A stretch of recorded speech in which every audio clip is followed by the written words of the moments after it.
Leah Tahuhu to open things up. Nice. Outside edge, is it taken? What a catch! New Zealand start. First ball of the match, they pick up their first. Oh, hang on, Mealy Kerr's just saying maybe we have a look upstairs. Heads up, That could be a sensational start by the White Ferns. Two umpires, John Dempsey and Kanan Jagannathan, who is on international debut, says let's have a look upstairs.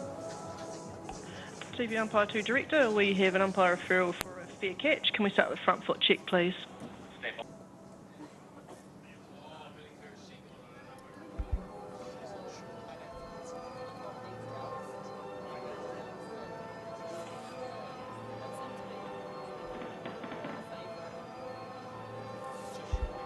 Yeah, thank you, that's a fair delivery. Can we move to the best angle of the catch, please?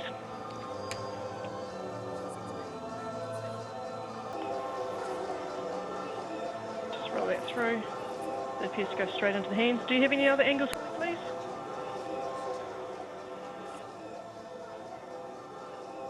Okay, just roll that through. Thank you. Yeah, I see fingers under the ball. Satisfied that has carried. So I'll just go back on field and let the umpires know that's a fair delivery.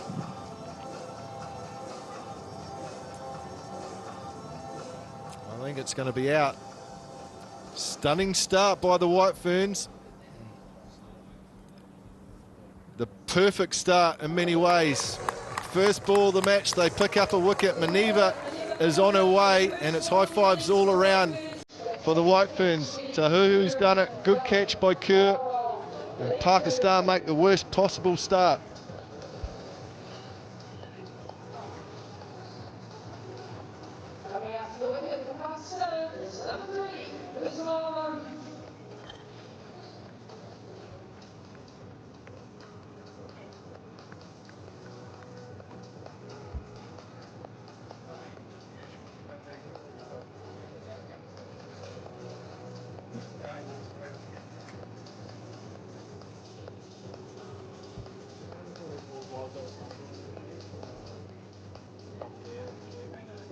Not the ideal that you want to be walking out to bat at number 3. Just the one ball delivered. Bismar Maroof, who's got a lot of experience over the years, former captain of this Pakistan side. Best of 99 in one-day international cricket. She's going to have to use all that experience in this first and early stages of this match. Perfect start by the White Ferns. Solid in defence. Let's have a look at this delivery. Just nip away a touch. Yeah, just enough to take the outside half of the bat. Never easy taking those catches when you're coming forward, but certainly looked like Mealy Kerr jammed the fingers under the ball. Very good catch. Because quite often you're not quite on it from ball one, Frankie Mackay, but good catch. Well, that's a lovely shot. Good piece of fielding too from Georgia Plimmer at backward point. And that's a little bit the bounce that you see in the surface with that dismissal. It's just with it nibbling away. It's high on the bat. That is showing it's a nice surface to play on as well, though, as a batter. You've just got to be really selective early on about what you're looking to attack, because the ball will slide on nice when it is pitched up. Nicely played by Maroof. Well, that man there's on debut today, Kanan Jagannathan. First international match for him, and he was straight in the action. It doesn't get any more full on than that. He is New Zealand umpire based in Dunedin, based in the Otago region. John Dempsey, another very good umpire, in his 10th Women's One-Day International. Kim Cotton, of course, vast experience is upstairs, and she's been called into the action early as the TV umpire. Yeah, I think you mentioned it in the pitch report, Frankie, that there is some hard work to do in the first, let's say, 7 to 8 overs or so. There will be some help, some movement for the bowlers, but if you can get yourself in, then it's a surface that does have some pace the ability to hit through your shots, but you do have to be selective, especially on the drive early on. Wicket maiden to start here in Christchurch. Great stuff by Leah Tahuhu, Pakistan. 1 down.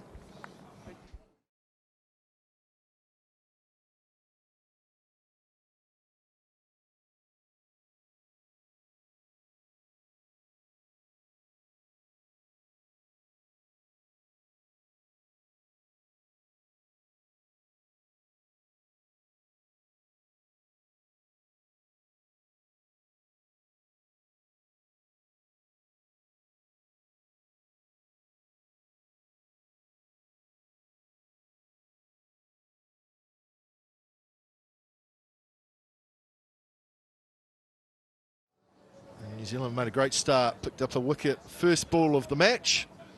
Wicket maiden to start, so continuing on with their confidence from game 1 a couple of days ago in Queenstown.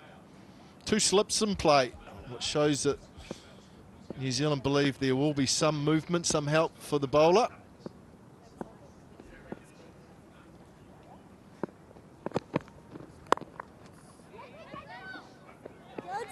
Oh, good piece of fielding. There's some indecision in the running. Pakistan are going to have to switch on here. Susie Bates did well, which created that confusion. Some good memories on this ground for Hannah Rowe. Their best bowling figures of 5 for 55 on this ground against Pakistan in the recently completed Women's One Day World Cup. Had the ball swinging around corners in warm-ups earlier today as well. Nicely played. First run off the bat for Pakistan. Sidra Amin is in very good touch. Played beautifully in the first game. 105 from 117. She looks touch class, actually. She's going to be tested in this first wee bit here at Hagley Oval, where there will be some help. She's been brilliant throughout the ICC Women's Championship. She's the leading run scorer so far. Just 16 innings, 852 runs at an average of 65.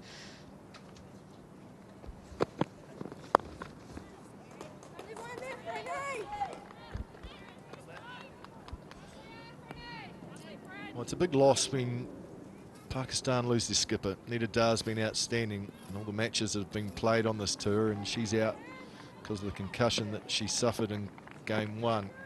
So really the onus does go on the senior players like Bismar Maroof, Sidra Amin, who's a quality player, really to step up. Top of the order here for Pakistan.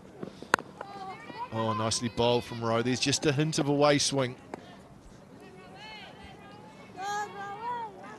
Yeah, there's a lot of pressure now goes on that top order. As Nita Dar, she's got a bit of X factor about her. She's got some charisma to her that just makes her difficult to bowl to. So Pakistan, I always feel if they can get themselves in good positions, she's the one that can come out and just completely turn the match on its head.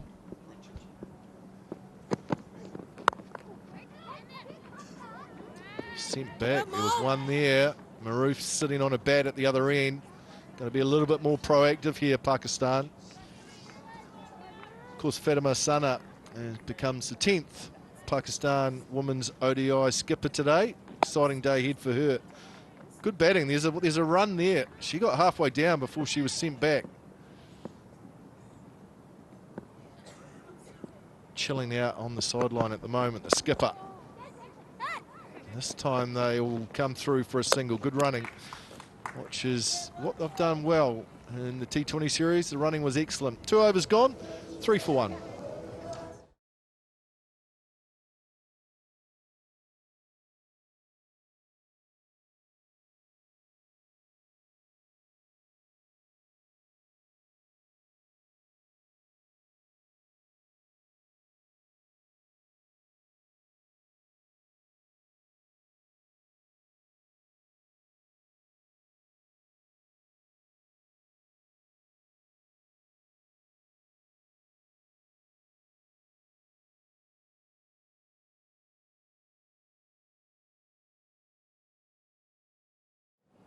It's going to be a lot of work that needs to be done by those top 4. Majority of the runs going to have to be scored by that top 4 or 5. It's a very young Pakistan side today. Sidra Amin has been one of the stars in one-day international cricket over the last 12 months. Leading run scorer in the ICC Women's Championship. Top of the list, 300s over that period of time. So New Zealand will know what a big wicket she is, Frankie, too. They'll have plans. She's been excellent. It just has a real appetite for scoring runs as well. Was filthy getting run out in game 1. And what I really like about her is she just looks really organised to me. Someone at the top of the order, she looks like she's solid in defence, plays equally well off front foot and back, and she's good at putting loose deliveries away. She's got that patience to get through tough spells, but if you miss, she will hurt you in a big way. Yeah, it's right. She's very good off both feet. Plays lovely off the back foot through that cover point region. Pulled away, finds the gap at mid-wicket, short from Tahuhu. This outfield is very quick. This will be a good test for it. Maddie Green does well, had to chase it all the way.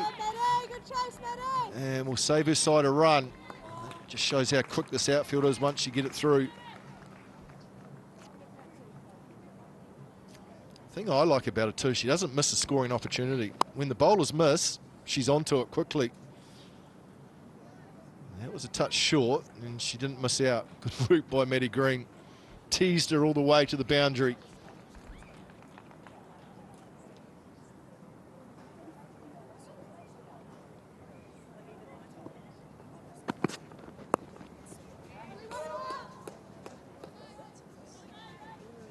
Interesting, Leah Tahu with the new ball. It's a role that she hasn't done a lot of in recent times. Quite often is used a little bit later in terms of the New Zealand bowling attack, but given the new ball again. Yeah, I think the thinking around it is when you're playing a Hannah Rowe and a Jess Kerr in particular in the same team, that they are genuine swing bowlers. So trying to give them the new ball and try and use that swing as early as possible. And then they feel that Tahuhu can play a role outside that first 10, has got the ability to go short, has got the ability to attack the stumps and still seam the ball around a little bit. But I think she'll be ecstatic with this on her home ground, new ball in hand. It's where she loves to do the bulk of her work, loves to have the chance to bowl the first over and really set the tone of the innings. So I can understand the logic of why you'd want to get the ball in the hand of bowlers who genuinely do swing it, and when conditions suit, they swing it round corners. But to me, this is your X-factor bowler who takes a lot of wickets. Yeah, one of your most experienced as well, putting that emphasis on the experienced player, which I think is always a good thing to do. Molly Penfold into the New Zealand lineup today, so it will be exciting to see her with ball in hand. Perhaps the fastest of the New Zealand bowlers around the country. Yeah, when it all clicks and the rhythm's right, she bowls rapid, that's for sure. And I think it'll be a surface that suits her. Big boundaries, steep bounce at times here at Hagley Oval. Nicely played. Good running. Really is quick between the wickets. Won't get an overthrow. End of 3 overs. 9 for 1.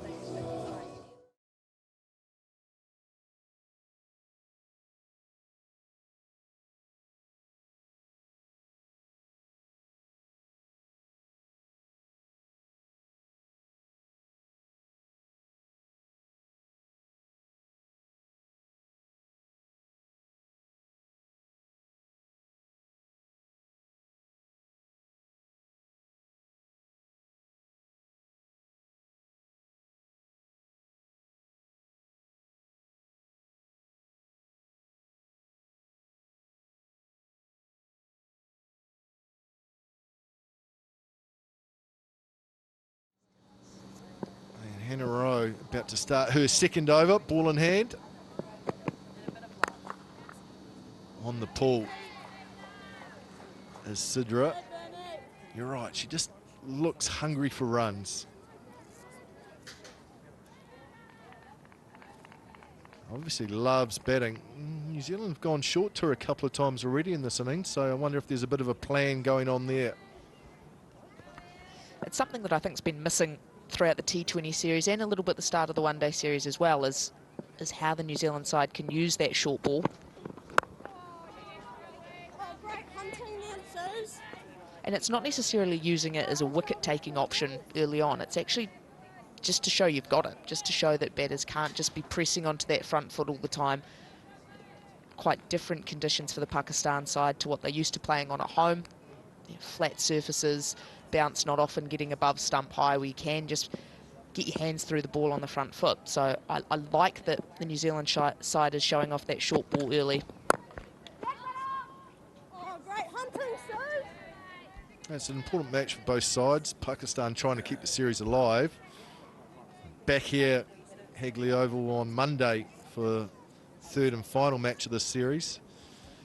New Zealand trying to wrap things up today in terms of the series, but also go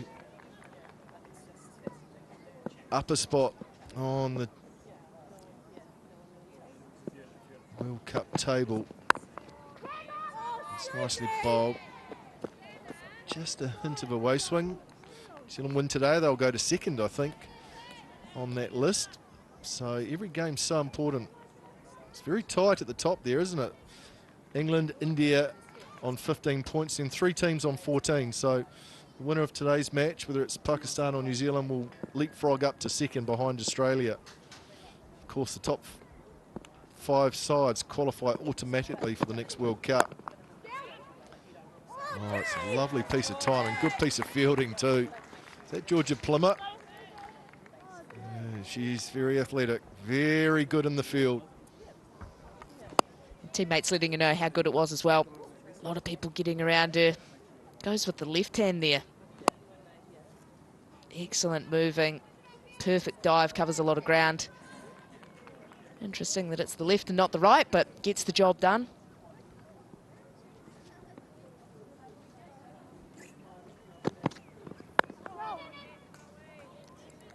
It's another tidy over from Hannah Rowe. 4 gone, 10 for 1.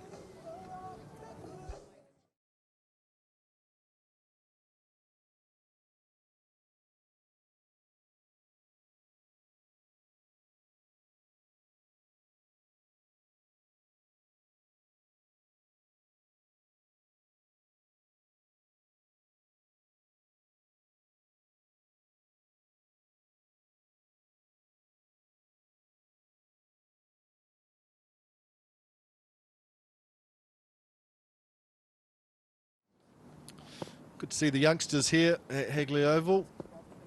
Good place to be up on that bank.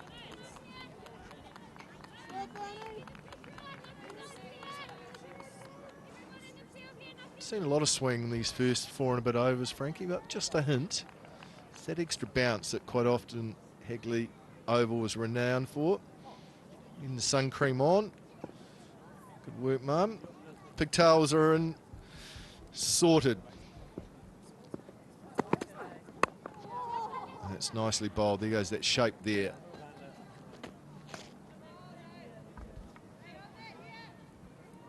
That to me is pretty close to the perfect length for Leah Tahuhu. Up on the stickers of the bat. It feels full enough that you feel as though you're enticed into driving it. You feel like you can control it. But it's just that steepness of bounce that makes it very difficult. And if you can get it going either side off the straight, and that's when you can get yourself into a little bit of difficulty. And again from Tahuhu, does well, fielding off her own bowling. And it really is lopsided between these two sides. 15 matches been played, and New Zealand have won 14, Pakistan just the 1. So that probably has to have an effect on your confidence as well, but remembering that Pakistan won the T20 series, played beautifully. So that confidence would have come into the series. They need to find it again today. This is good from Tahuhu. She's got a line and length, immaculate.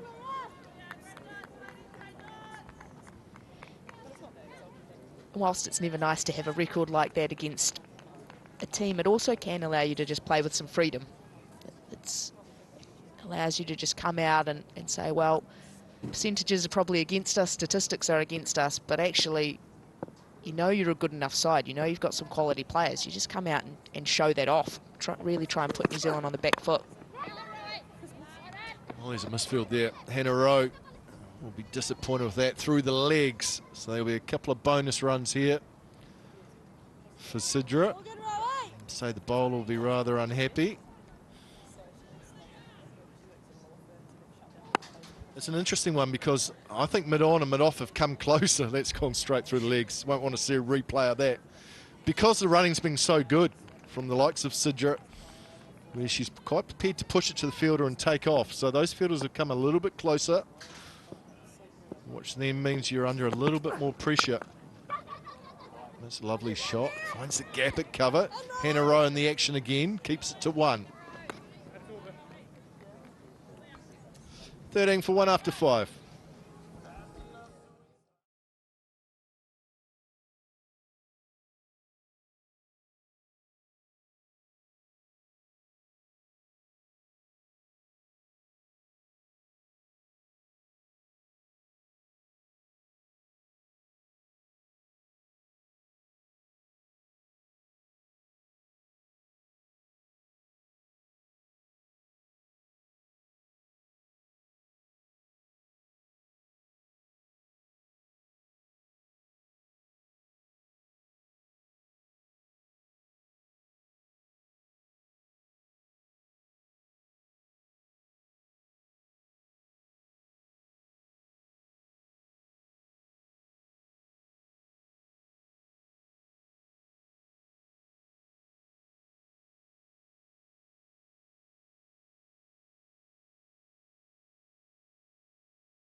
About to get into her 3rd over. Great views from the drone up above Hagley Oval.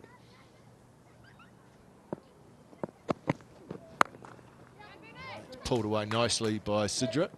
Not complete timing, but good enough to come back for 2.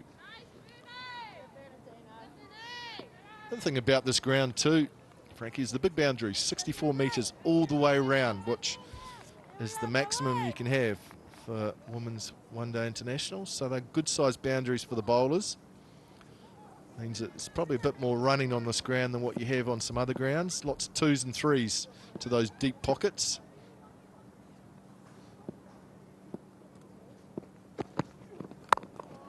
That's nice shape.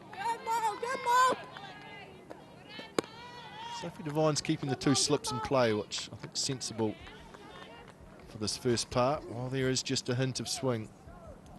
Hannah Rowe, of course, picked up 5 for 55 against Pakistan in the World Cup here 18 months or so ago on this very ground. So she's had success against Pakistan before.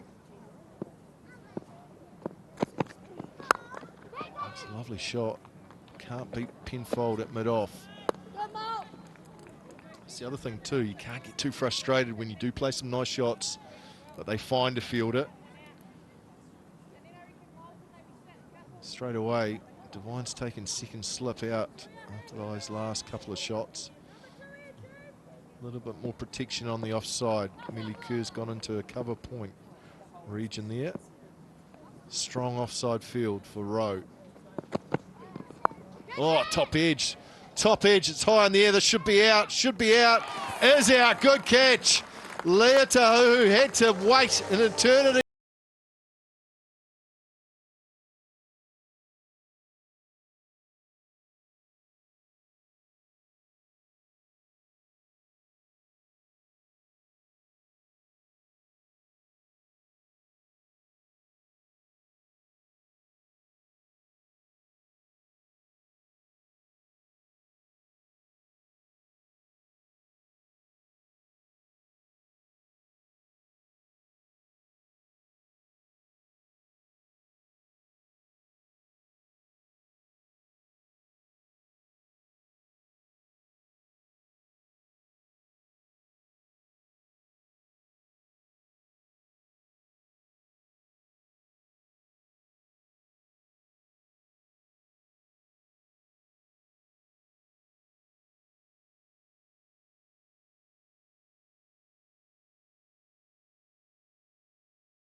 partnership here.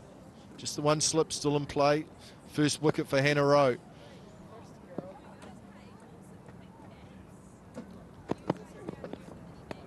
She starts with the wide down the leg side.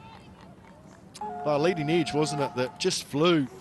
I think Sidra thought it was going square, a more square leg, and it ended up going fine. Down to fine leg where Leah Tahu reverse cup. Had to wait a while, but good technique. And that's the effect of the bigger boundaries here at Hagley Oval. That's just that little bit of extra pace, a little bit of extra bounce in the surface, possibly coming from Queenstown where it's more a stump high bounce. That's the one that you just nicely clip over square leg. That's a great length to start as well, up on the splice of the bat, making things uncomfortable. But this New Zealand side, they'll be thrilled. In Pakistan, they were able to put on 110 for the opening stand, the first match of this series, and it's a side that's spoken a lot about how they can be more aggressive with the ball, how they can be trying to take regular wickets, especially wickets up top. And so to be able to pick up 2 wickets within the first 6 overs, that's a great start to this match.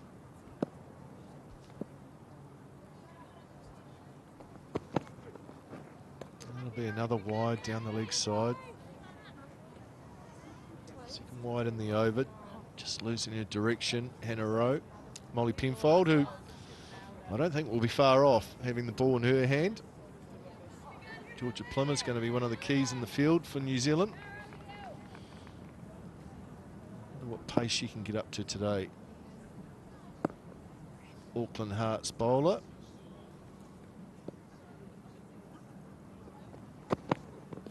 Oh, past the outside edge. That's nice from Rowe. Just a hint of movement. 17 for 2 after 6.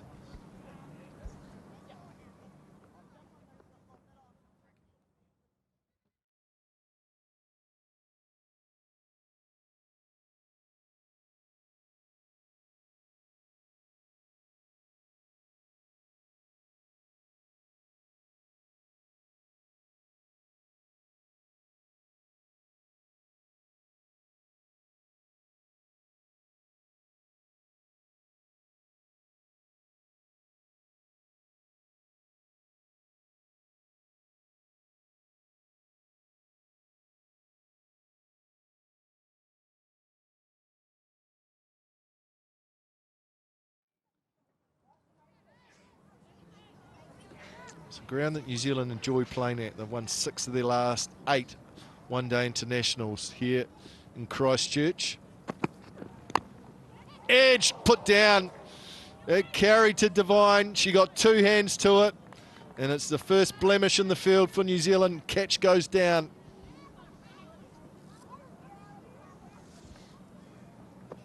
They're showing there's still plenty of movement out in the middle. It is the fuller delivery, angling across the left-hander. That's a nice catching height, but it has gone to her left, meaning she's had to dive, but those are the ones you hope go straight in. Are the ones you expect to take as well. She'll be frustrated by that, will Devine. That was a nice catching height. She had a good look at it.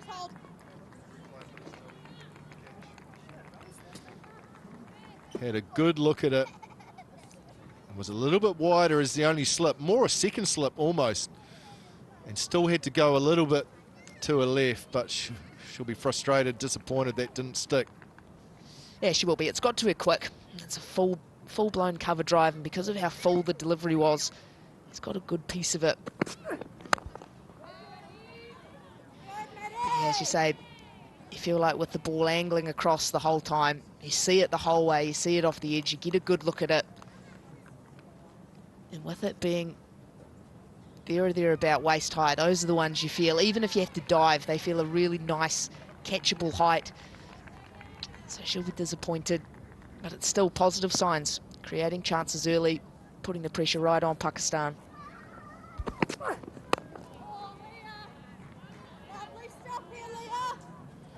It's been a tough start here for Pakistan. The average first innings score in one-day internationals at Hagley Oval since 2021 is 245, which is on their high side. But it shows that there are runs in the surface. If you get yourself in, batters can go big. So there's a fair bit of work for Pakistan to do to try and get around that average score here at Hagley. But the runs will come. Really good, Leah. That's the thing here at Hagley Oval. I think as a top order player, you have to be prepared to work for your runs early. Generally presented with a grassy surface, which is where the pace and the bounce comes from. But because of that, it means there's always a little bit of sideways. Bowler's going to be able to bowl balls that are good enough to get you out. So you've got to be really disciplined early and know that you'll catch it up. Know that there are runs on offer, but those first 5-10 overs are going to be hard work. Nicely played off the pads by Alia. Down to Jonas. Not the best of throws back in. 7 overs bowled, Pakistan 19 for 2.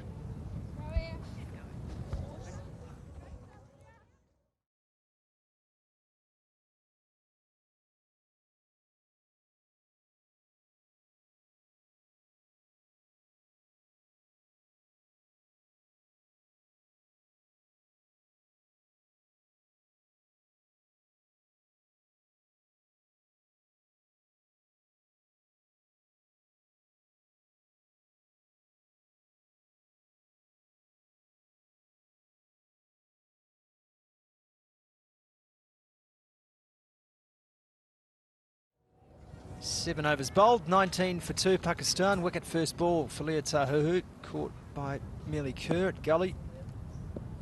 And a second wicket for Hannah Rowe. Leah Tahuhu taking that catch. Here's Rowe again. This leg side, it'll be wide. They won the toss, they decided to have a bowl, and that paid dividends straight away for this White Ferns side. And the partnership of Leah Tahuhu and Hannah Rowe doing a very good job here, veering up their lengths, but the length that really has been so tough to play is just at that back of a good length, hitting high on the bat. Just a little bit of movement too. Another there from Hannah Rowe. Good afternoon, Katie Martin. Afternoon, Scotty. It's been a really good start for New Zealand. When you go from scoring 365 and Pakistan were really in the game for the first 20 overs or so, it was about how do they come back into this game, start afresh, and their bowlers finding the lines they needed to. They're just a little bit wayward in that first game, but they've been spot on today.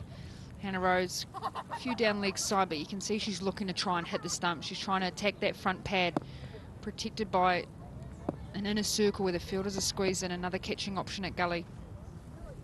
6-3 split here for Hannah Rowe, just one deep on the leg side. Plenty of coverage inside the circle on the offside.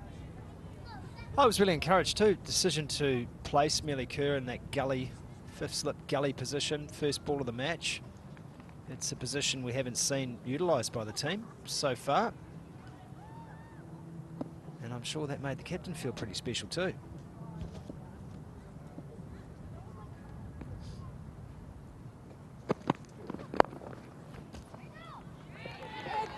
Lovely stuff, Bernie. Good hustle.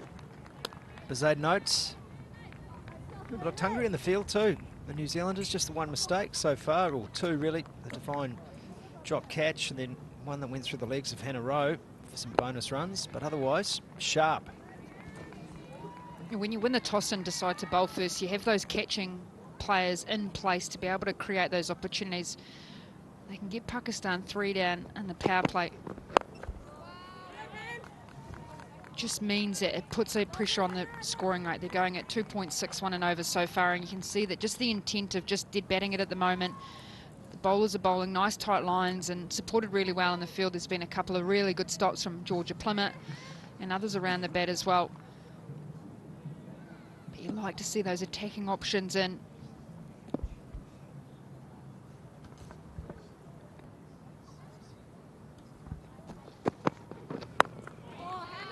Little cat and mouse from Alia.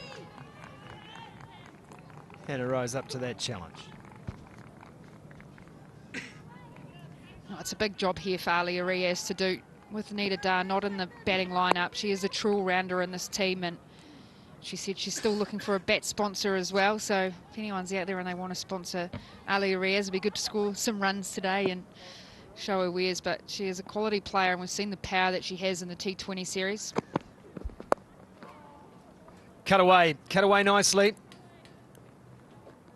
Fran Jonas station at wide third. That's the end of the 8th over, 21 for 2.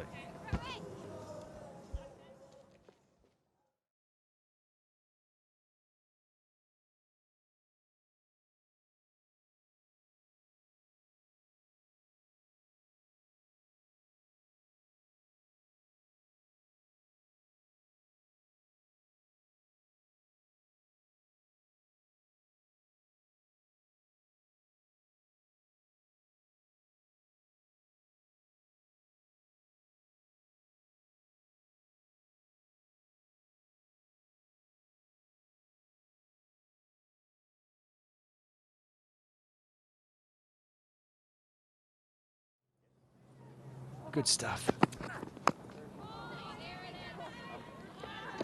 Down the pitch, and this one just gets an inside edge harmlessly to Bezuidenhout.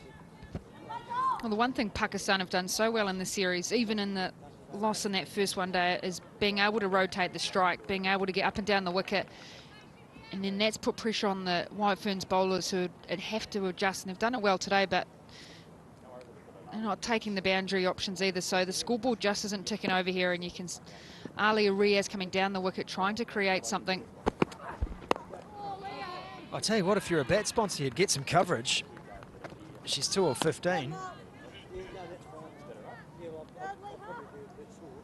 It's a difficult position to be in when you've lost your 2 opening batters who've scored a lot of runs, and Sidra Amin and also Maneba Ali as well. So there's an opportunity, there's time in the game, there's still 41 overs to go, so there is plenty of time to be able to get a score. And as Frankie Mackay's talked to, it's tougher at that first 10 overs here at Hagley Oval.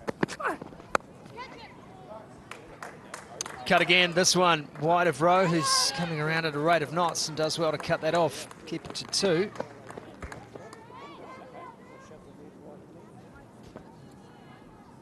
That's the intention, isn't it? Ali Arias, like the rest of her compatriots, wants to play those shots square behind square, wants to use the pace of the delivery, though just a hint of a little bit of width from Lea Tahuhu, which has been absent from her spell so far.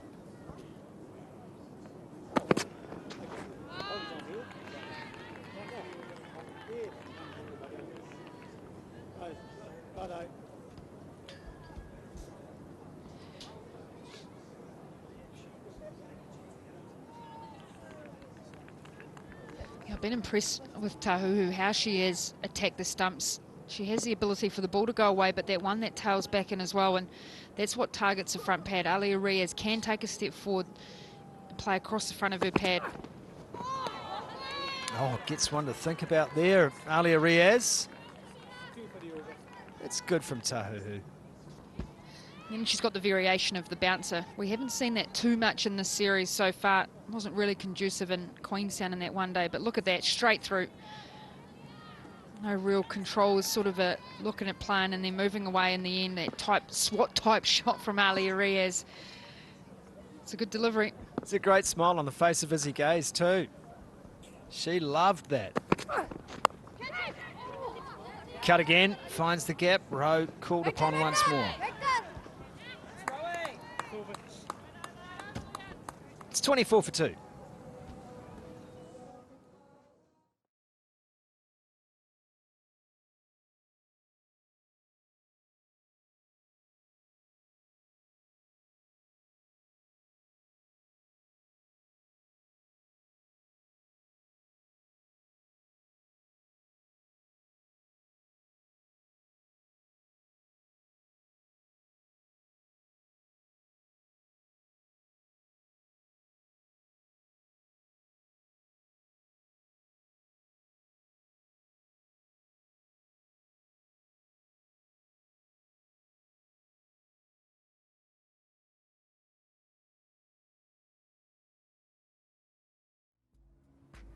It was a bit of a momentum shifter in Queenstown's Sophie Devine.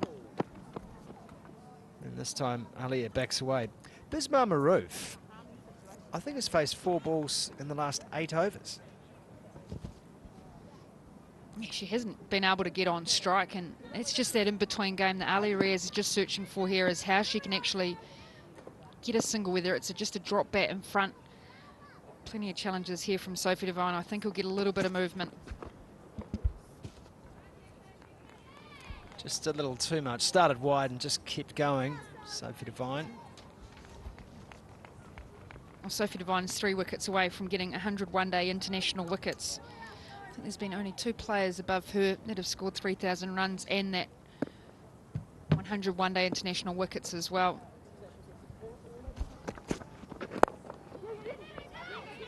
Onto the pads, clipped away. Slight confusion between the 2 batters, but all's well that ends well. Oh, she's fashioned an incredible record, hasn't she, Sophie Devine, as an all-rounder. Amelia Kerr will climb that chart as well. Who's the first 2? Katie Martin. I can pick one.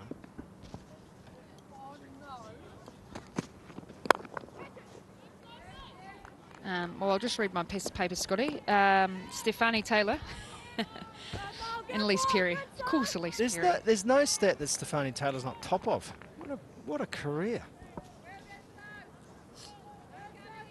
More than 7,000 runs. Stefani Taylor.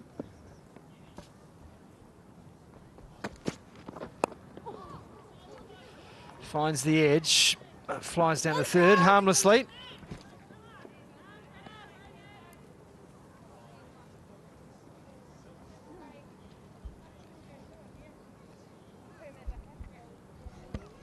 You see, Elise Perry, top of the mark. Stefani Taylor's been around for such a long period of time, and it's great to see her continuing to play international cricket as well. West Indies have lost a number of players to retirement, as well as South Africa as well. Les Perry will be off to India shortly with the Australian team, but 3 world-class players there. Yes, Stefani Taylor, of course, 5,500. Mitali Raj, more than 7,000 runs, 7,805. Stefani Taylor, the 3rd most behind Charlotte Edwards, and New Zealand's Susie Bates, 29 runs short of going past Stefani Taylor to become 3rd all-time in women's one-day international cricket in terms of runs scored. So plenty of Kiwis with their sights on the record books today. That's hit in the air, but just short of Molly Penfold.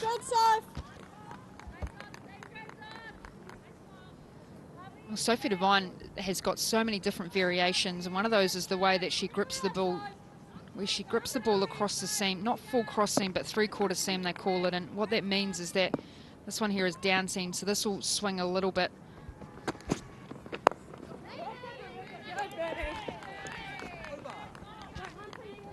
27 for 2.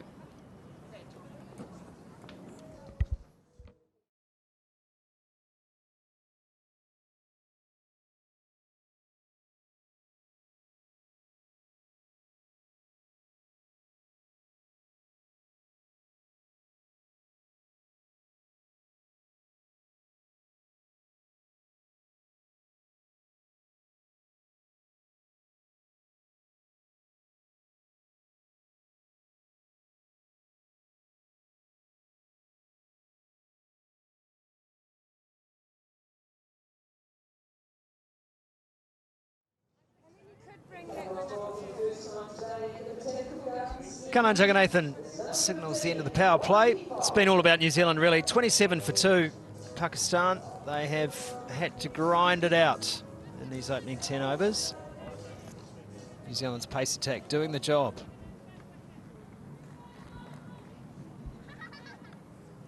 Hannah Rowe to continue. Should I say Molly Penfold gets her chance with the ball. And we'll start this one wide. There's a big spell to me, for Molly Penfold. In the side for Jess Kerr, it's a proven entity at this level. Molly Penfold still finding her feet as a one-day cricketer, and the stats bear that out. But this is a great opportunity on a pitch that she should enjoy with her extra height and that ability to extract a bit more bounce out of the pitch.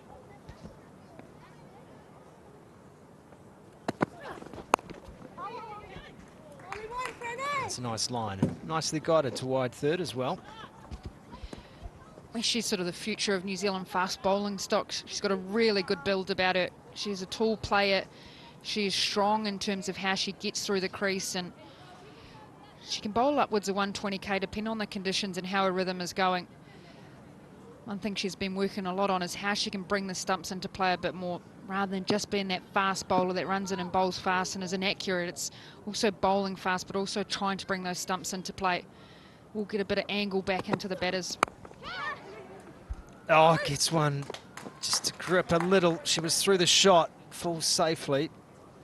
She came into the side in the last season. You were there, Katie Martin, with the White Ferns. And she certainly matured quickly as a player. She's got a good competitive spirit about her, Molly Penfold. She does love playing and always working on little bits in her game. Quite front on in terms of her bowling action. Been working a lot with Ben Sawyer, Jacob Oram, former White Ferns bowling coach as well. Look for the slow Yorker and just missed that, Penfold, so the chase is on. So Huhu getting through some work in the field today. She's got a good arm, they don't want to take that on.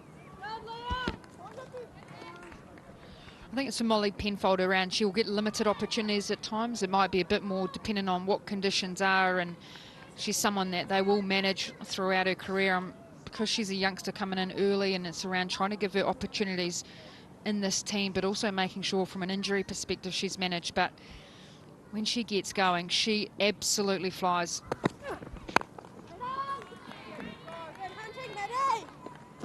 Seam up again for Penfold. You want to see a few more variations for her too, don't you? Like, obviously master that stock ball, play to her strengths, and then look to augment with some of the new tricks. Just Kerr there not playing. It's in the balance of the team. They really like having two opening options in terms of Rowe, Sophie Devine, and then another seamer. And then they'll manipulate around the field whether they play two spinners or three spinners. So it's always about the balance of the squad, and quite often New Zealand don't typically take four out-and-out pace bowlers in. Molly Penfold's been doing a lot of work on her batting, but you would say she was a pure bowler. Same thing as well as Leah Tahuhu. Hannah Rose seen more as that all-rounder option with the bat. I just love what Molly's about. Played in Leicester with her first game and picked up a couple of wickets against England. That's gone up. Could be, should be, will be. Tahuhu takes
pace as well, Pavars, but really important wicket for Molly Penfold. Alia Riaz fishing outside off stump. So crucial now that Alia Riaz stays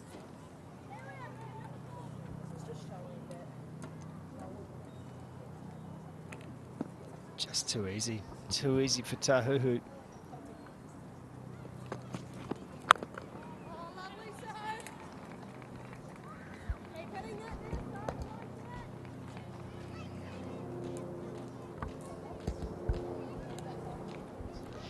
Maroof, she doesn't have a high backlift. The backlift doesn't come back too far, so she sort of just fends from her position and wasn't. Sometimes that extra bit of bounce and pace here at Hackley Oval, the ball gets a little bit quicker on you, so you're just not able to extend your hands through it. You got some fights. This one just comes off the gloves, good covering from Izzy Gaze. Well, length was always going to be working in the New Zealand bowler's favour on this pitch, and look at both deliveries. Hannah Rowe on the left, Molly Penfold on the right.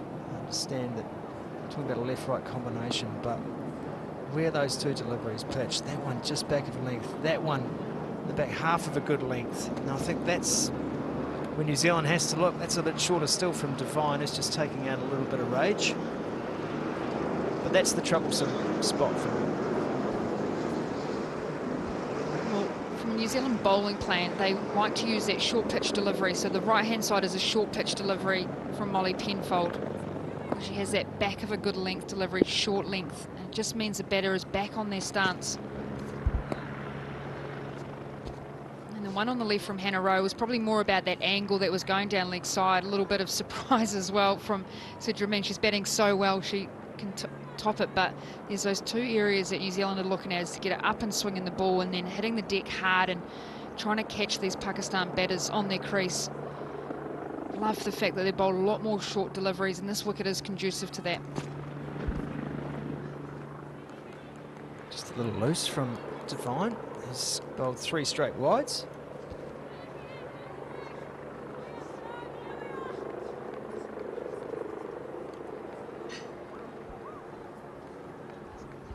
I think Sophie Devine, she had the top number of deliveries that were wides last season, so she's definitely been spending a lot more time getting her body right. We know she's had an injury. This time this shape in swing here.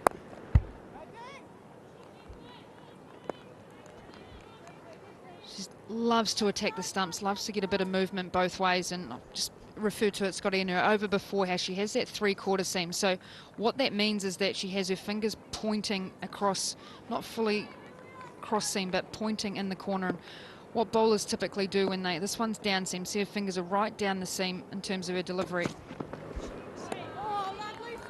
And she changed it through her stance to cross seam. So those are the variations in her grips that she's got. And when bowlers bowl that 3/4 seam, what they'll do is they'll have the seam pointing in the opposite direction to where they swing it. So if you're an away swinger, you would typically have your seam pointing towards the wicket keeper in. So it means it does the opposite of what you would naturally do. A lot of swing bowling comes from the wrist position and where the bowler bowls it. Oh, that's a great catch, Izzy Gaze. Diving away to her right, took it low. Such a fine bit of keeping from the youngster. Devine gets the wicket, and Alia Riaz is gone. Sensational catch from Izzy Gaze. She's taken the gloves in this one-day international series, and look at that full stretch right into the pouch. Cool as a cucumber, Izzy Gaze. And the skipper stands up once again for New Zealand. Alia Riaz goes for 7, Pakistan 35 for 4.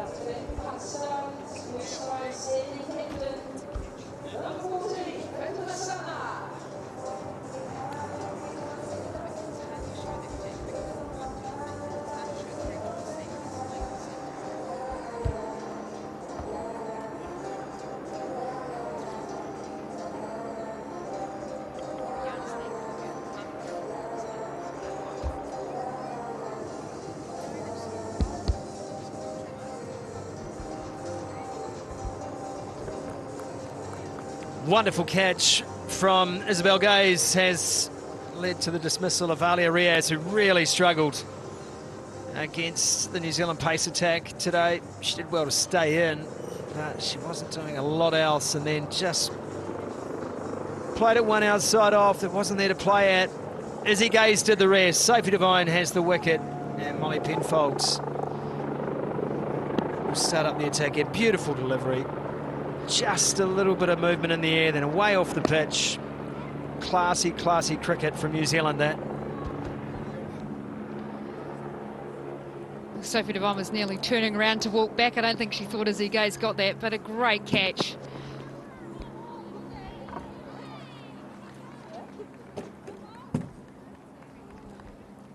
Well, the key from Izzy Gay's in terms of her movement here is around how she can open up her body and really push off that inside foot. She's done so much work on her wicket keeping, but if you look at her outside foot here, just around where she opens up to be able to push off there, she's able to open up, push off, watch the ball right in. A beautiful take. Deserved a bit more from the captain, didn't it? It's like getting donuts. She's taking a screamer. I think she was just so surprised. She started to roll back to the stumps, and then she looked up and she said, "Oh, great stuff." Come on, Soph, give us something. Oh, there you go. Job done. Yeah, you should be taking those. That's what we've come to expect in this team. She's the toughest marker I know. Soph Devine. Oh, that is loose. Very loose from Molly Penfold. That is very close to being a no ball. I wonder if they're going to check that.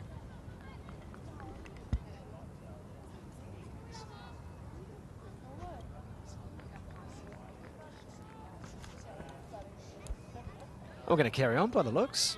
Consultation's already been made on the field between umpires Dempsey and Jagannathan. I think Dempsey actually showed that it wasn't going and he pushed his hand down. Oh, follows up with a short ball. It's coming at them from everywhere at the moment.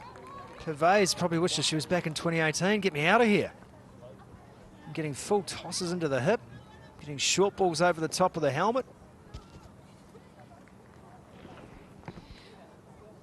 Well, you get two bounces and over, and that's when the ball goes above shoulder height, below head height. New Zealand are using those. Look how close she is to her stumps there. She's deep in her crease. Molly Penfold's got one more of those deliveries. She's allowed to bowl in the over. Off the pad. Not wide called, in fact. It had taken some pad on the way through. It's been a good over from Molly Penfold. Showing some, I know it was a little agricultural, the full toss, but the thought pattern was right and the follow-up ball was excellent. I think you'll take inconsistency in terms of Molly Penfold's deliveries because she's new to international cricket. She's trying to run in and bowl fast. Cross-seam delivery here as well, so this might be another short pitch delivery.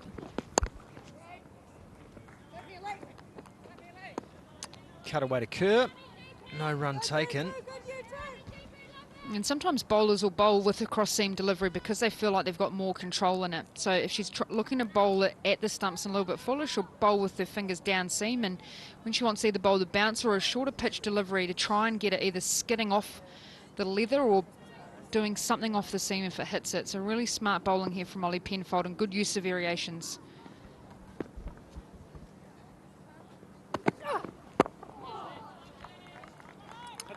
Full to finish for Molly Penfold. Solid over, just the one wide in it. 36 for 4 after 13.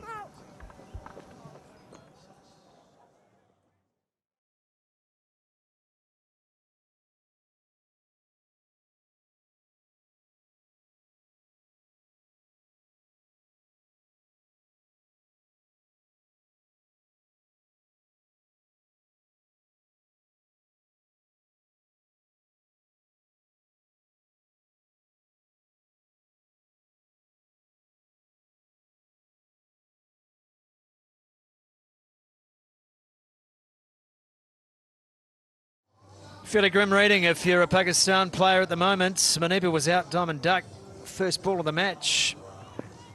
Sidra lasted 25 deliveries before she was dismissed, caught by Tahuhu off the bowling of Rowe.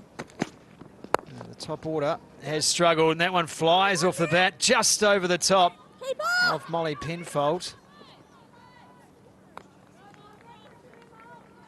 A rare stroke played today. Intriguing field actually where they had that deep cover back, especially against Fatima Sana, who was facing her first delivery. there's a lot on her, Fatima Sana. She's first time that she's skipper.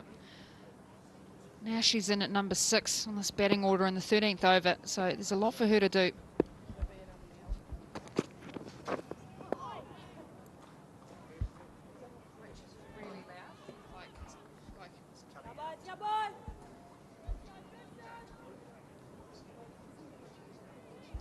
Wouldn't mind seeing a slip in here though. Natalia's none off 7, looking to fend away. Oh, they've just come in now. Great stuff. Great captaincy for Sophie Devine. Great captaincy. I looked up and I was, oh, there it is. Merely Kerr, and it slipped now. Well, there's no reason to stop attacking. No reason at all. New Zealand should be looking here and saying, no, let's just keep the foot on the throat. Let's just keep going, keep making it tough as long as we can. The upper hand is theirs. 4 down inside 14 overs. Charging in.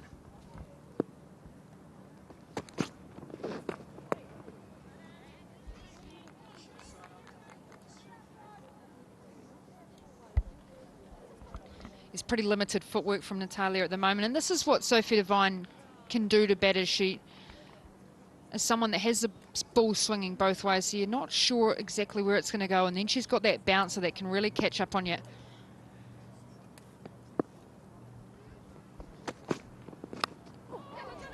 That one's got a leading edge, it flies away. Down to Fran Jonas. It's just tough to play a shot out of here at the moment for Pakistan. Just looking at Natalia's backlift, the hands don't go too far back. They don't even go back past that back hip. So it's really challenging for her to create any sort of power. If you look at Cedra Amin side on, she gets her hands into good positions back to be able to create power. Just sometimes when you're in that mindset as well as I just need to try and get through here, it's a challenging against these New Zealand bowlers who are attacking the stumps. They're bringing in different modes of dismissals. You find it hard to actually play a nice natural free game, and so it's good pressure bowling here from New Zealand.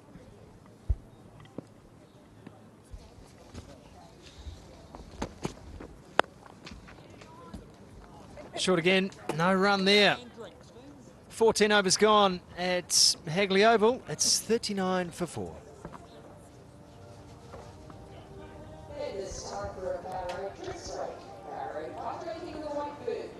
And the sun breaking through here in the afternoon in Ototahi. Time now for a Powerade drinks break.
Players having a drink here at Hagley Oval in Christchurch. Pakistan in a spotter bobber. They're asked to bat by New Zealand's Sophie Devine, and they have not made a great fist of it so far. There's a bit of grass on the surface, there's a little bit of life in it, but certainly not 39 for 4 worth. First ball of the match. Lea Tahuhu picked up a wicket, big one. And it was Maneva. Good catch by Amelie Kerr in the gully position in a leading edge, top edge, that flew all the way down to fine leg. And Tahuhu took the catch. Molly Penfold with the extra pace picked up her first wicket. And it was wickets all round for the New Zealand bowlers. And then Sophie Devine picked up her first. Great catch by Izzy Gaze. Diving away to her right. New Zealand being smart in the field. Bowlers have done a good job. Look at that. A wicket each for all 4 used so far. And they've been very dominant so far in the 14 overs that have been delivered. I think what's significant about that bowling card is that it's all quicks. All New Zealand quicks in use. No spinners as yet.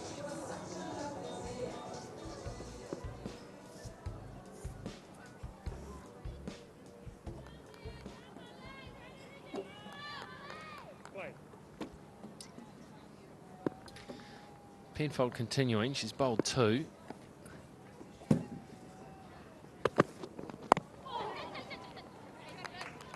I like the way that New Zealand have used the short ball rig. They've used it sparingly, but they have used it, and almost to try and intimidate some of the Pakistan batters, push them back, and it's reaped some rewards as well.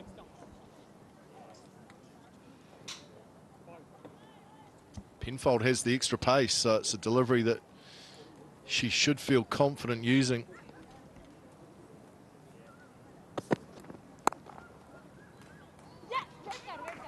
Nicely played. Bit of a misfield. They were thinking about a run. Wasn't there. It's not a vicious, spitting, very quick, difficult surface. And in fact, oh, the long barrier. I thought the long barrier had been ruled out of cricket. There's always a hole in the barrier, isn't there? It looks so bad when it goes through that hole. Yeah, it's not a quick surface, so it's not like anyone when it comes to short ball it's fending off, but it looks like it's difficult to find your timing if you want to attack that delivery. Well, you have to be very selective, I think, in what length you attack, and sometimes you think the ball's full enough to drive, but with the extra bounce and a little bit of nip just gets you into some trouble. So you do have to be selective.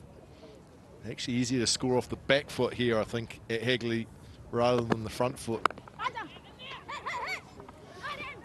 No, it's a good single. Direct hit, we'll have a look at that most likely, but the call was quick. The communication was very good between these two as well. Yeah, they need more of this, Pakistan. Keep rotating the strike. Some pressure on the infielders. Nice soft hands. And she was off. Good piece of fielding too. Oh, plonking the bat. Can we have another look at that at slow motion though? In a long way, but she was not running that bat in, and that is, well, that's cricket 101. Oh, she's just got it down. It was down for ages, Mark. But you want to slide rather than the got to plonk. slide. I mean, she was a yard over the line. This is not a good illustration for young players. Always slide your bat in. You'll be surprised that if you plonk it like that, how often maybe the ball will beat you and it'll be in the air. If Mark Richardson's talking about run-outs, you want to listen running between the wickets. You and Katie Martin.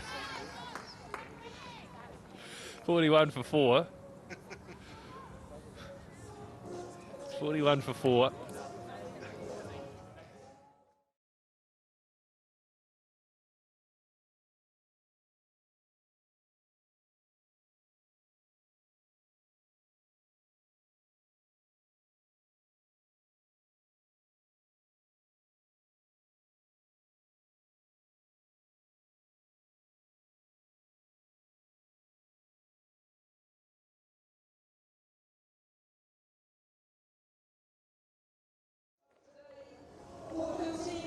Day's really warming up here. It was a little bit cold and dark early on.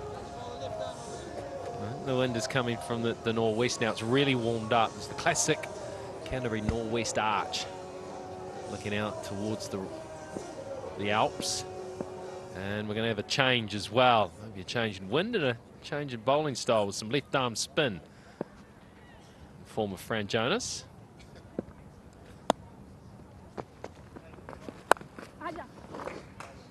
Oh, a little bit short to start. She's got cover out there, deep cover.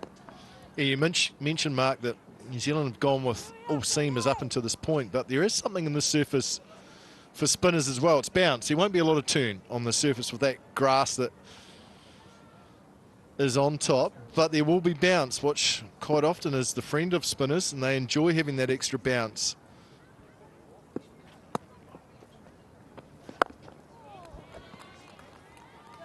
You just sort of feel from a batting point of view, just a little bit of respite.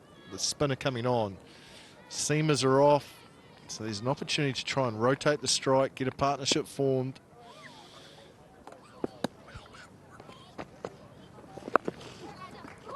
Only one, Leah. I want to. It's a long way for Tahu to come off the fence. Very generous boundaries here today. And the problem we've got is they're 4 down. And New Zealand is keeping the field up inside the circle. Well, it's a rebuild, isn't it, at this point? I also think that New Zealand could keep perhaps another fielder up inside the circle rig. Partnership is very young, 9 off 22, so why not bring mid off up inside the circle? Really try and squeeze.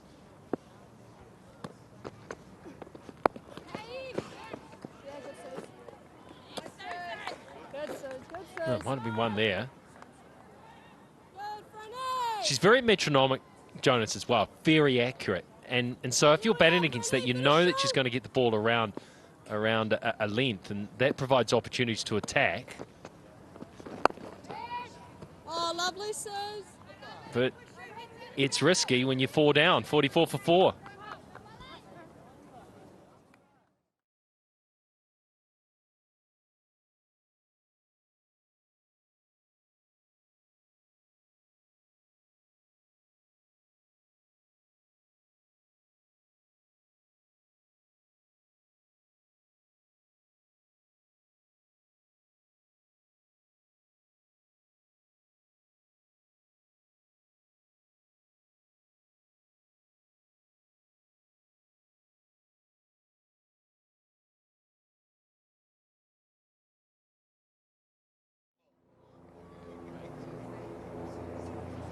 We'll just, when we get the opportunity, we might just revisit that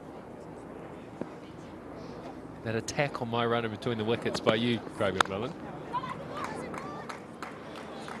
Nice shot through the covers. It's good running too. That's what you got to do. It's a long throw from out there. You can definitely run on the throw. Yeah, there should be a lot of twos on this ground. You hit into those pockets. The boundary fielders have to work out how far off the boundary they have to field to try and cut down that two. Cannot field on the boundary. You have to be at least 5 metres off. Good running. Gee, that is a good short ball. So both involved in 6 run-outs. Where are you getting your stats from here? From the Stat General, the General Major of Statistics. 6 times involved in run-outs. However, 3 times I was run out, 3 times my partner was run out. So fair, nice 50-50 record. However, Mr. McMillan, you only ran yourself out twice and you ran your mate out 4 times. Or he ran himself out. Why did I have to run him out? He might have run himself out. Because you're allowed to say no. That's a call as well, isn't it? 2 times you were the one out just before lunch, was it? Can't even remember them. So they must have been nondescript. Oh, that might have been close.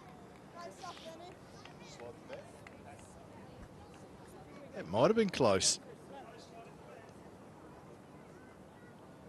Let's have a look. Good release, great throw.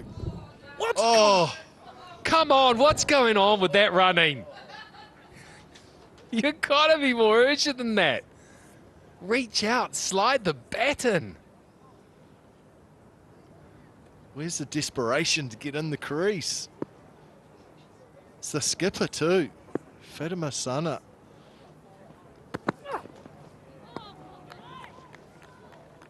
You get out, run out like that, Rig, where you don't slide your bat.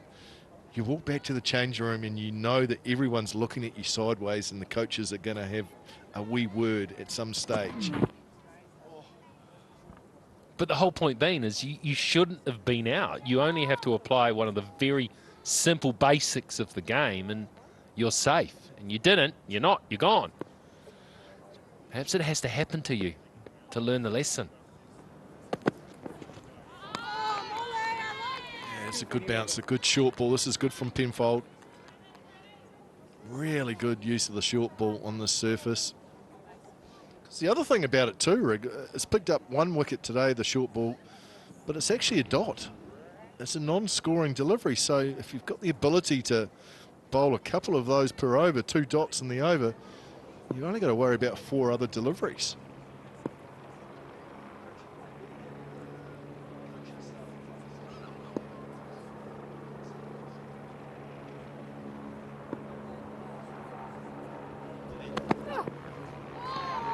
Feeling for that. Just a little bit of indecision with the short ball. Maybe playing on your mind. 48 for 4.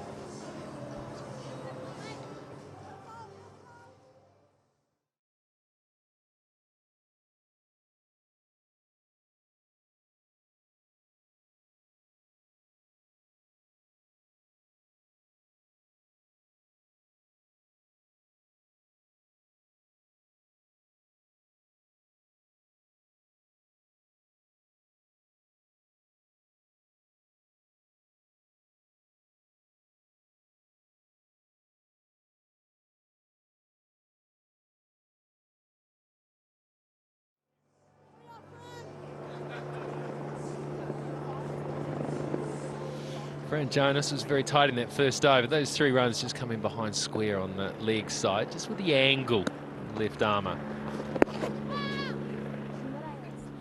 I really like this as a bowling partnership, these two, Jonas and Penfold, 2 of the youngsters in the New Zealand lineup, but you've got pace and brim and fire at one end, and then you've got the accuracy of the left arm spinner at the other end. I think they work well as a combination.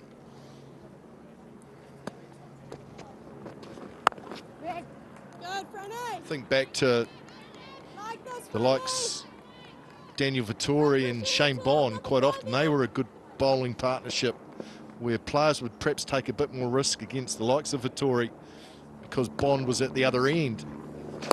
Oh, lovely, friend. So that's something that you just have to think about and factor in when you're trying to work out your combinations with the ball.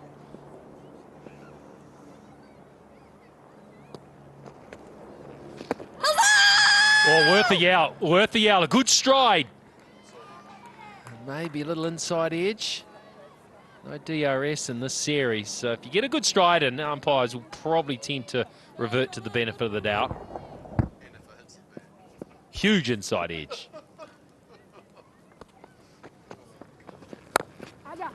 Only one more. Go hunting now.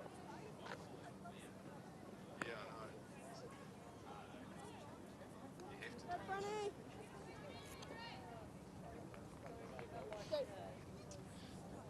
Yeah, by having the speedster Penfold at the other end, quite often it will make Jonas a bit more attacking. That drifted with the arm. Good glove work by Gaze down the leg side. Here we are, Schmelt.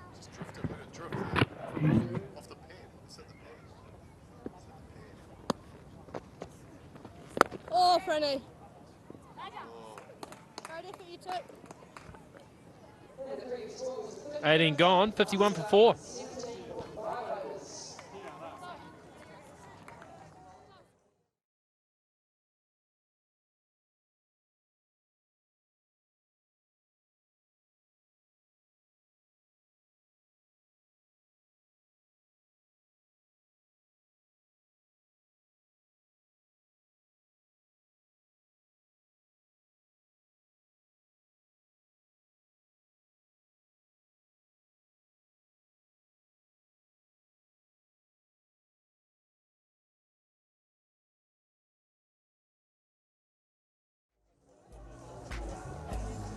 skippers out there.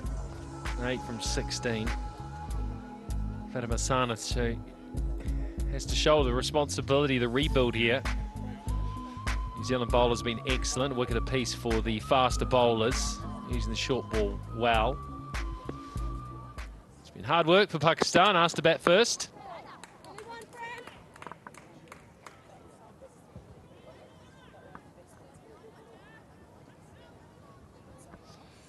Leah Tahu back on the bowling crease, replacing Penfold.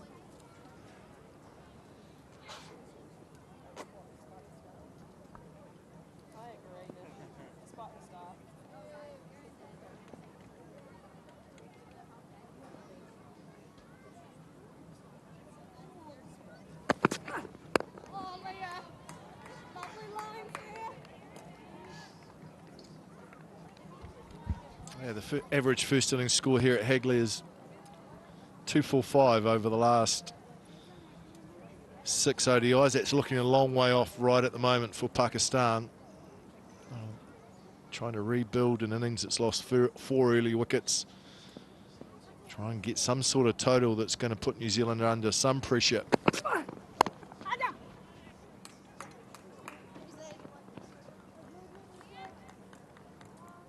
While Pakistan do that, Rig, I think it's also important that New Zealand continue to try and take wickets, continue to be attacking in their mindset. So we're not going to allow Pakistan to bat their 50 overs. We want to bowl them out. Well, we've got a slip in place, which is good.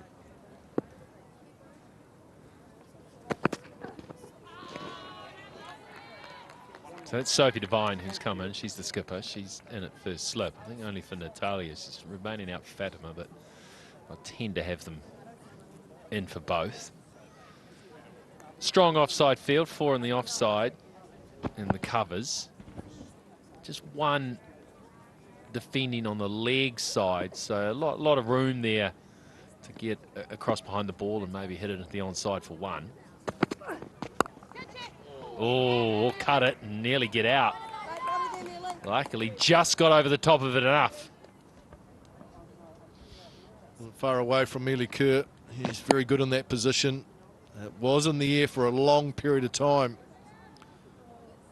Never easy diving forward like that. Already taken a good catch today. Immediately, someone goes out to deep cover.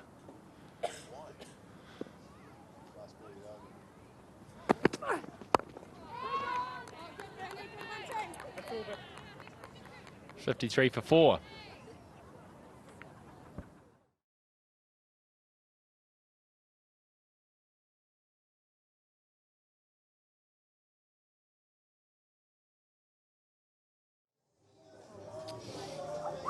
Cricket grounds out the back there. Christ College, one of the local high schools here in Christchurch. Your teams play on those grounds. Top of screen, they polo grounds, artificial pitches here for the juniors. Tomorrow being Saturday will be full with cricket matches going on. Number of cricket grounds here at Hagley Park, plenty out the back. Tomorrow will be busy, Rig. School grounds, aren't they? They're actually used by the schools. I think Christchurch boys use it as well. No. Christ College. Christ College, just Christ College.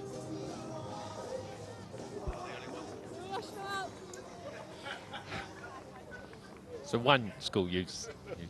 It's a lot of grounds for one school. No, they've just got the ones at the top right, Rig. They're called Christ College grounds there, where their school teams play. Where'd you go to school? I went to Shirley Boys High. I was on the east side. What does east side mean? You gangster, are you?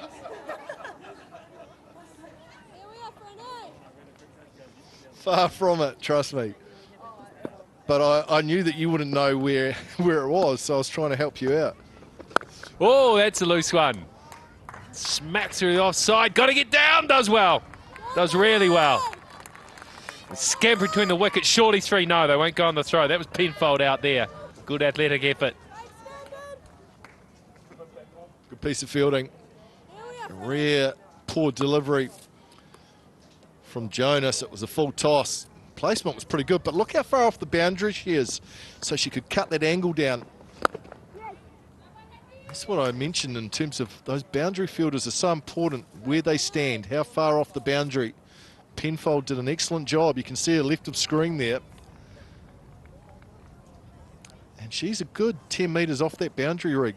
So's long off as well, trying to cut that 2 down. Oh, lovely piece of loop. I'd like to see mid-off up. It was 2 hit down the ground there, and they weren't hit with any power. They would have been dots. And created some pressure.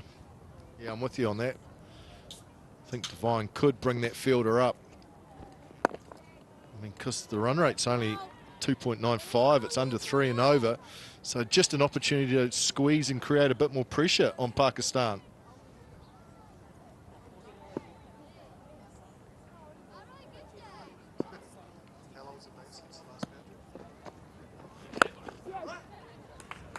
Another simple one down the ground, and that's all you want in this situation as a batting team. You pick up 4 runs and over easily. You'll take that any day. 59 for 4.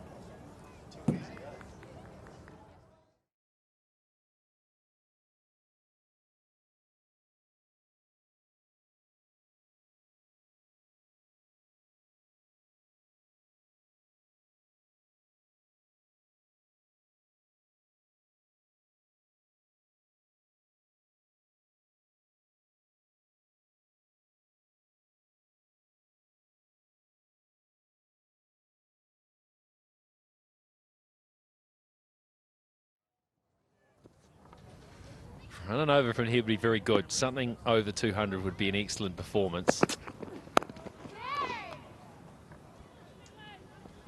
It's quite remarkable, Rig, that we're into 21st over. There hasn't been one boundary hit, no 4s on a ground that has a very quick outfield.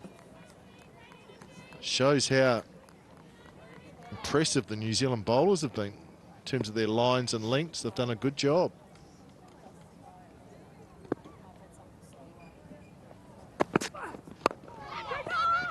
Oh, mix up. Mix up! Oh, no. This could be a boundary here, Mac. This could be the first boundary. Come on, ball! Oh, yeah. Yes! 4 overthrows. It's coming overthrows too, Rig. It wasn't conventional, but first boundary of the innings. And just talking through that decision, Sana went, she was in trouble, put the big dive in, and it was just enough to roll to the boundary for 4.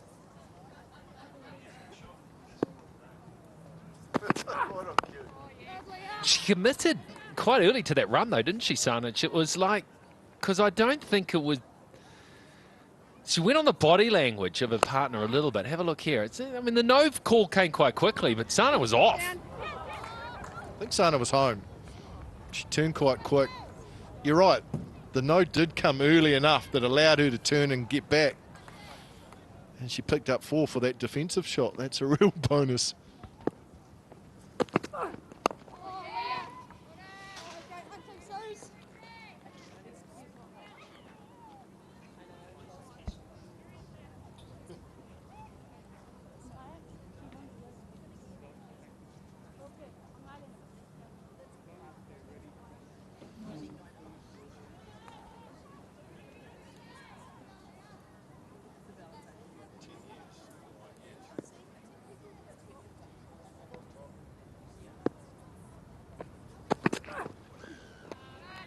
If you go back 10 years to 2014, it was the last time in a women's one-day international that there wasn't a boundary hit in the first 20 overs.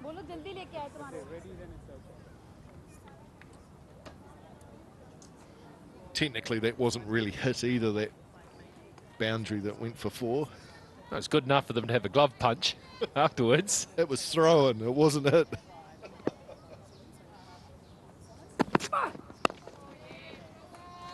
This is good stuff. Good bowling. Good tight stuff from Tahuhu. It's 63 for 4.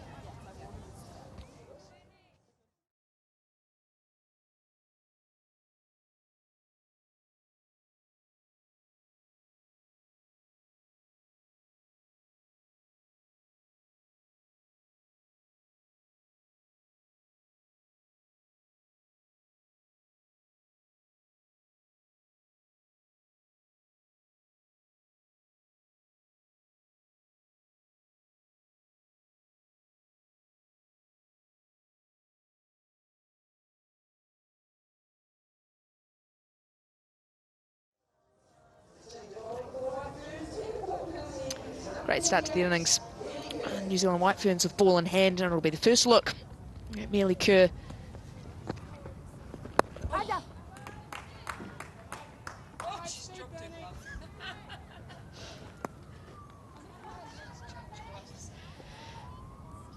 Just got to trot down and pick up the glove. Left one behind. Didn't she just get those changed? It's a danger, isn't it? The old, you see a few players, the non-strikers, and they like to hold the gloves in the hand when they're backing up. Too much admin, Frank.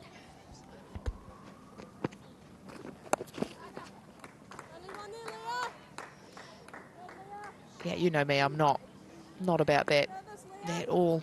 Keep it as simple as possible. Keep as little things to go wrong as possible when running between the wickets as well.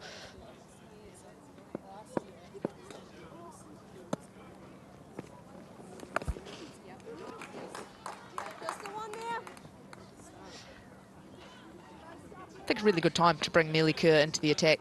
I thought she was good with ball in the first ODI. Just start to get the feel that Pakistan have realised that they need to put the foot down a little, try and raise that run rate. Very hard to do so against the talent and ability of Mealy Kerr. A little touch down the leg side. Big chase for Fran Jonas.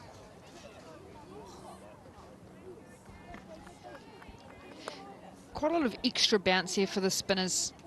Just this wicket is known to bounce a little bit more. There's a lot of grass left in the wicket, and when Mealy Kerr gets her lengths right, she can really get one bounce off a good length. That's why sometimes it makes it challenging to sweep against Mealy Kerr when she does bowl it right. There's no fine leg in place. They've got a deep fine and someone just in front of the umpire, deep square leg. So the opportunity here for both of these players is to be able to get onto that sweep. A low risk shot if they're able to get the bat on it.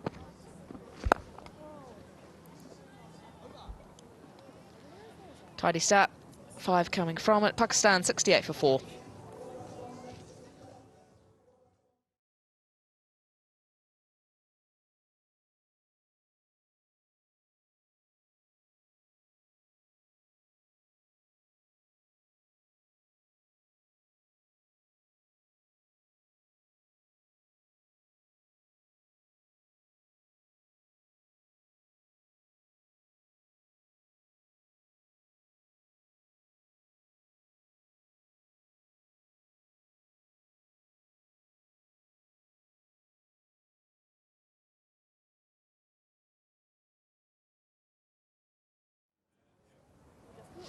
In need of a big partnership. Currently 33 off the 60 deliveries, and you get the feeling that this is the one that needs to go big for Pakistan.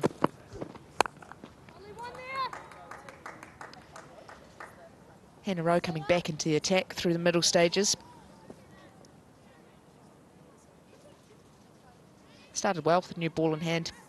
Was able to swing the ball early, create some real pressure up top with Leah Tahuhu. The bowlers have all been good though, Katie. They've all gone up a notch from game 1 in this series. Yeah, I think this is New Zealand's best bowling performance so far in the series. Attacked the stumps a lot more. Their lengths have been spot on. That's a little bit of a freebie though. Fallen wide outside the off stump means a big chase for Mealy Kerr.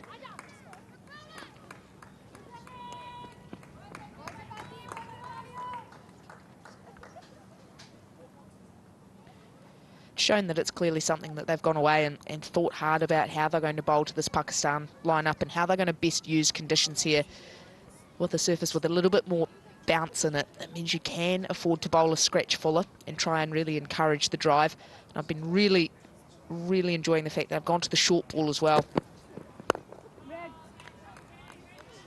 It's just put a little bit of indecision in the footwork. They haven't been able to get on top of the bowlers. They haven't been able to look their aggressive selves, Pakistan. You're spot on. There's 2 bounces and over in one-day international cricket, and typically against a side which are used to playing on low, flat wickets, Pakistan players don't face that many bouncy, pacey wickets. So what that means is that they haven't got used to necessarily playing the short delivery. So when it does rise on you, it is quite difficult to play, and quite a lot of Pakistan players like to get on the front foot. They like to play forward and get at the ball. So for the New Zealand bowlers to be able to question their footwork of saying, we're going to bounce this here, you can't just step forward and play into the ball. It's been really top quality bowling. And then those lengths where it's hard to drive here at Hagley Oval if the ball is just a little bit of a back of a good length.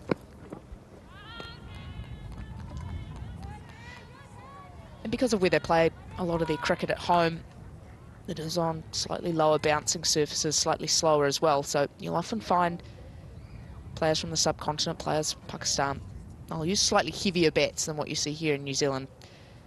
And the middle generally slightly lower because of the lower bounce. And so when you then have to deal with a slightly heavier bat, the weight of it all in the toe, to get your hands up above your head trying to play the short balls, tough going.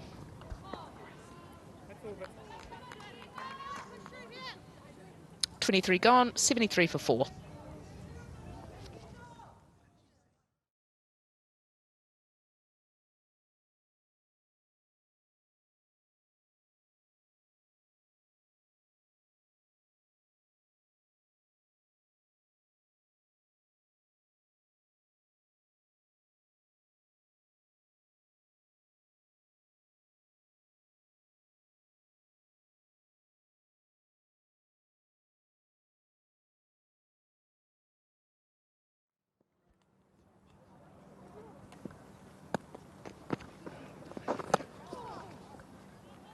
Some turn off the surface. Haley Kerr will be encouraged by that.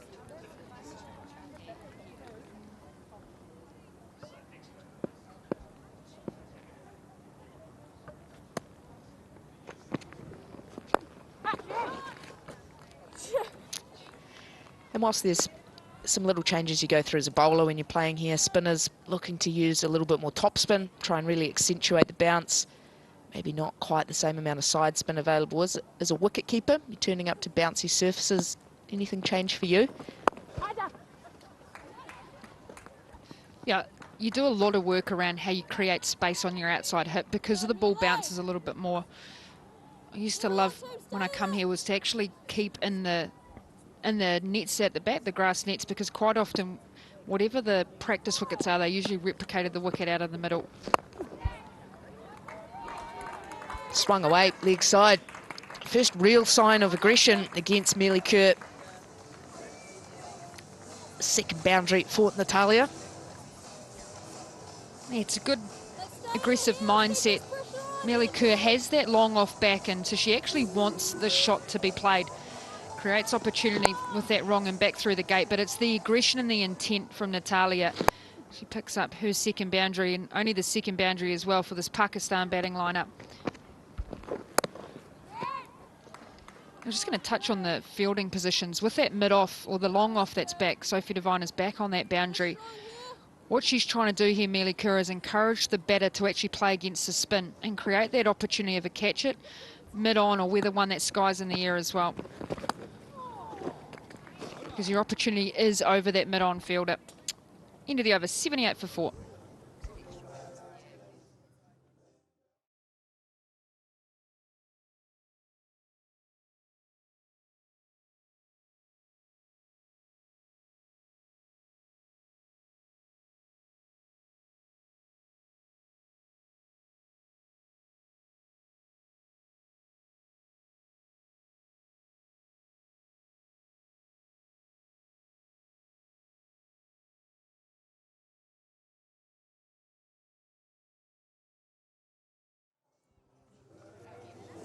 Well, these are practice wickets out the back.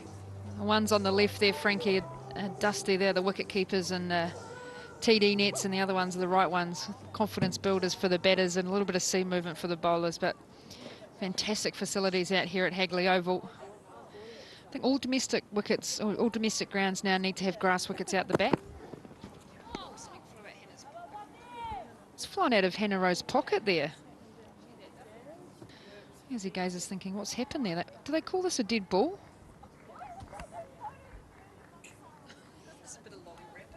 You're not quite sure what that is. Come out of the pocket.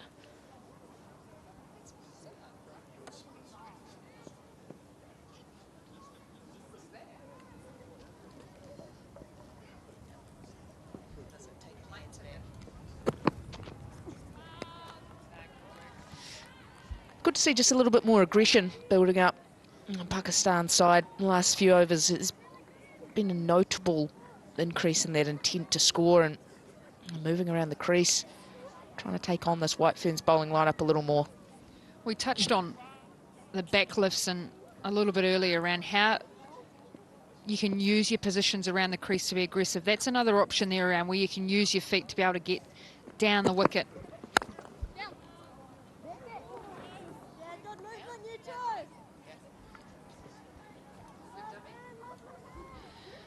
And this is just a touch on the hand position. So you generate power by pulling your hands back. Natalia on the left doesn't really move her hands too far back. She's really forward, so she can't generate too much power. Whereas Fatima Sana comes back a little bit to create that power. So a lot of power actually comes from where your hands get back and how you load up your back hip body position.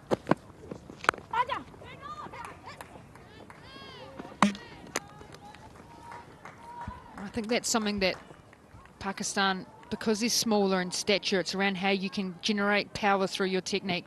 Look on the left there, Natalia's hands don't move any further back than her back hip, whereas Fatima is a little bit further back.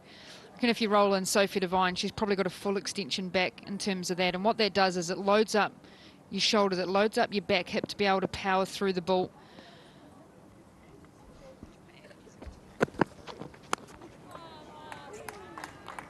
Up over top of the keeper, and that'll have enough on it to race away for 4. Hands are going back on that occasion. Katie Martin, Fatima Sana is saying, I'm going to have a piece of this.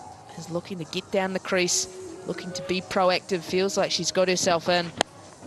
Fast hands through the ball, not quite in control, but still forward of the score just the same.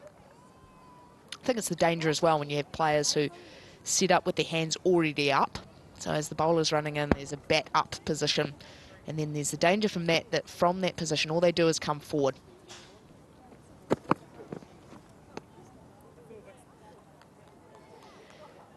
Wide one, but gets away with it. 4 from the over. Pakistan 82 for 4.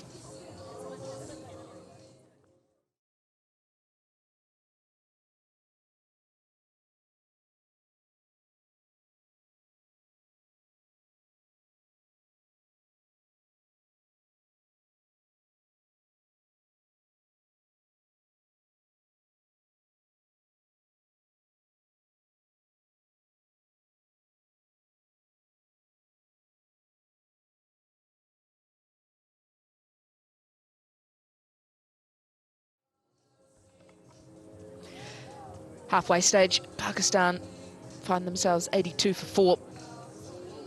A good partnership building here, though, between Natalia and Fatima. 47 off the 78 deliveries. It feels like they've just started to break the shackles a little bit. They've done the hard work. They've faced 34 and 44 balls, respectively. And so they feel now's the time they can start to expand.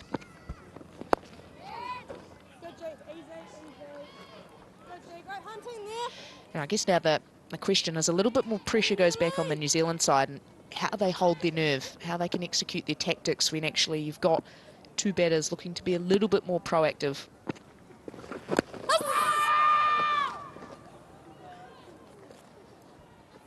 Merely Kerr perhaps the only one interested in that one. Yeah, Dempsey's given her the, yep, that's one's off the bat. Look how deep Natalia gets. That is very close. If she's got nothing on that, she's in a little bit of strife there. That's that googly from Merely Kerr. She puts back that long on now. Sophie Devine back on the boundary. Just missing down the leg side. Plenty of work for Tahuhu to do. Backward square. It's an interesting one with Merely Kerr and around. She's got a brilliant wrong in and how much she bowls that as to whether the long off or long on fielder is the one that's needed to be back. She almost feel by having long off, it feels a little counterproductive, but the ability then to drag players into playing off drives and through the offside actually makes the wrong and more effective. But in doing that, it means you've got to have mid on up, so potentially the easier shot could be taken advantage of.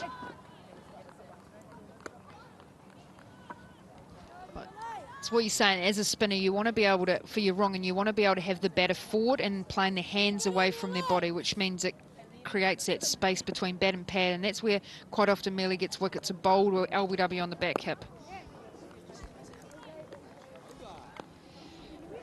83 for 4.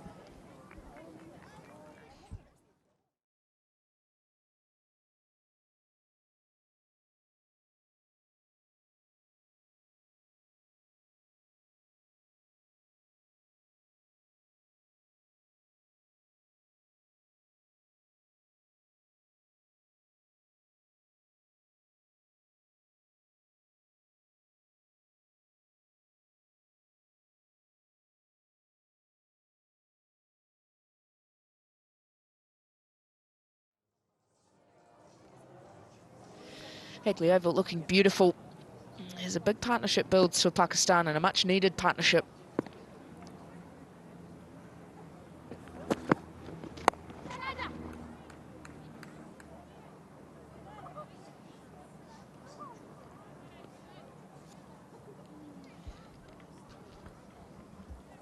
Quite a different wicket, this Hagley Oval wicket, than Pakistan had played on.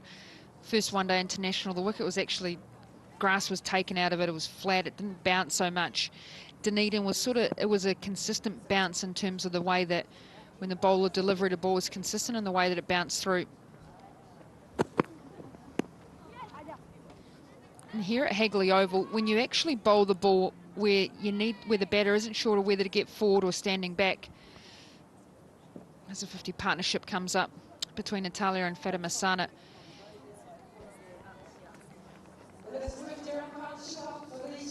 It's when that bounce, when it does bounce, it sort of comes up, or it's steep, a bit more steeper at you. So when you come forward, it hits you a little bit higher on the bat than you'd expect. Whereas in Dunedin and Queenstown, in that length, you typically be able to get it a little bit nicer on the middle of the bat. So it's awkward to be able to drive the ball here at Hagley Oval. Yeah, good hand. Unless the ball's full like that. Yeah, and it is something that shouldn't be understated either, the bounce here at Hagley Oval. It is one of the top 5 bounciest surfaces in world cricket. So it's not just New Zealand, but world cricket.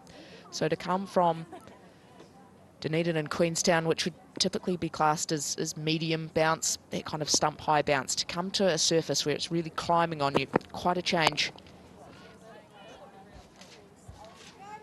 And it's something that early on, if you don't give yourself the time to adjust to it, then you find yourself in real trouble. You find yourself driving at balls that all of a sudden are hitting high up on the handle, up on the stickers, and it just feels uncomfortable when it's something that you're not used to. And perhaps Pakistan just didn't quite give themselves the time to adjust to that.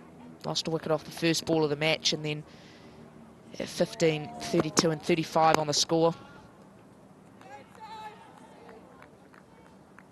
And it's shown that these two players have been able to apply themselves, and batting has got easier the longer that they've been out in the middle for. I think that New Zealand bowlers have done a great job in holding their line and their length well throughout. They've used the short ball well, but they've looked to attack the stumps. They've looked to encourage that drive a lot. Still keep their fielders up inside the circle, and it's been tough going for Pakistan. It's been a bit of a grind to get to this point.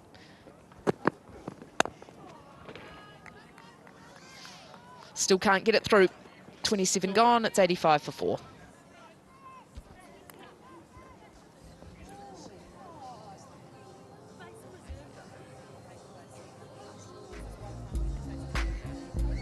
Oh, well, anyone would think it was still winter by looking at that. Although the Pakistan players, I think Frankie will say, is that where this cold weather has come from? A fantastic view back over the city here in Christchurch. Your home city, Frankie. It's getting to that time where you might be able to actually get to the beach a little bit more.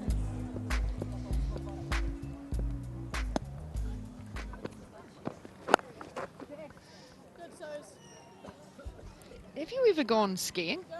Are you a skier or a snowboarder after seeing the mountains?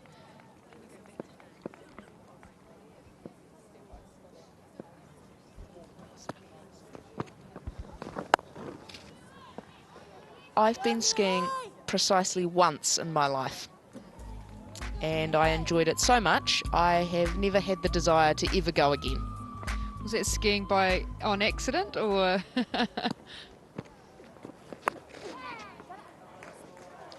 Big, thick outside edge.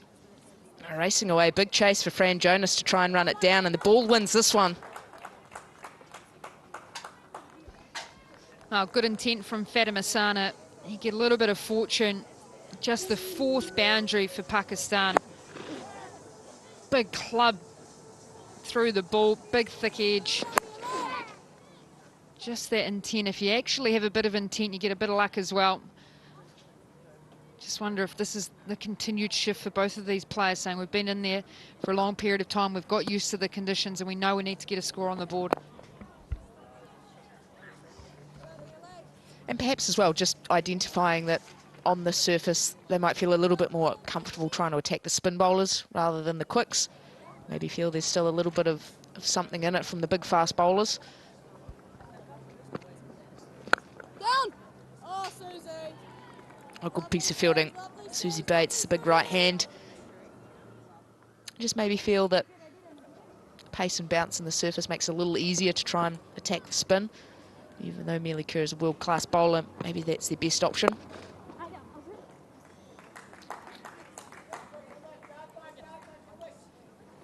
Good over for Pakistan. 5 runs from it. It's 90 for 4.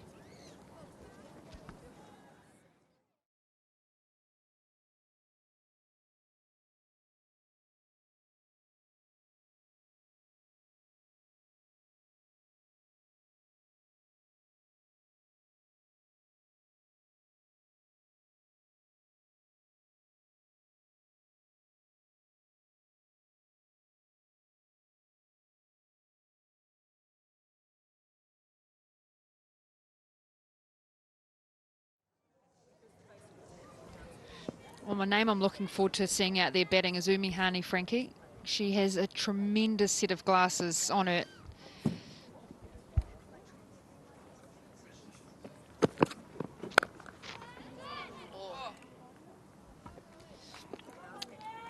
She wears them when she bats and she wears them when she bowls as well. They're the transition glasses. So obviously when you go inside, there we go. She absolutely loves the fact that we were talking about her glasses. So now she's outside, they got the old shade over, and when she goes inside, they're clear as a day. I reckon Craig McMillan would suit a pair of those.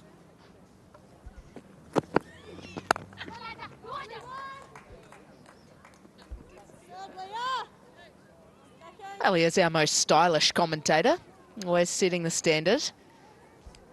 So I'm sure if there's a fashion statement to be made, then Craig McMillan will be leading the charge. That's the biggest call you've had in your commentary career, Frankie. I'm sticking by it, actually. I'll stick with it.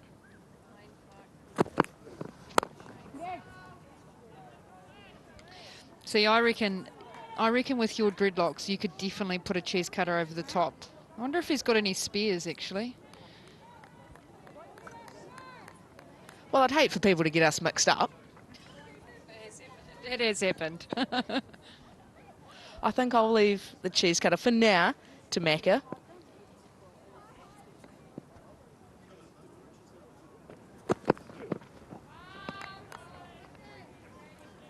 Too short on that occasion from Hanero. Overhead height, being called and signalled wide.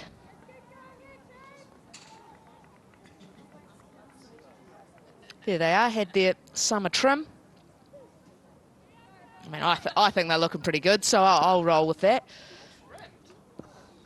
Where are they trimmed?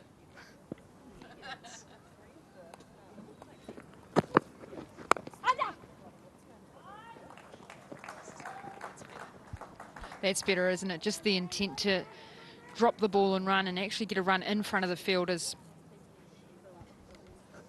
It's just a noticeable increase in intent, and it hasn't necessarily been taking more risks. I think it's just been that intent has gone up. The running's just gone up a notch. Just that desire to be scoring off every ball. So if you can hit it for 4, do. If you can't, then how do you get 2s? Then how do you get a single? It's swung. up and over the top. Has it got the legs on it to roll away? Yes, it has. Excellent striking from Natalia. Yeah, this is a good shot. Just cleared the front leg. Able to slap that over the top. Good wrist position, good work through the ball. And a safe option, straight past the bowler. Oh, they look like they're getting going here, Pakistan. Got to look to get a score that they feel like their bowling unit can defend. It has to be over that 220 mark for me.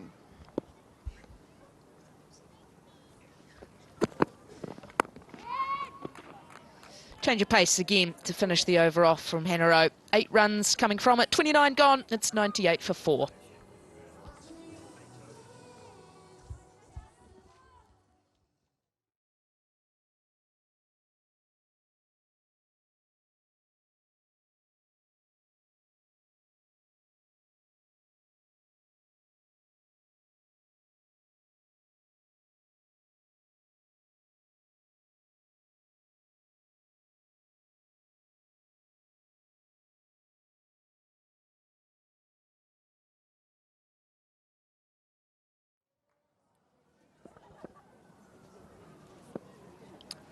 Well, plenty of runs starting to flow for Pakistan in the context of what has been a very tough afternoon out here in the middle. Hagley Oval looking beautiful now. Sunshine's come out, Macca. This is why you live here. Got the forecast right, didn't they? Blue sky, a little bit of northwest, some heat, which is good.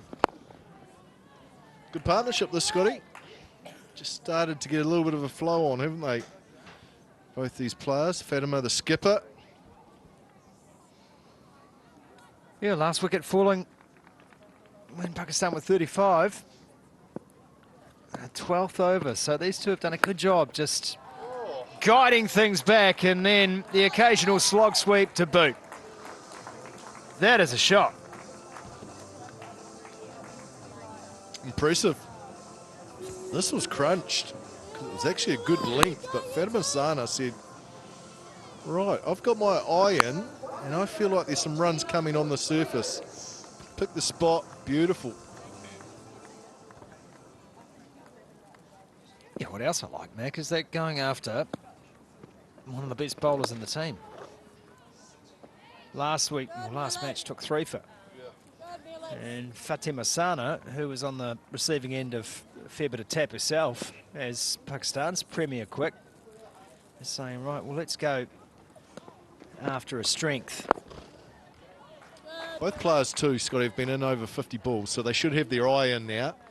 It's really important they go deep here. They're probably realising that Pakistan will need something well over 200. And if these two can bat for another 15 overs, they'll get that. One just going on with the drift from Mealy Kerr. Yeah, I think 200 minimum, that is for sure. At the moment, it's 103 for 4.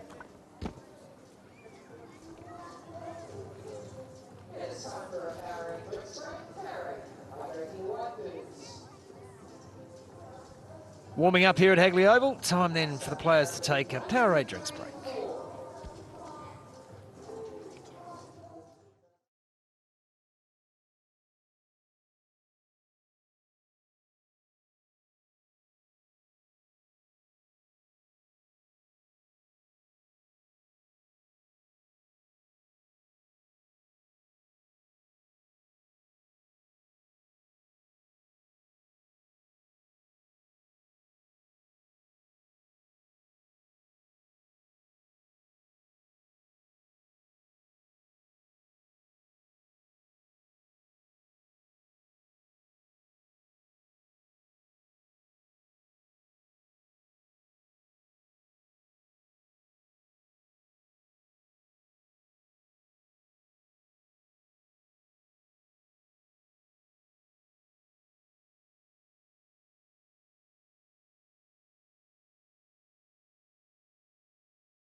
Looking over the delightful Hagley Park here in the centre of Christchurch, Watakaro.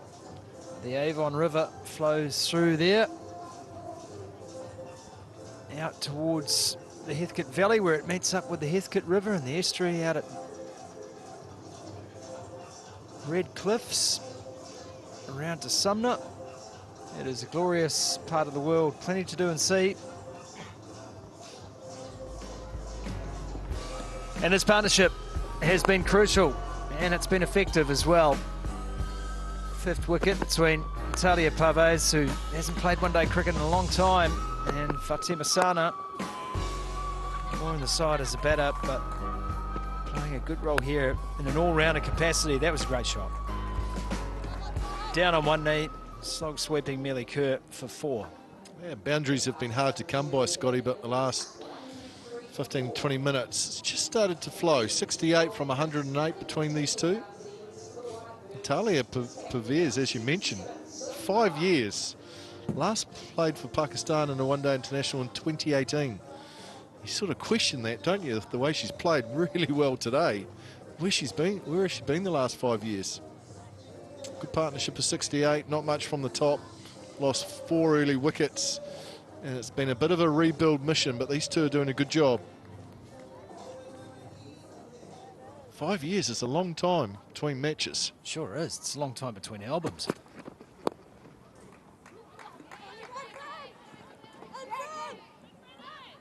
And look for 2, won't be there. There was a time, I think we're thinking around that sort of 13, 14 over mark, Mac, where 100 looked a long way away. So that's the impact that these two have had. Also the fact the sun's out as well. This pitch does bake off quite quickly. We'll know that. We've seen that from previous games here over the last couple of seasons. I like the bowling change. Sophie Devine just coming back in. She's renowned for this as a bowler, just giving herself a short spell just to see if she can't do something, change the picture just a little bit, bowl a heavy ball, draw a false shot. Something needs to be done here. It feels like the air's just gone out of New Zealand sails a little bit as this partnership's developed.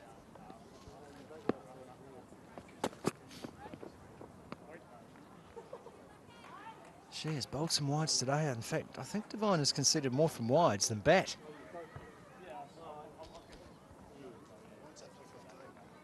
"15 wides so far for the White Ferns. That's something that they'll be disappointed with, and I'm sure the bowling coach will have some work to do there.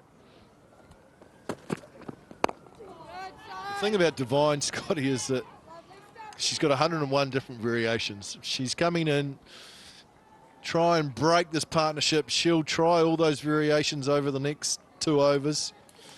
So it'll be a real mixture. It'll be difficult for the batter to know what's coming at her. She just wants a wicket. She doesn't care how.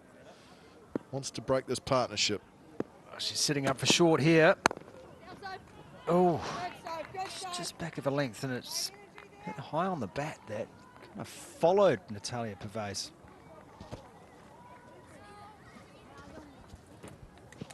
Yeah, it's a hard length from Devine.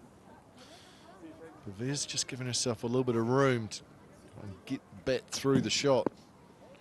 Well, she just moved square leg back to the boundary. Sophie Devine. That is a bit shorter. And it's eluded the field as well. So they'll get a couple here. There's been a couple of misfields, which will be frustrating for the various bowlers. Well, that's what Devine's looking for. That was not far away from the fielder. Molly Penfold at mid-on. This could have gone anywhere. Looped up. Managed to get past Penfold.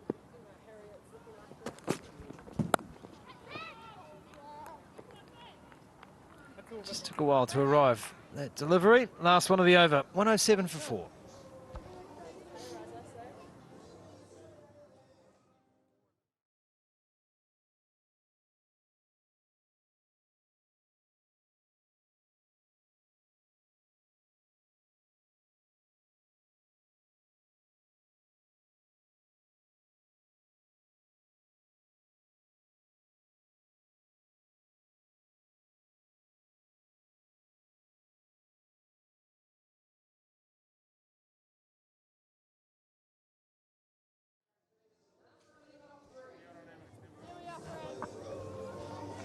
31 overs gone.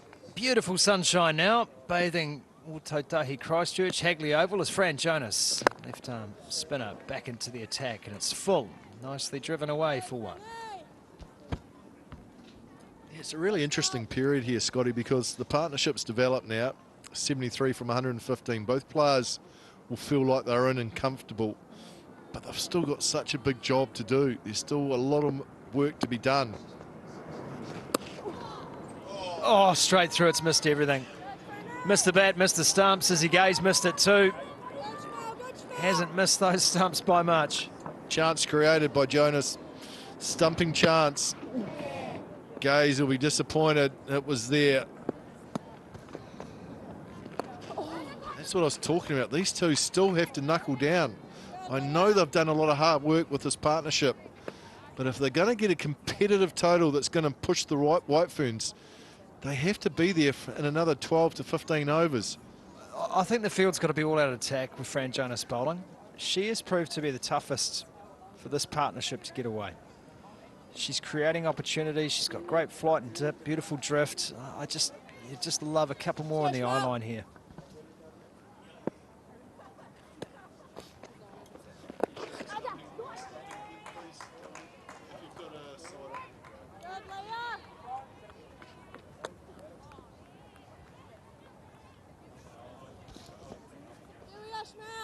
Let's have a look at the missed stumping by Izzy Gaze. Ball continuing, just kept going down the leg side. She actually got into position.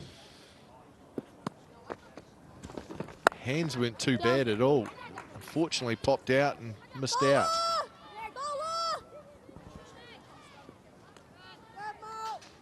It's a real blot on the copybook of Izzy Gaze today. Took an absolute screamer off the bowling of Sophie Devine. Yeah, keepers are tough on themselves, aren't they? Their own worst critics, so she'll be frustrated by that. Oh, Franny! Arm ball from Jonas to finish the over. It's a good one. 1-1-1 for 4.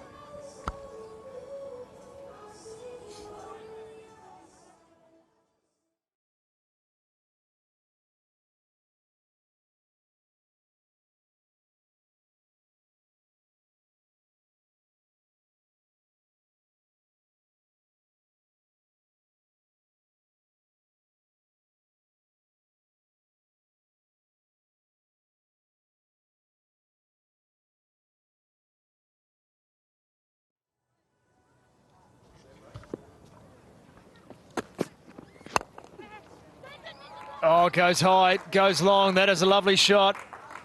Just plugs a little bit. Will have enough to make it to the boundary. Good intent from Natalia Pervez.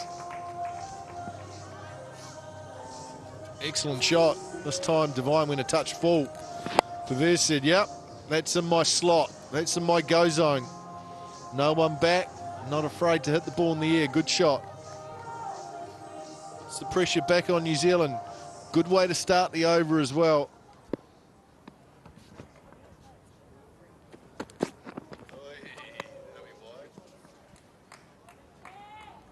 Another wide from Sophie Devine. But she's not going to let up in terms of her short ball strategy today. I think New Zealand have used the short ball pretty well today. That's probably not a great example, but by and large, I think they've used it well. Just to try and put some pressure on the Pakistan batters. One full on the toes, nicely played. Yeah, look, it's been one of those deliveries, Mac, but, you know, sometimes it's pretty hard to get that right. Well, it is a hard delivery to get right. I'm underestimating that. So the fact that New Zealand's been largely very accurate with how they've bowled that short ball today, I think is really pleasing for the team. Pleasing that they're actually using it, because quite often there's a unwillingness to do that. It was slow and full from Devine. Clever bowling, bit of a mix-up. Back safely enough. Well, it's licorice all sorts. The variations are coming out here from Devine. Number of slow balls. We've seen the bouncer. There's a bit of everything here. What's she going to deliver this? Swing and a miss, another slow ball from Devine. They just rolled the fingers on it this time. Actually just went away from Pervez just a touch. Let's have a look front on. There it is. Just a little drifter. Nice piece of bowling from the New Zealand skipper. Yeah, ultimately it's frustrating too. Dotting up here in this over. Boundary off the first delivery. Gee, spit that out. Natalia climbing into that first one. Since then, it's been all about Devine.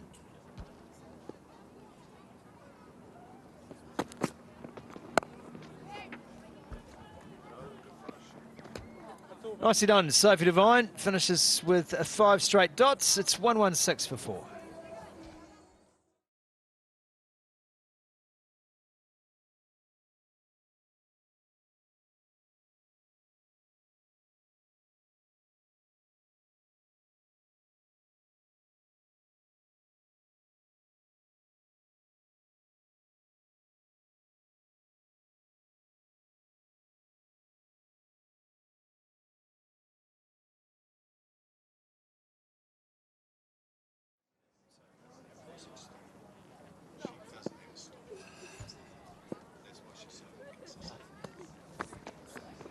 Fran Jonas back, started wide, and that has been clubbed. It was wide, it was there to be hit, and hit it was. Shot of the day, this one. This is an absolute beauty from Fatima Sana. Pakistan skipper got a little bit of work too wide from Jonas.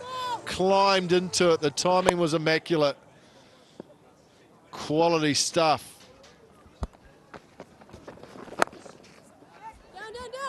Great way to start another over. And they're going to pinch a single here. Good batting. Last 2 overs have started with the boundary, so this is good from Pakistan. And feels strategic too. Feels like they've had that conversation. Let's get that boundary early in the over, put the pressure back on the New Zealand bowlers. Obliging with a short and wide to start is probably not ideal from a New Zealand point of view. Yeah, it's been a change in mindset though, hasn't there? Early on in the partnership, that wouldn't have been hit for 4. Might well have been left. So this is good. Rocks onto the back foot, punches that out through cover for 1. Yeah, there's real intent now to score off every delivery. I guess whenever you've got to rebuild and you lose 4 early wickets, there is some tough work to be done, Scotty. But these two are doing a good job. Well, 6 off the over, and relatively effortlessly as well. This one's tickled round the corner to fine leg. They'll come back for an easy 2. That's 8. And all of a sudden, Pakistan starting to make the runs look easy. This is good batting, especially after you get a boundary off the first ball. It's important you continue ticking the scoreboard over, so it's a positive over. With 8 from it already, this is Pakistan's over. Beautifully taken down the leg side from Izzy Gaze, who tried to sell it to John Dempsey, and he was not buying. It's 1-2-4 for 4.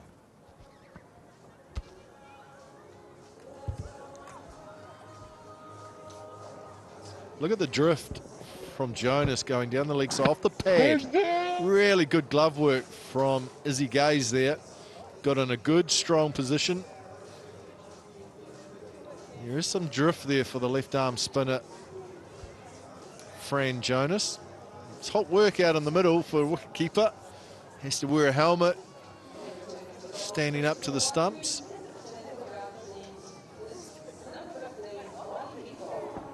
Molly Penfold is going to have another chance here. Had a great opening spell, Molly Penfold, 1 for 12. Her figures are 4 overs. Izzy Gaze has been outstanding behind the stumps today. Just maybe the one opportunity, stumping opportunity, that she'll look back on and think maybe could have done better there. Still a tough chance. And starting with a wide, Molly Penfold. Yeah, it's a good move, I think, here by Sophie Devine to bring her spearhead back. Fastest for the New Zealand bowlers. Good first spell from Molly Penfold, but needs to follow it up in the second spell and be just as tight. Try and break this partnership. Partnership that's now at 90.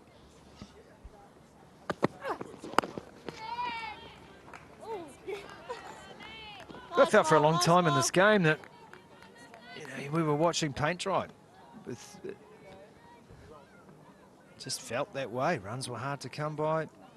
Run rate was below 3, 2.5 and over for the first 20 overs of the match. And just in the last 3 overs, we've seen an acceleration from this pair. So it feels there's jeopardy back in the game for New Zealand now. Big shout, given! Kanan Jagannathan puts the figure up. Penfold has the wicket. And the changes worked wonders for captain Sophie Devine. Natalia Purves, a solid 39, but she's got to go. Nice piece of bowling from the New Zealand speedster. Full and straight, got across her stumps. Way too far across the stumps. Finger went up. Good appeal from Penfold. Gets a high five from Susie Bates, a tap on the back. She picks up her second. Good innings from Purves. She has to go for 39. Pakistan 125 for 5.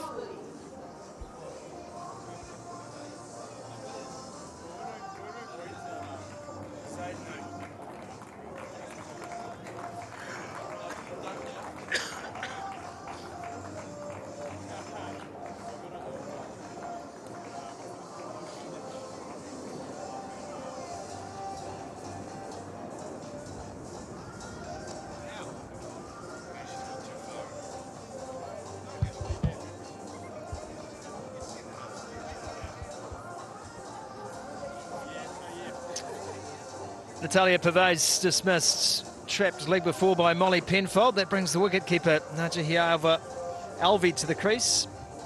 Just 5 matches for her.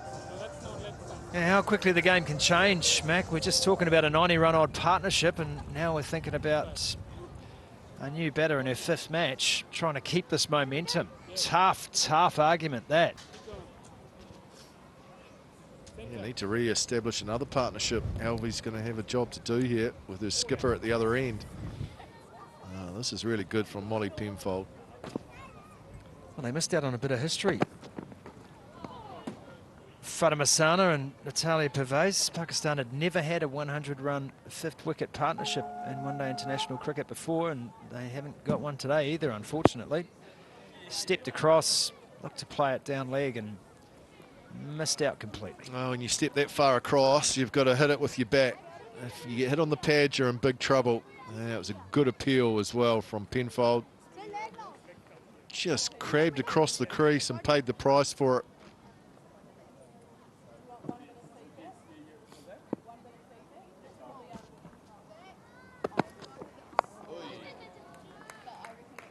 Well, she's off the mark, Najihia Alvi. Although she didn't look like she wanted too much of that one from Molly Penfold. Short ball's going to be crucial here too. New batter in. Sophie Devine is probably thinking to herself, might have another quick over here too. Nicely played, got up on her toes. It's guided down to 3rd. But it's good from Penfold, mixing up her lengths and her deliveries. Oh, swung. Square of the wicket, chase around the boundary rope for Georgia Plimmer. Fetched that from a long way outside. And a good old-fashioned crack too. Good shot from the skipper. Onto it very quickly. Hit it a long way in front of square. Long way, so there was work for Plimmer to do because she was back behind square. Been busy in the field today.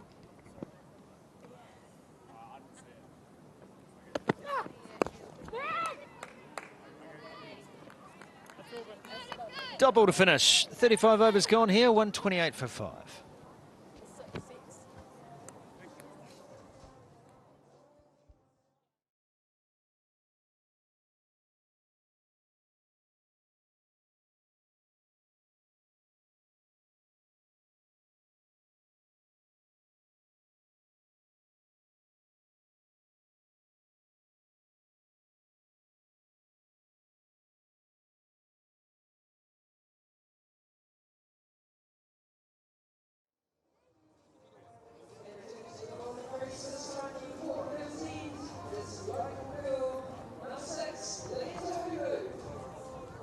There's the card so far.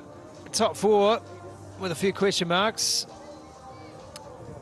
Fatima not out, standing captain today, in the absence of Nita Dar, who's been unfortunately ruled out of the rest of the series after suffering a concussive incident in the first match in Queenstown. Went down to field off her own bowling and got banged right up in the face there.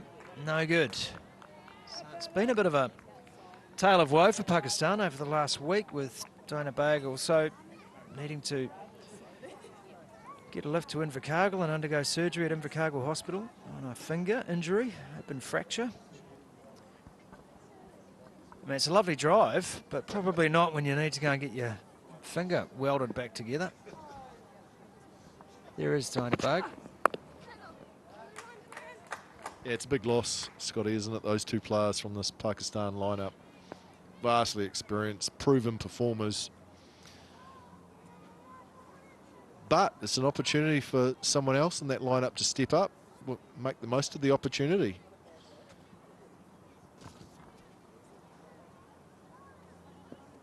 Well, we've seen some good performances from this team. They were ranked well below New Zealand. They had that success in the T20 series, a success that's made a little bit of history for them.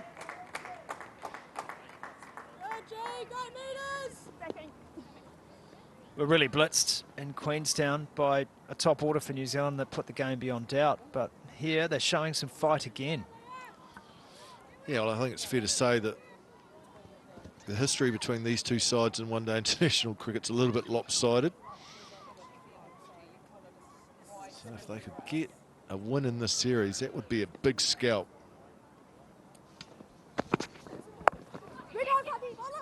Couple of steps from Najiha, who looks a little bit hot-footed in the crease, doesn't she, Mac? Just trying to get herself into a position, almost second-guessing Nia Tahuhu.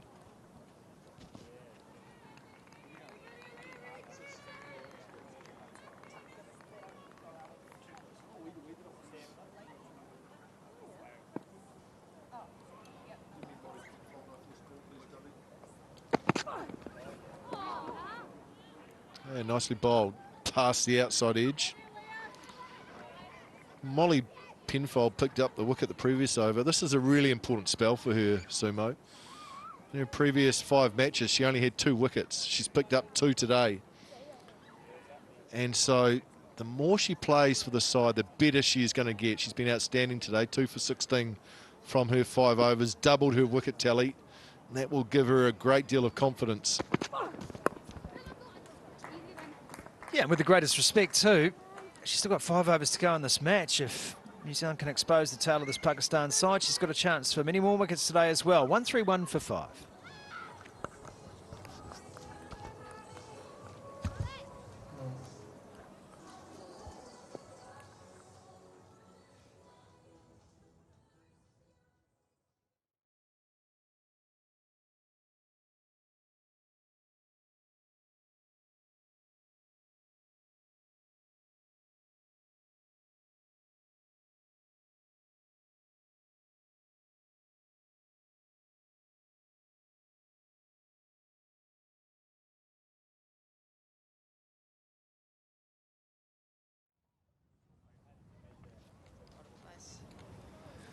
Really is an asset for Christchurch, Hagley Park.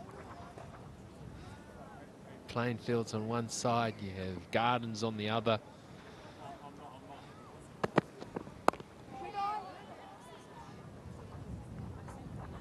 It's good for exercising. You only have to run round it once. You've done your run. This is good. That's the Port Hills. And on the other side, Littleton Harbour. Fantastic up there as well. You been up the Port Hills at all? I do live here. So yeah, I have been once or twice. Well, no, you might have been quite a homebod.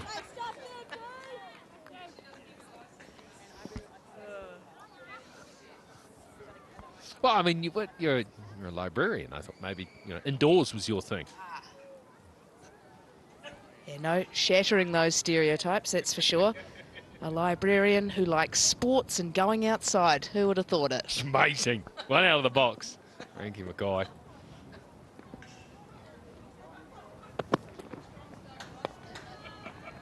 I love the old Port Hills, actually, especially as a little bit younger and had 2 functioning knees. Loved getting up and having a trot around up there, but... There's some fantastic trails, isn't there? And great views. Good hard work. Spend a little bit less time up there now that I struggle to run and then walk for days afterwards. So try and stick to the flats a little bit more, but it's a great spot, that's for sure. And for those keen mountain bikers, they have a wonderful time up in the adventure park.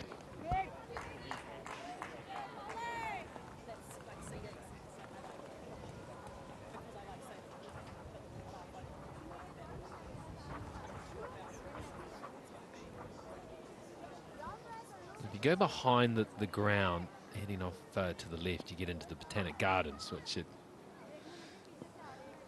lovely, actually. Lovely this time of year.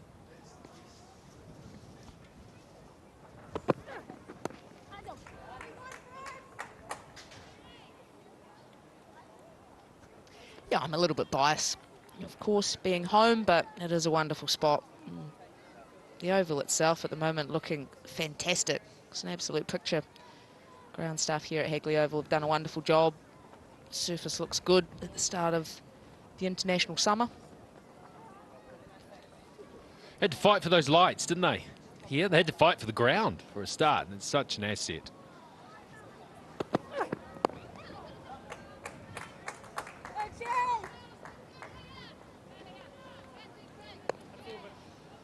$134 for 5.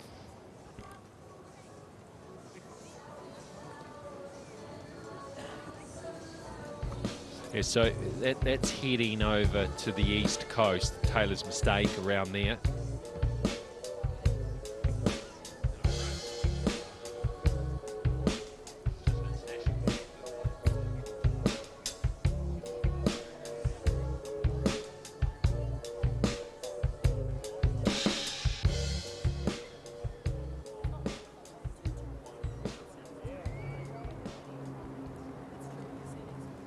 It's growing on me, Christchurch, as a city. Didn't really like it for a long time, but the more I've been here, it's I think, and the rebuild's quite quirky in the city now. Some cool places to hang out.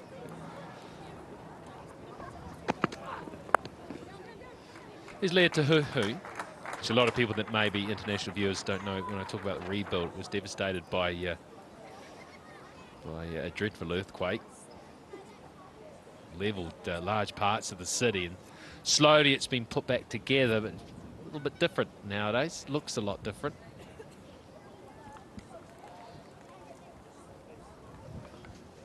I'm pleased we've finally changed your mind, Rick. That's actually made my day.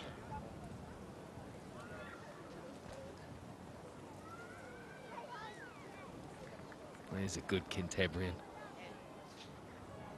Snarl. Fierce. Oh, doesn't quite carry. Hit so poorly, got away with it.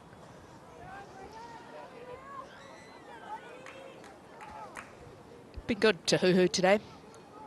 Looks like she's in really good rhythm. Bowled in good areas, been able to mix her lengths up, just with good control. It's meant that no player's really been able to get on top of her. She'd look likely to take wickets in all 3 spells.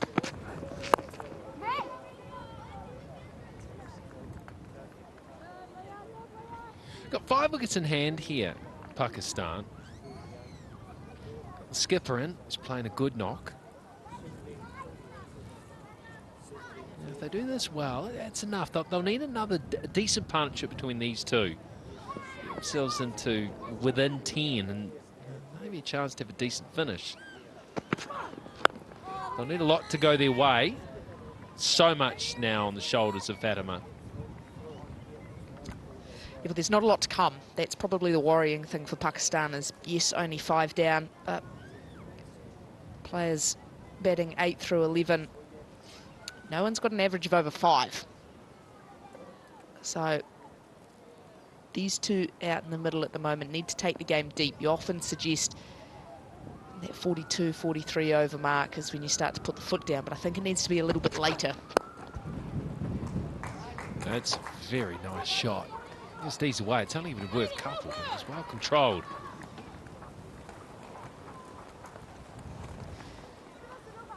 And so it's just how they continue to play reasonably low-risk cricket to about the 45th over. And then if you're still only 5 down, maybe 6 down at worst from that stage, then you can really go. Hopefully Fatima Sana's still in and really able to launch into the New Zealand bowlers.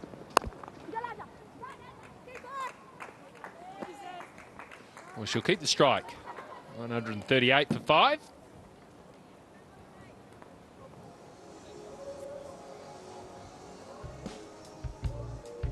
Good tonnage mistake up on the east coast. Fantastic spot up there. Water's not particularly warm, is it? But in summer, it's pleasant enough. It's good surfing on that coast. But a rugged ruralness within 20 minutes of the city.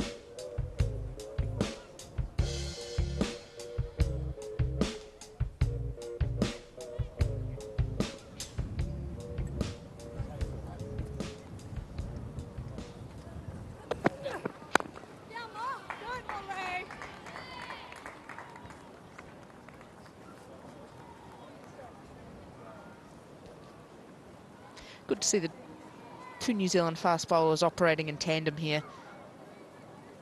Bit of a license to be aggressive, try and break this partnership. The New Zealand side knows that once they can dismiss one of these two, then they really are into the tail. And so good aggressive captaincy, good aggressive bowling from these two as well. Really try and put the pressure on. Well, now this is in the air and it's going to fall safely. And spin. We're prepared to go after that one. The decision that Fatima in particular needs to make here is she's got to realise that this is a little spell here where the New Zealand captain's got the two faster bowlers on, trying to blast one of them out. Get through that, then they'll have to say, all right, who can we attack? Who can we try to put some pressure on?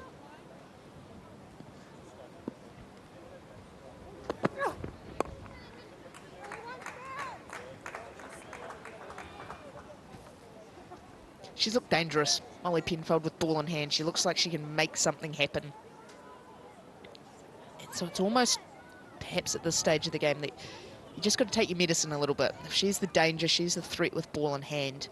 It's just about navigating her overs successfully, not giving her the wicket, not giving New Zealand the wicket that they're craving by having her into the attack at the moment.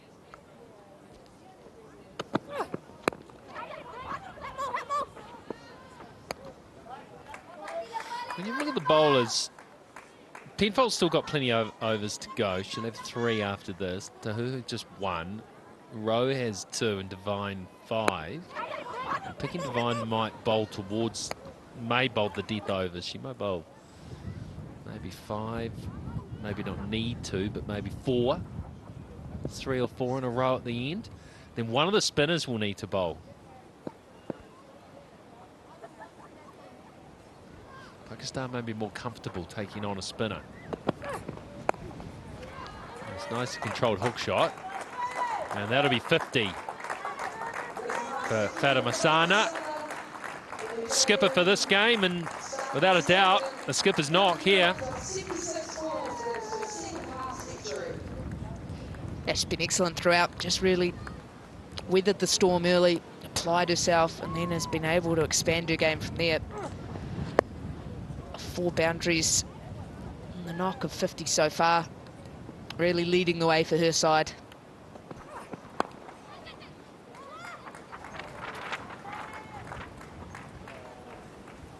.39 gone, 142 for 5.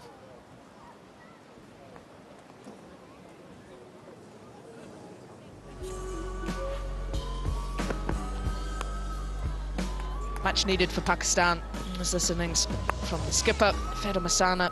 A little bit of luck early on, But it's got lightning fast hands. And when she gets it out of the middle, it stays hit. That is her favoured shot. Through the offside, the expansive cover drive.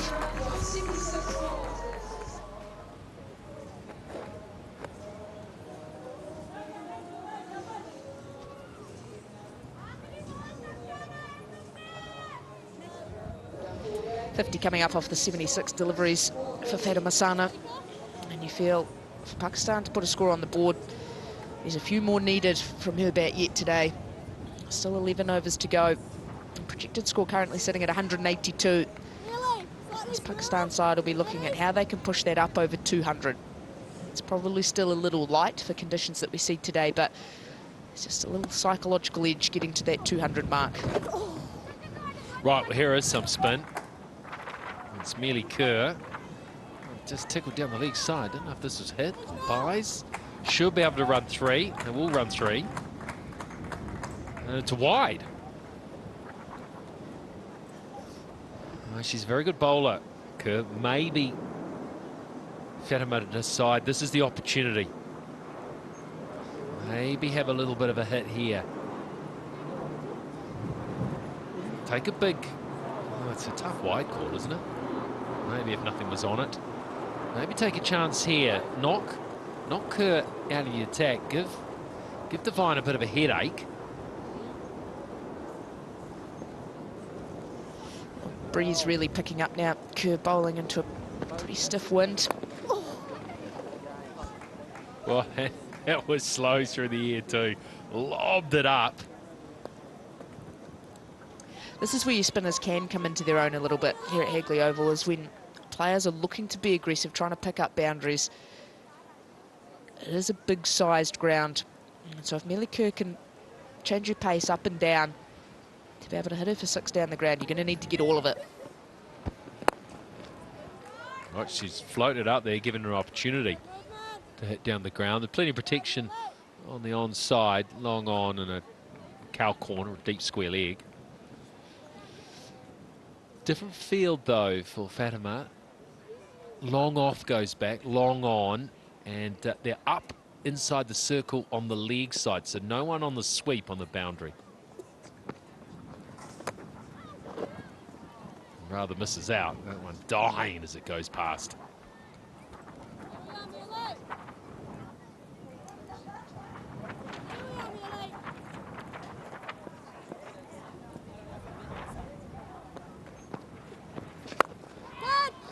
Hit away, down to long off. Well, she's thrown it up nicely, Kerr. She's taken a lot of pace off the ball.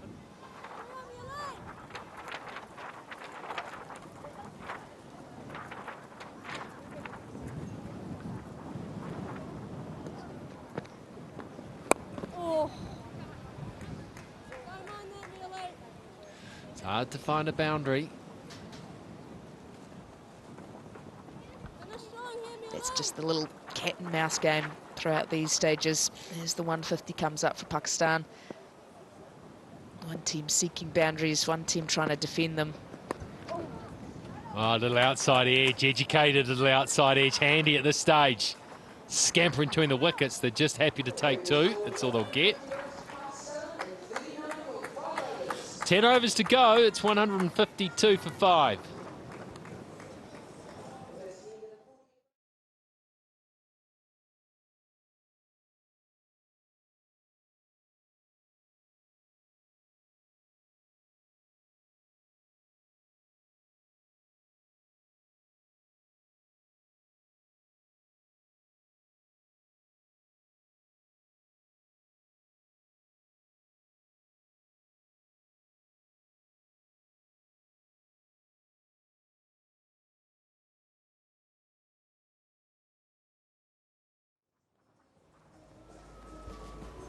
Good partnership through the middle. You can see the early wickets that fell in the first 10 overs.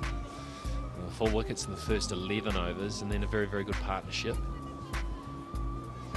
Steadily built as well. Now they need a decent finish to at least get something on the board.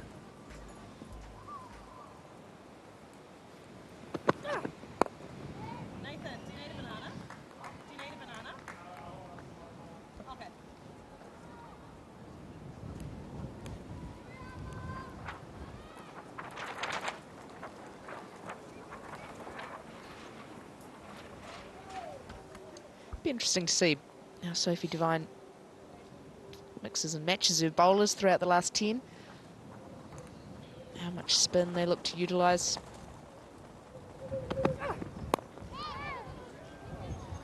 Skewed away on the offside. That's the opportunity. Mid-on and mid-off are up in the circle, and it's a very, very strong wind. Just assisting. Shot down the ground. That wind has really got up.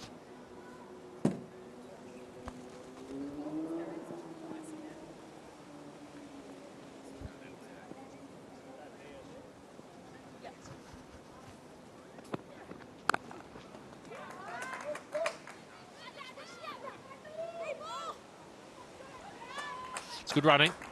Big throw. Big boundaries here at Hagley.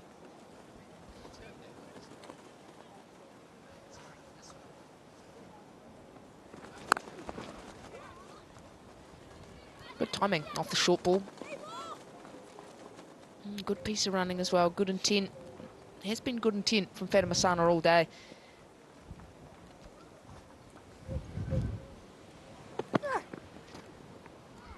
Slow ball off spinner. Died. Yeah, when you look at the situation in which she's come in, she's 56 from 82. That strike rate's fine in the situation. Needs to finish this off, though.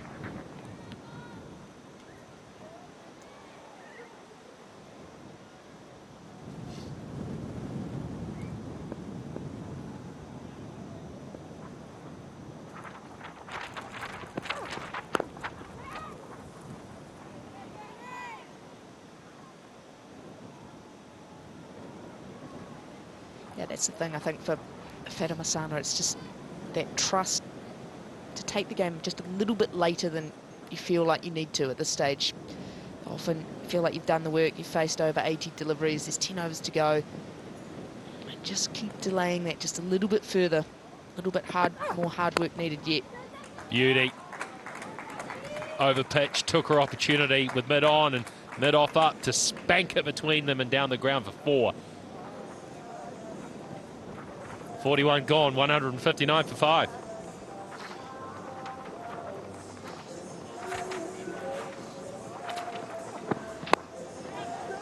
Just a slight miss for Penfold, the last ball of the over, trying to close out. But had her protection set square and not straight. And Fatima Sana's done well to open the front leg up, punch it down the ground for 4.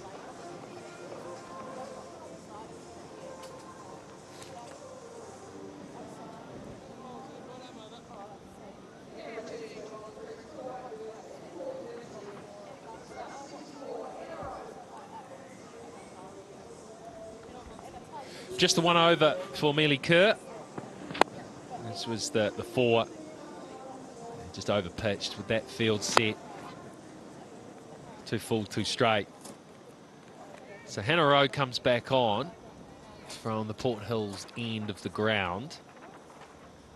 Mealy Kerr only bowled 1 over. It was a good tidy over.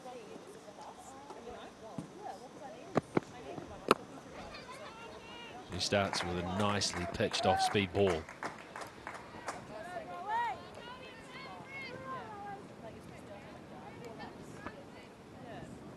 Great start from Hannah Rowe.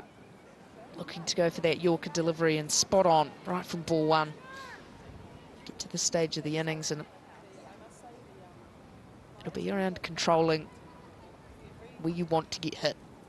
So utilising 4 fielders out on the boundary. And it's trying to get hit to those sweepers as much as possible. So what line, what length do you need to operate in?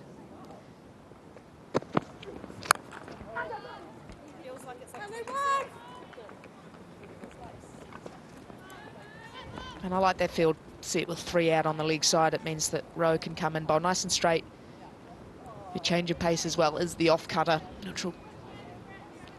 Hopefully hold in the surface and go in towards the right hander ever so slightly. It just allows her the protection. Now trying to squeeze 5 fielders up inside the circle. Nicely dealt with. Although I think it's hit the arm and it's hurt a little bit.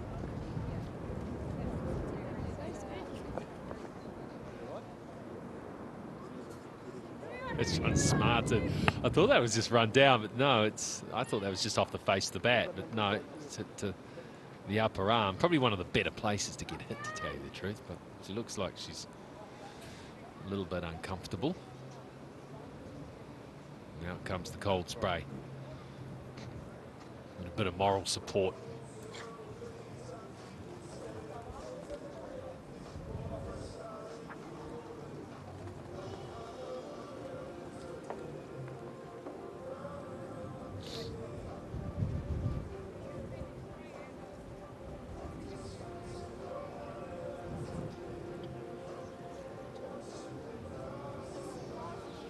Run a ball from here goes through to 213. 8 runs and over 230, that'd be plenty. Pakistan could get to, say, 220. I think it'd be a really good performance. It's something if you can take some early wickets.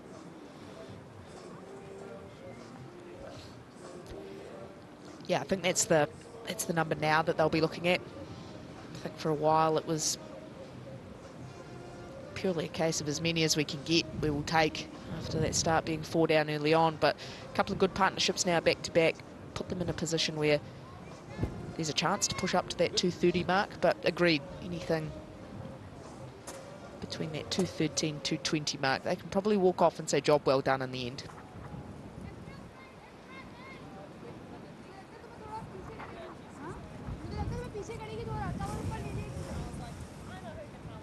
Right, ready to go again.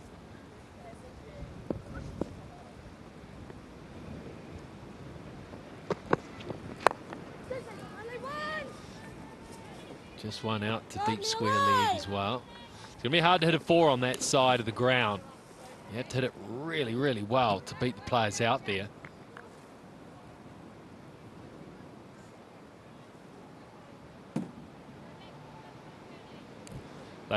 Those players come in then on to the onside for the Jiha. And third man goes back.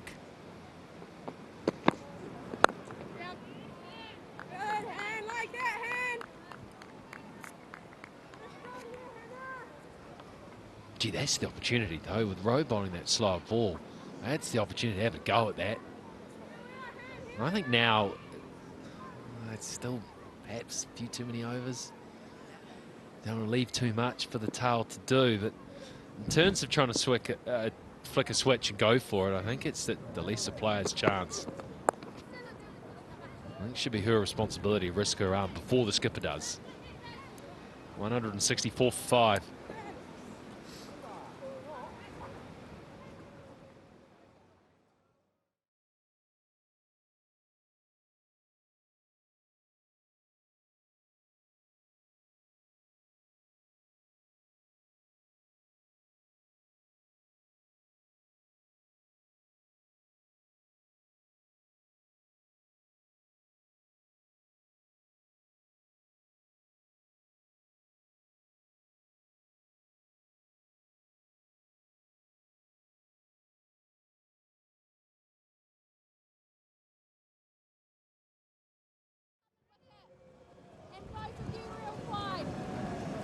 Not far away from her highest ODI score. Done really well here, Fatima Sana.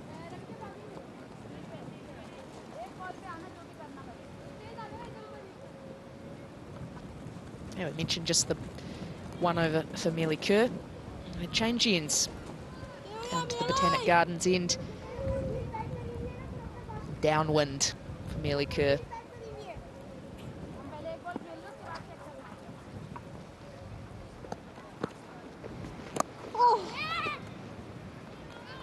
Yeah, immediately it was quite a lot quicker through the air, that one, and a little shorter.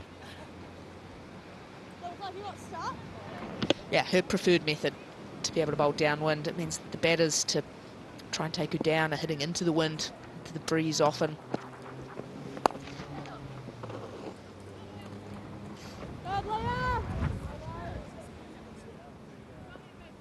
I'll go wide again. Jay, come up, frame 45.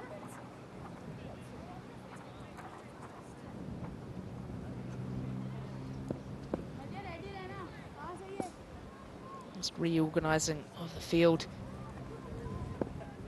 Both players out down the ground for Fatima Sana.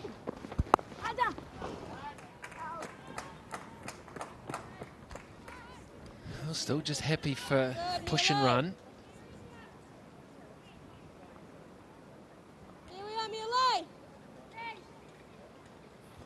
It's hitting into the wind, but for Najiha, they're quite close.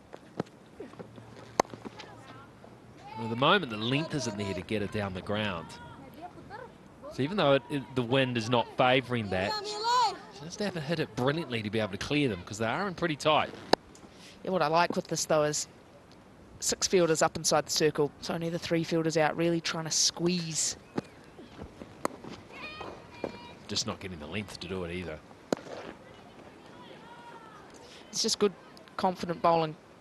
Saying to Najiha, if you're prepared to take a risk here, then it's there for you. There's plenty of space for you to utilise. But knows that it's a little bit earlier than she would like to. I think 45 will be that magic number for proper foot down time. That was the chance. That was the full one. They just get one. That's over. Najiha will keep the strike. It's 167 for 5.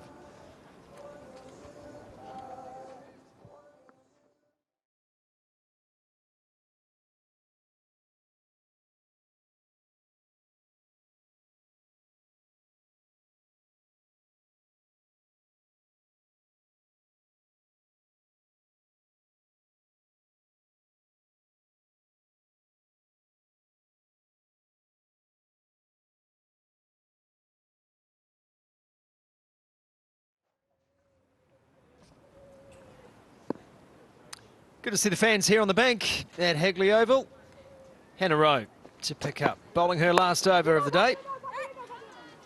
And again, a little confusion in the running. It's been a little skittery in recent overs, but what a knock this has been from Fatima Sana, captaining the side today. Only Bisma Maroof has had a better innings as captain for Pakistan than this 63 from Fatima Sana. Shot. Don't even bother moving. Hitting with the breeze, and that has been crunched. Good area to hit the ball down the ground. No one was back there. Hannah Rowe just bowling it with enough width that Najiha can play her hands through that. Good use of the feet. Gave herself a little bit of space outside leg stump and straight past Hannah Rowe. Brings about a change. Long on goes back now. Third comes up.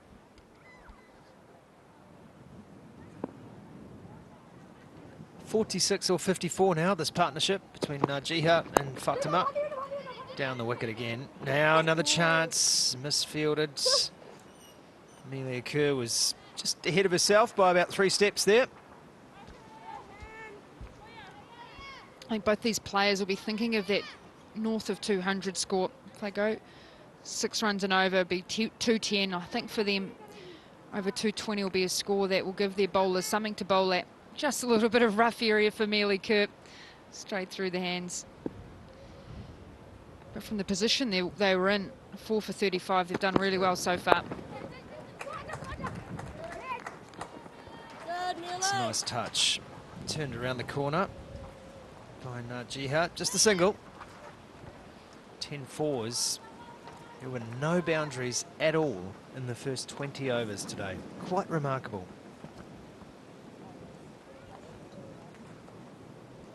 I think it's down to not just New Zealand's bowling wicket to wicket, but also just the mindset. They lost wickets, so they then got a little bit defensive in their play. And able to pick up those boundaries and really well supported, but the impetus that Fatima Sana, the captain today, has put into this inning, she's worked hard, she's created opportunities to be able to score, and then Alvie has come in 21 off 30 deliveries as well and hasn't lacked that. Let's not forget Nita Dar, who's their main strike player through the middle, is out with injury today with concussion. So it's a good opportunity for Alvie, the wicketkeeper, to be able to get some time out in the middle and help her skipper try and get a score. Remember, Pakistan need to win this to go 1-1 in the one-day international series. havoc out there, Scotty. Yeah, the Toblerones are everywhere. So they're gone. Young crew out there getting through their mahi. Let's have a recap on the points table. This is the championship, so this runs between World Cups, top 6 teams, and we'd have to say top 5. India automatically qualifying because they are the host nation. So each team plays 8 series. New Zealand won't play against Ireland and Pakistan won't play against India in this current iteration of the championship. So a win today for New Zealand would give them 2 points, and that would see them sitting second behind Australia, but still plenty of matches to go. 11 in total for New Zealand. Do you want some great news? Always. Unofficial, Australia are coming to New Zealand 2024. So the Rose Bowl will be back, which feels like New Zealand haven't played a Rose Bowl game, one-day internationals against Australia for such a long period of time. I think it was a COVID series in Australia and the team didn't do that well, so it'd be great to see not just England here in March, but also Australia here next year. Do you have to hide from the authorities after sharing that knowledge? Well, it's unofficial, so that's enough, isn't it? I don't know much, I can tell you that, Scotty. Yeah, we've got to get through these championships. That's the joy of having this series. 1-7, 3 for 5.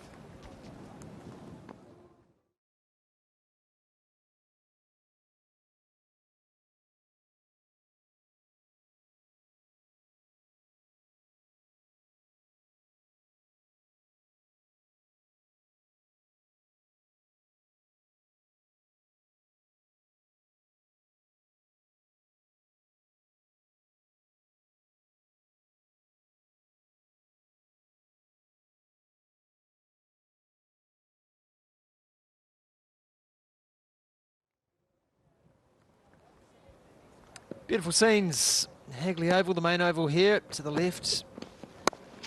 Christ College playing fields, and that is dropped. Zayden this time couldn't hang on. Now there's a chance at a run out. It's all happening here.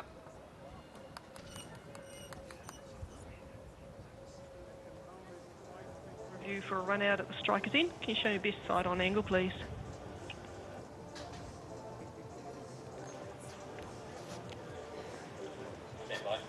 Thank you.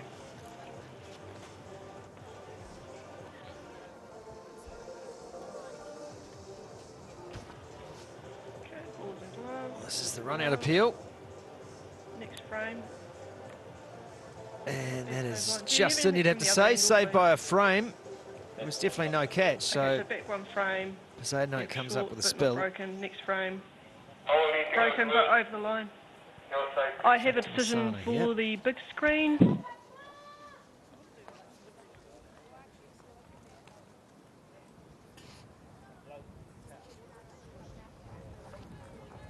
Kim Cotton making the call with trademark breviloquence.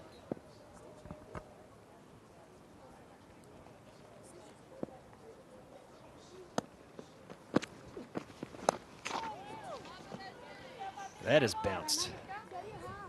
Bounce and turn for Mealy Kerr here. She's desperate for wickets now. Yeah, just on the move there, Bernadine Bezuidenhout, she should have taken that. Just trying to get the air, thinking the ball was going over top of her, and it's hit her hard hands. Down. Good, Jake. Obviously used to not having the... Oh, now there's an overthrow as well. For that hit, oh, it was all happening out there.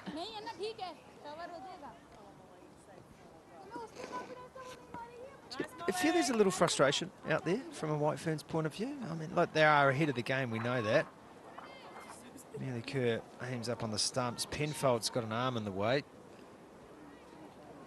Just feel these two have just got a little bit under the skin of this New Zealand attack. Whatever the situation, there's some chaos on offer. That is a missed on the cup.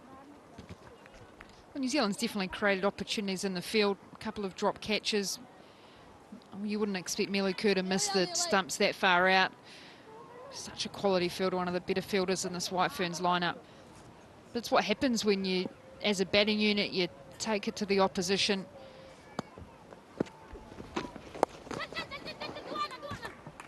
A little bit of innovation there. Stepping across Najiha and just lapping it down to fine leg. George Plummer running around, a few of that. Another 50-run partnership as well for Alvi and Fatima Sana out there, and they've done such a good job. The scoring rate, just 63 deliveries as well. Good innovation, good change of pace as well to this over.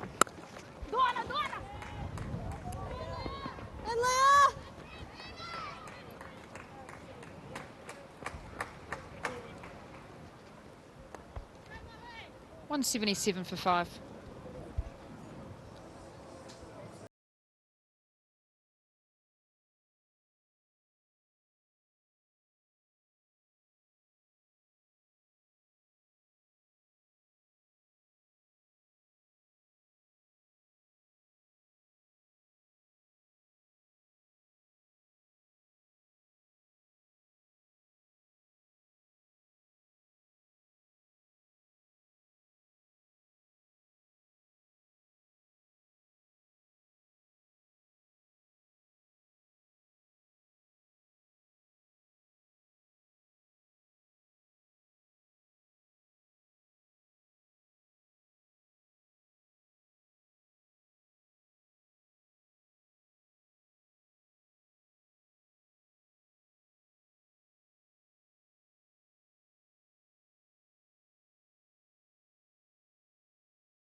Than it might have done. Molly Penfold, 9th over for her. It's nicely played. Najiha favours that shot, just leaning back and letting the bat do the work. It's been great to see Molly Penfold get an extended run into her 9th over, like you say, Scotty. Just be able to get an opportunity out there to get overs under her belt, to bowl at different phases as well. She's bowled outside the power play and controlled it through the middle.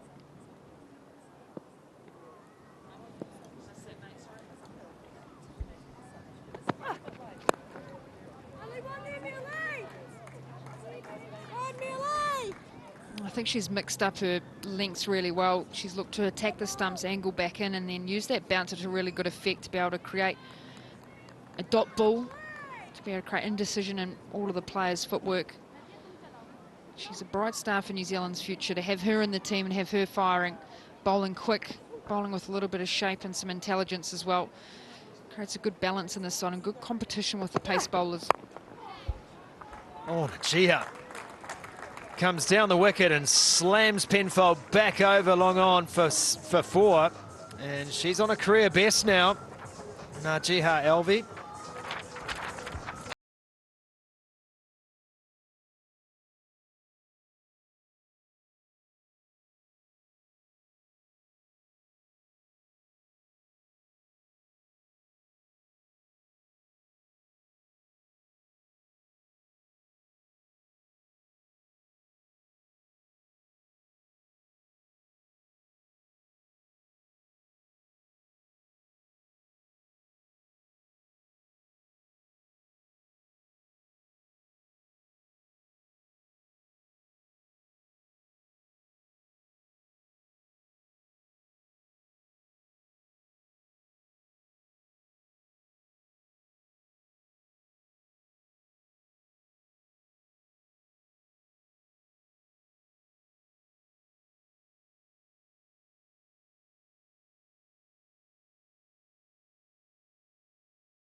Hamilton's made the grade too. You don't say that very often.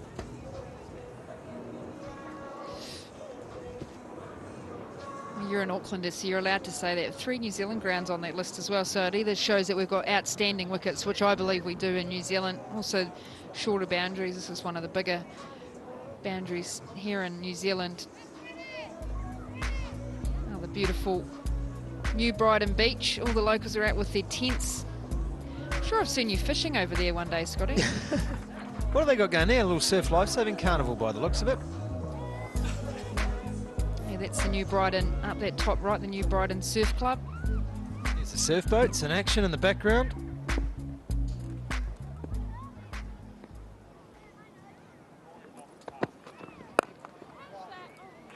Oh, that's lovely. Really is. Standing tall and swatting it through extra cover. Actually, my father-in-law Graham was a national champion with New Brighton Surf Lifesaving, Katie Martin. It's a very storied club in that world. That's lovely, that. Dismissive. Well, she's not known necessarily, Najiha Alvi, to be able to play with that high front elbow. She very much plays with that cross-bat shot, so it means she can angle different parts of the field. Just the length here needs to be fuller.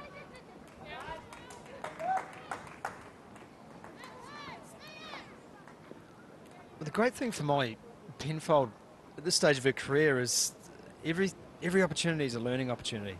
She's going to take knowledge, and it's knowledge you can't replicate in net sessions, you can't replicate with batting coaches. Being put under pressure, having to figure out and strategise during a game, in-game, in pressure moments, that's what develops that next level of cricketer and bowler. And that has gone a long way up. Chance just falls. Tantalising close to Mealy Kerr for the catch. End of the Penfolds over, and it's 190 for 5. Harbour Zadenhout was the player.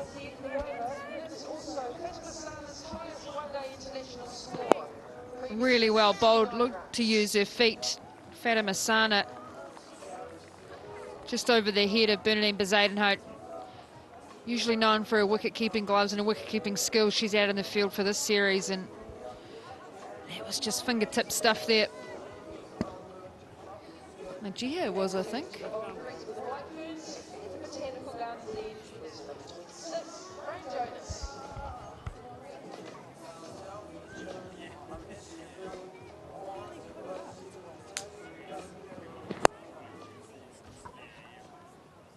Hung in the air for a long time and just didn't quite get there. Zadenhout, apologise to Mealy Kerr. Look, the glasses look the same on top of the head. Here's a chance, gone, yes. Fran Jonas straight into the attack, gets the wicket. Penfold takes the catch. That's the 6th wicket to fall. She deserves one today, Jonas. Well, the Auckland combination of Fran Jonas and Molly Penfold picks up a good wicket of Alvi. Back-to-back opportunities for New Zealand, this time taken, just backing away, undercutting the delivery, balance away from the ball. An easy catch there for Molly Penfold. She's got good hands, Molly Penfold, but a really good partnership between Alvi and Fatima is broken. Alvi goes for 32, Pakistan 190 for 6.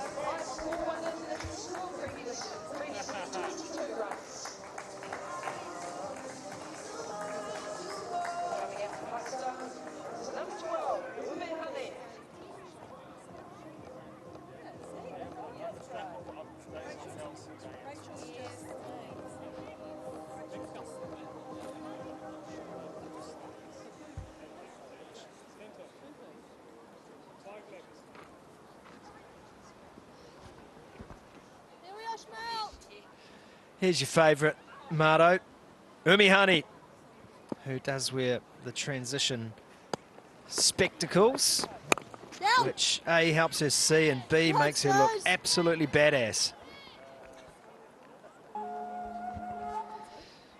This is another look at the wicket.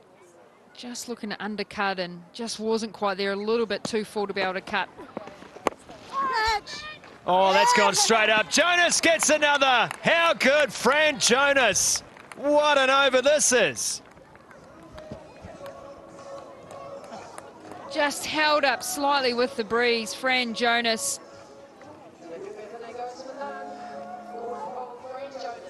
good length delivery, bit quicker in pace, a little bit too full to get back and try to pull that on the leg side. Easy take for the youngster. A couple of really good deliveries here from Fran Jonas, and she's shifted the momentum back into New Zealand's favour. Umihani goes for a duck. Pakistan 190 for 7.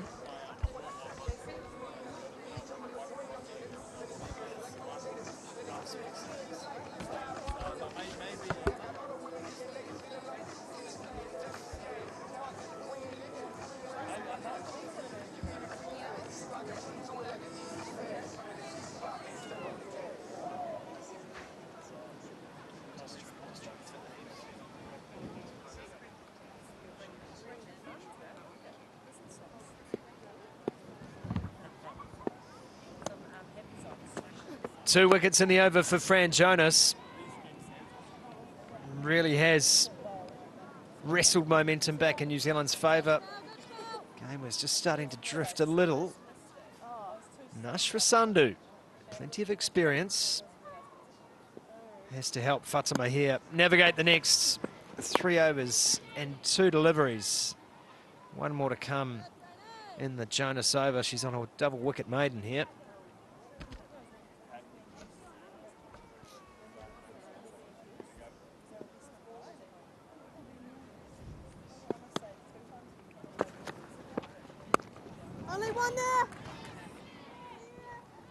Cutaway to finish, just the 1 run from it. More importantly, 2 wickets. Jonas is 2 for 24. Pakistan 191 for 7.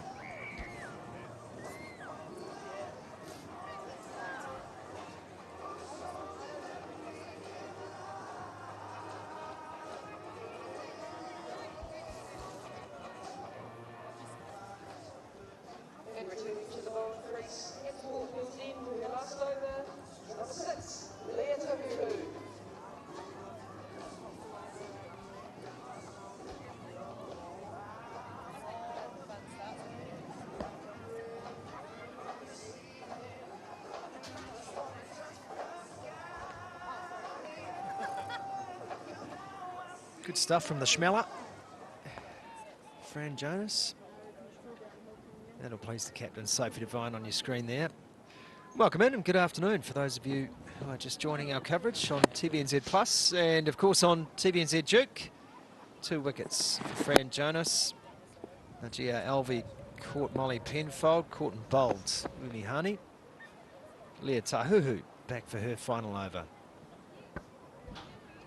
Well, Pakistan, with that partnership between Natalia and Fatima Sana, set them up to be able to push post that 220 mark. 3 overs to go here. They're going to need to go at 10 runs and over to get above that. Got a number of bowling opportunities with the spin, Pakistan. They've added Pavars back into their team to be able to bowl those right arm wicket to wicket type deliveries. Ball just angling slightly away. Ali Arias is an option as well, and Fatima Sana, but they're very much a different makeup in terms of their bowling than New Zealand. New Zealand have bowled Fran Jonas and Mealy Kura as the 2 spin options. Well, Pakistan, they've got 4 spin options. A couple of left armers, leg spinner as well, and off spinner and Umihani. Goes after that. Wow. Fatima Sana is not mucking around as this innings draws to a close. She moves to 76 with a 6. This is a great shot. Pakistan have played so well down the ground against New Zealand bowlers. It was just the space she created, moving leg side. Squeeze that bottom hand through the ball to get the power, and that is such a good shot.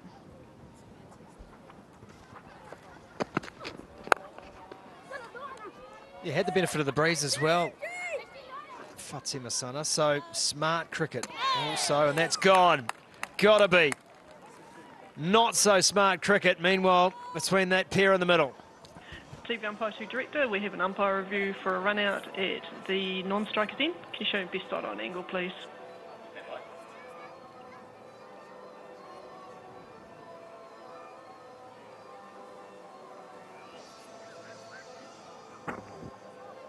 Just roll that back and then just pause it. Thank you.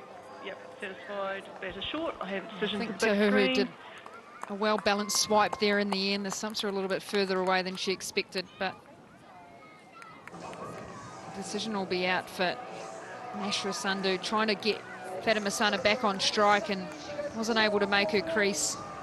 Well, that's 3 wickets and 2 overs here for Pakistan.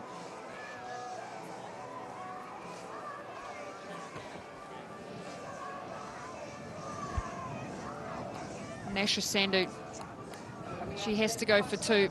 Pakistan, 199 for 8.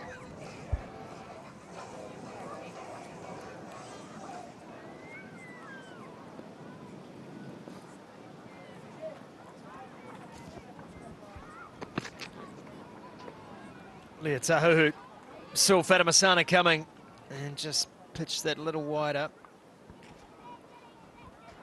I think the key here is Fatima Sana trying to face as many deliveries as she can here for Pakistan to be able to create a score. Good bit of fielding coming into the ball, Georgia Plymouth. More importantly, the bounce through at the stumps and positioning from Tahuhu.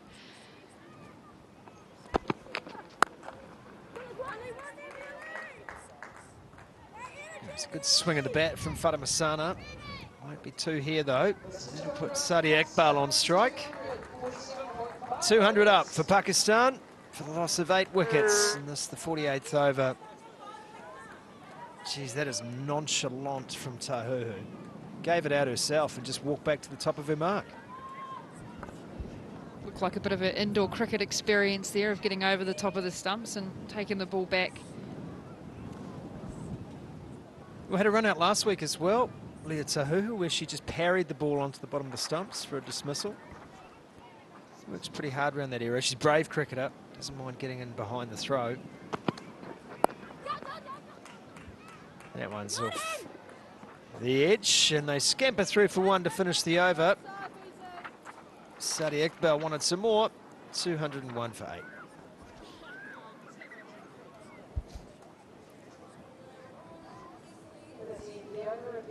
Well, Leah Tahuhu's having a bit of a day out. She's been involved in 4 different dismissals today. Great wicket, great start to the game for her first ball of the game. Maneva Ali caught brilliantly from Amelia Kerr. A couple of catches and a run out as well. So she's in the game at her home ground here. And a lot of extras as well for New Zealand they'll be looking at. Yeah, Tahuhu probably feels she could have had another 2. Devine put down a chance. Bismar Maroof, chocolate slip. Fran Jonas came roaring back into the match last over, but that is delicately played and beautifully so too. Wow, that's a shot. It's just the touch here, just the angle across, angling in and then away for Sadia Iqbal.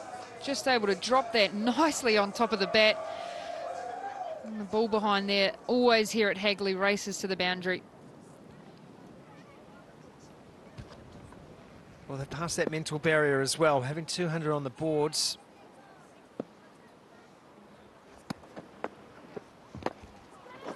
Just gives a little bit of confidence. Single taken. It's a very smart play from Sadia Iqbal, spinner. Lefty on lefty here. I think that what this wicket has shown is if you spend a bit of time out in the middle, you're able to get used to the conditions and then you can really make the most of it. You can cash in the back end. Just got enough to get over mid-on. Fatima Sana throwing caution to the wind now. She knows the clock is ticking. Time to go. Well, it's a skipper's performance for Fatima Sana. Moves to 82, highest score in one-day international cricket. Threw the bat at it, just over the reach of Sophie Devine. Tough shot into the wind, but really, really good work here from Fatima Sana.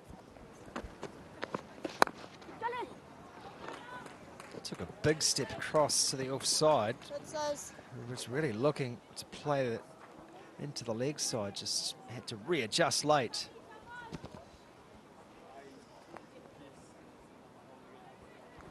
What an innings, 83 from 100 deliveries. Fatima Sana, her team under pressure. It's been a special knock this. They've got to go. Saudi Iqbal with a stutter step, but New Zealand won't take the risk for overthrows here. You can see down the bottom of the screen, they've been going over 9 runs and over, and it's just the fact of having someone that's in Fatima Sana, someone that knows these conditions. I try and score a boundary, or at least get on strike here if she doesn't. Goes after that one, out into cover. There is protection there in the shape of Lea Tahuhu. Just the one to finish the over. 1-3 for 8.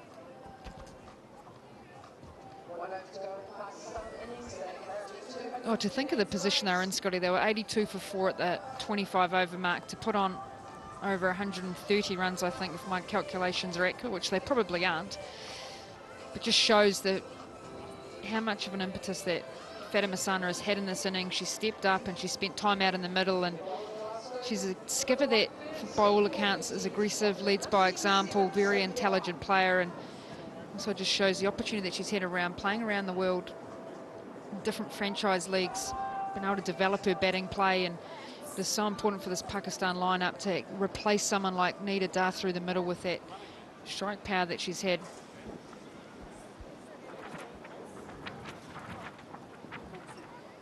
Yeah, 9s in the last 4 overs. Run rate now 4.35 overall. Sophie Devine to bowl the last over of the innings.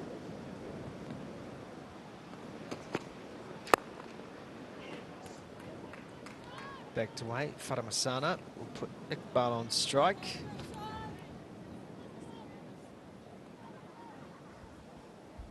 It's been somewhat of a story, hasn't it, for Pakistan?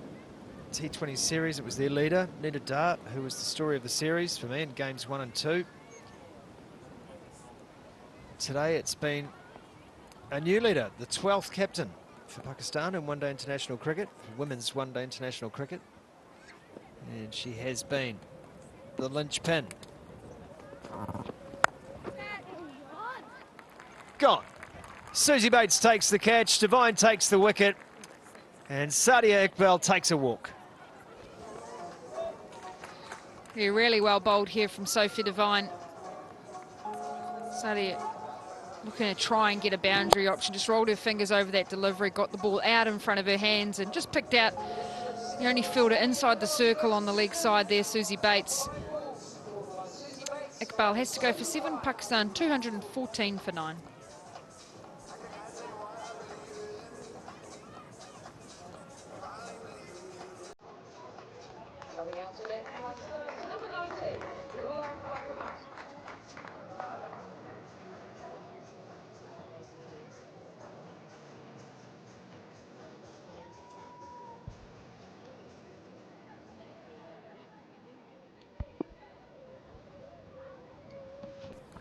Ghulam Fatima comes in with 4 balls remaining in this innings. Sophie Devine takes her 99th one-day international wicket. Good running. Fatima Sana.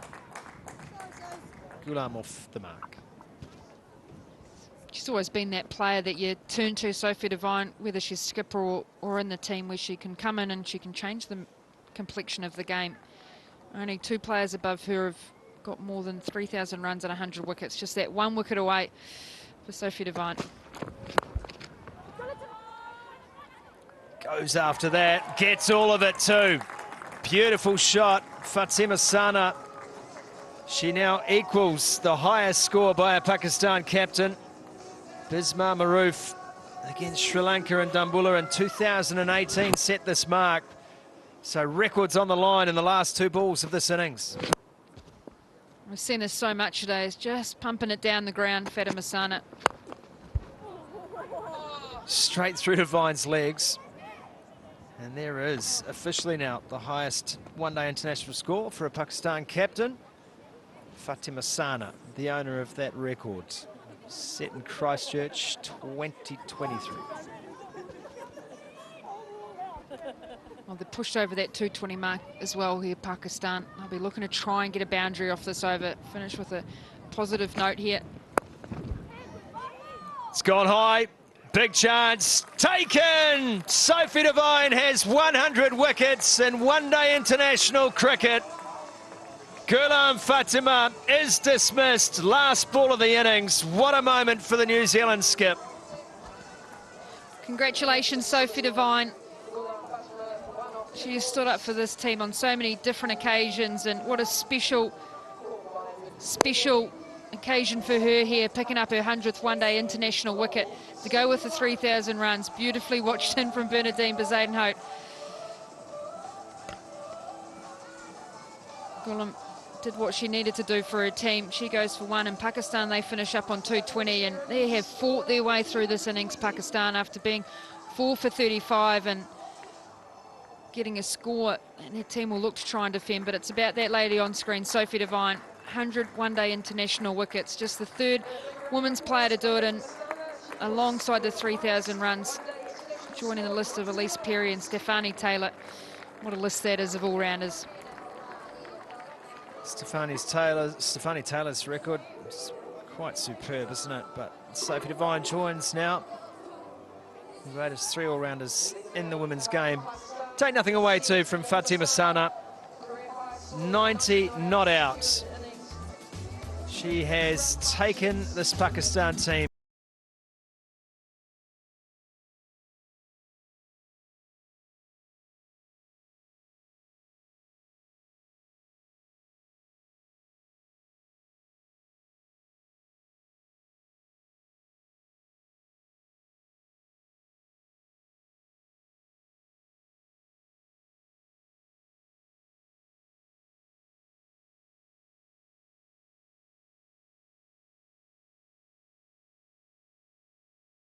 Molly Penfold bowled her a short ball. She duly obliged, was caught by Leah Tahuhu. Aliyah Riaz taken in a brilliant catch by Izzy Gaze off the bowling of Sophie Devine. Penfold came back for a late spell and got the impressive Natalia Pervez, who partnered well with Fatima Sana. Very good partnership, 90-run partnership between those two. Najiha provided good assistance to Fatima Sana as well. Another 50-plus partnership between those two. And then it all unravelled a little bit at the end, and thanks to Fatima Sana's heavy hitting, Pakistan able to reach that 220 mark. One for New Zealand. It's all about the pace bowlers up the top. Sophie Devine again picks up 3 wickets for New Zealand. Molly Penfold, a couple of wickets, and Fran Jonas bowled really well. But it was just a complete bowling performance at the top from New Zealand, having Pakistan 4 for 35. Leah Tahu bowled really well. They attacked the stumps a lot more, and they created those opportunities to restrict Pakistan for 220. Great work too for the 2 young Aucklanders, Fran Jonas and Molly Penfold. 4 wickets between them today. So that is the state of the game here. New Zealand will need 221 runs from their 50 overs. It's a good performance, I thought, in the end, to get through to 221.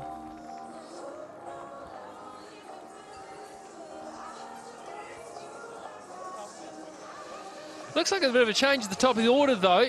For a long time there, actually, just going back to Pakistan's 221, they looked in big trouble. Thought they'd struggle to get to 100 at one point, but the skipper got stuck and got them through to something where they can get a couple of early wickets. They can put New Zealand under pressure. Millie Kerr has come out, so Bezuidenhout is not out there by the looks of it, so we'll need to find out what's gone on there. Yeah, she's in the wars, isn't she? Bernadine Bezuidenhout. Injured her toe in the first one, and Queenstown couldn't field. Susie Bates outstanding in that first match, 108. Led the way at the top of the order.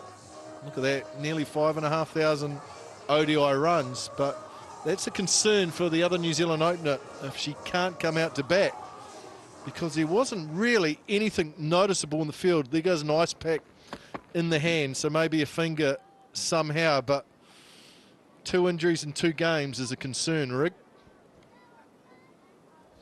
Well, she was trying to take that catch. What was it, sort of out at point? Was it around there, diving? Landed pretty heavily, got up and seemed to be limping, but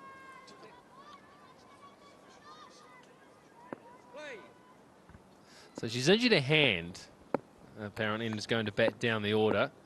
Well, the Harry with the bat for Pakistan has the ball in hand. She'll get whacked through the covers first ball.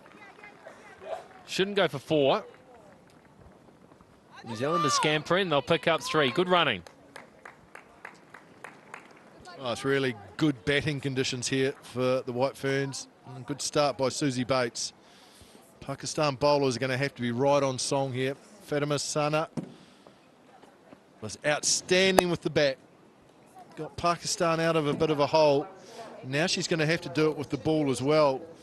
This surface has just flattened out a touch. Pakistan are going to need early wickets. Millie Kerr, so used to batting at number 3.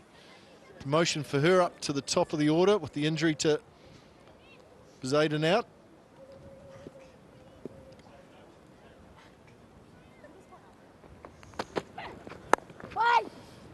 Very strong on that cut shot is Millie Kerr. Well, this is maybe where the injury did occur for Bernadine Zayden. It went up, it was stuck in the wind, and running back over your shoulder, never difficult, never easy. Diving at full stretch. I wonder if she just maybe got a finger stuck in the outfield. But disappointing that she's not able to bat in her usual spot at the top of the order.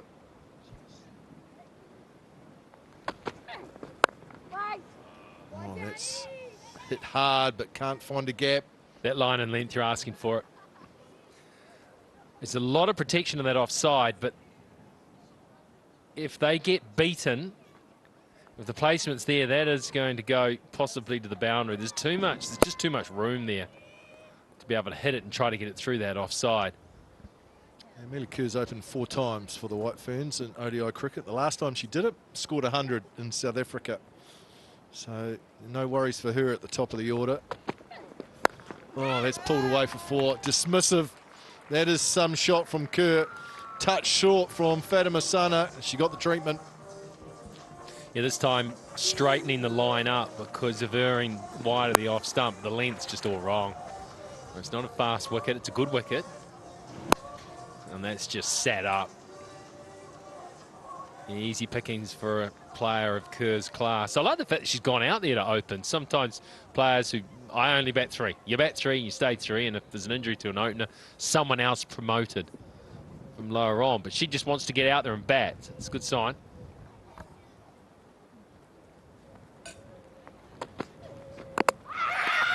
Oh, knocked her over. What a piece of bowling. Pakistan get an early one. And it's the huge wicket of Kerr. Inside edge, played back onto her stumps. And that's the end of Millie Kerr. What a start for Pakistan. Well, he talked her up now. Just up into 4, cross seamer, nip back.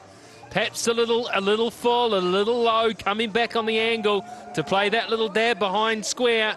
And all she can do is drag it on. Millie Kerr gone for 4, 7 for 1.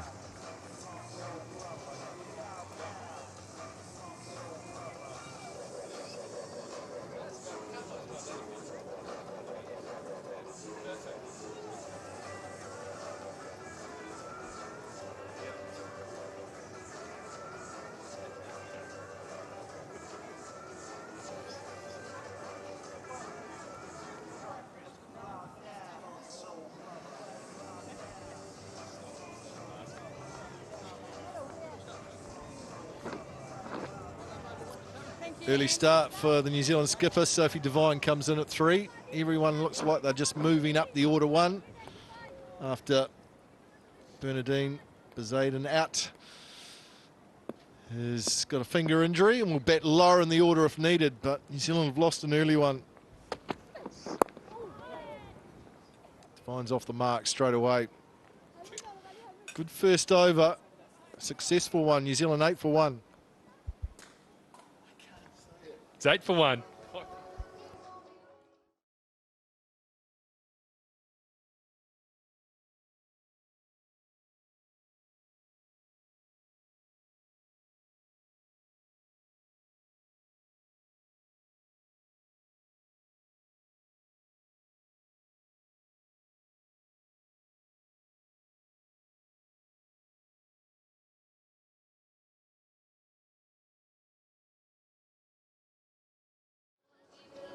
Pakistan lost a wicket off the very first ball in the match a little bit earlier, and now New Zealand have lost a wicket in the first over. Mealy Kerr is back in the shed.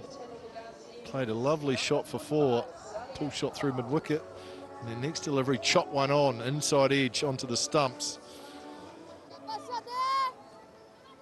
Oh, this is going to be interesting. Spin's going to open up here. Sadia Iqbal. Left arm spinner to open. Oh, she's hit that hard, Devine. She played beautifully in that first match in Queenstown. Yeah, vastly different situation though, isn't it? Today, here's the wicket, perhaps a little full, and so it didn't bounce. And it's the lack of bounce from that length that means it's taken the bottom edge. Devine has opened, spent a lot of time opening. Both well, this is an opening combination for many years for New Zealand, so no issues there, but one down. Yeah, you're right, it is a different situation. You can't quite play with the same freedom that she could in that first match. 70 from 36 in game 1 in Queenstown. She bullied Pakistan bowlers at the end of the innings. Here she's in at the start. But she's in good touch, Riggs, so if she gets a couple of through, she'll be away. Well, she's just hit 2 balls that she'd back herself to 4 straight to fielders. You could get frustrated, but you shouldn't. It doesn't matter. That's nicely bowled. You know, not chasing a big total. So she's got all the time in the world to get established. Both these players who can lift their rate when required. A lot of time to just get established here. Flighted up. Lovely shot. That's serious power down the ground. Protection back there. A good start by the left arm spinner. Just the one from it. New Zealand 9 for 1.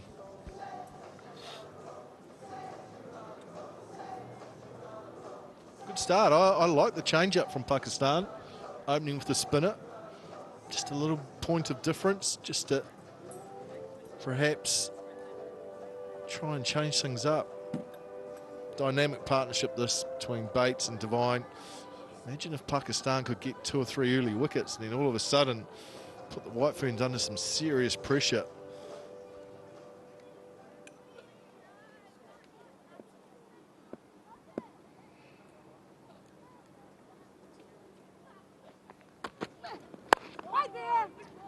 On the front foot and driving. Can't beat cover again, Devine. And that first match we were talking about, it was Devine at her very best. Took a little while to get going, but once she found the middle of her bat, no boundaries in world cricket are big enough. Some serious power. 4 sixes in 1 over. That was a massive over. That was probably the best of the lot. Oh, it's past the outside edge. Fatima Sana here is asking some questions. It's fraught for danger, that, trying to drive that length and that line. There's no room there. There's no leverage for it to do that. She's hit some strong shots straight to fielders. Maybe this is a little bit of frustration. Trying to stand and hit it on the top of the bounce. It's where you want to be, though, isn't it, Rig? Early on with this new ball. Posing questions around that off stump. Is a good area to hone in on. Oh, swing and a top edge that will run away for 4. Not the shot that she was looking for. She'll pick up 4, but there was some risk in it. Bad luck, Fatima Sana. That was, you deserved that wicket there. Frustrated. Devine had had enough hitting fielders. She was going to whistle that one away over long on. Got away with it.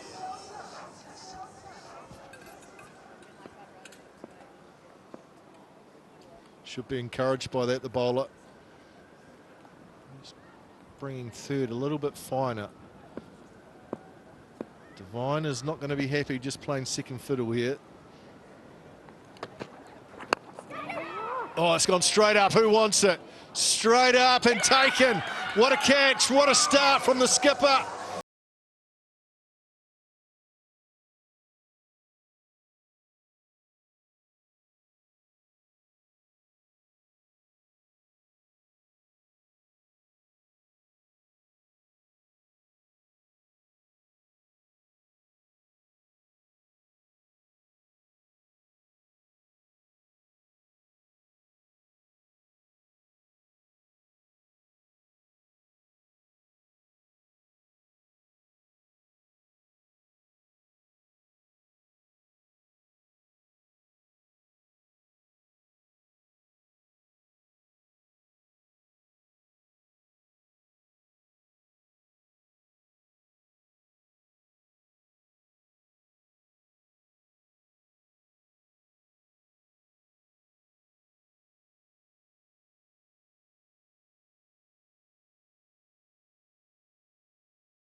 Third over.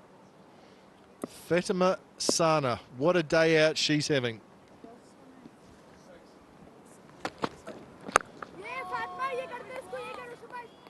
And you really have to question the New Zealand skipper here, Rick. What sort of shot was this? Got away with the ball before.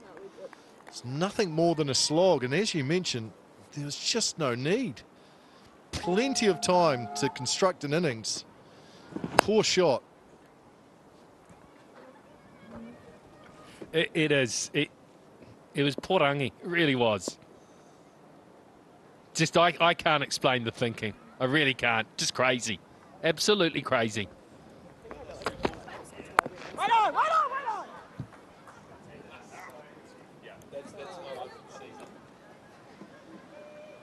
13 for 2.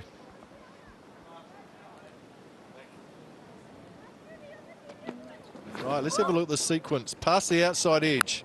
And then a slog that ran down to third. And then another slog trying to hit up and over the top. No control whatsoever. Poor sequence of 3 balls that ended Sophie Devine's innings. Just crazy. Where was the need? It's like she was continuing on. It's like Devine was continuing on from Queenstown. Hadn't reset. Yeah, I understand. She's an aggressive player and she wants to dominate. And she backs herself. And if it comes off, you go, oh, that's amazing. You're taking the game away very early, but you're a batter down, injured. Nicely played by Susie Bates. It's a chance to actually spend some time out there to get an opportunity to play a different innings, show your all-round class. Yeah, it's a good point. To play at a different tempo. Often when you're in that middle order and you come in late in an innings, it's all go, isn't it? And we saw that in Queenstown. She was outstanding. But it was a different innings that was needed today. And I'm sure she'll be sitting in the changing room questioning those 3 balls that we saw, that sequence. Got away with the one that went for 4, but couldn't reset and pull it back in. Felt she had to keep going.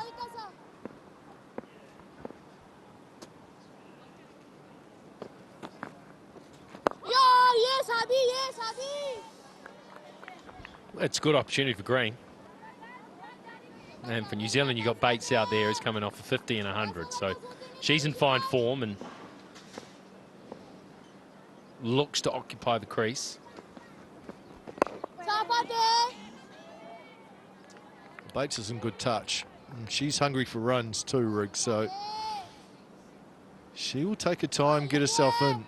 New Zealand need a partnership now after losing 2 early ones.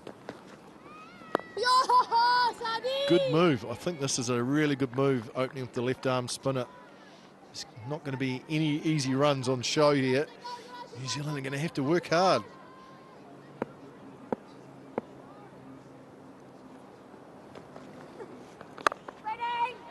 A little bit of width again. New Zealand find the fielder. 2 singles from it, 15 for 2.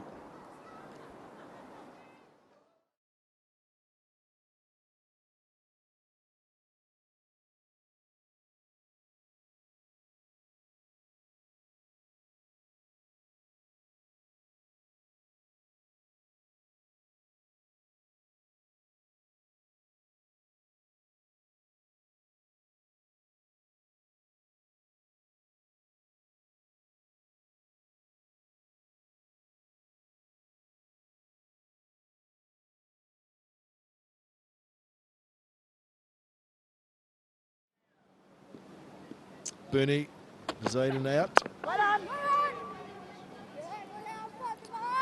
who is not opened at the top of the order for New Zealand. Zayden out has obviously got an issue there that could well be needed at some stage. A little bit injury prone, unfortunately. He got those fingers taped up. Sore toe in the first match, and now sore fingers in this match here, but they could well do with some runs. She scored 86 in that first match, played nicely. Sometimes, Rig, though, when an order's changed and everyone slips up one, it just changes things a little bit. Perhaps puts people a little bit out of sync. Well, it upsets the apple cart a little bit, doesn't it? It just changes things up. Breaks what was the winning combination. Just unsettles the pattern a little bit.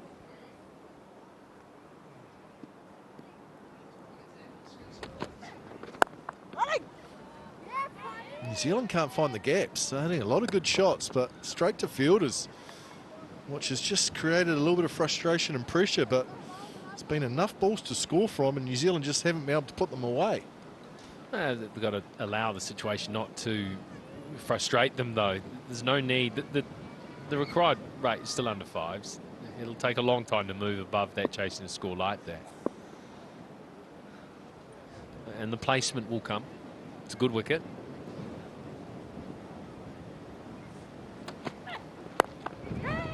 Nicely bowled. Very quick between the wickets, Matty Green. Good running.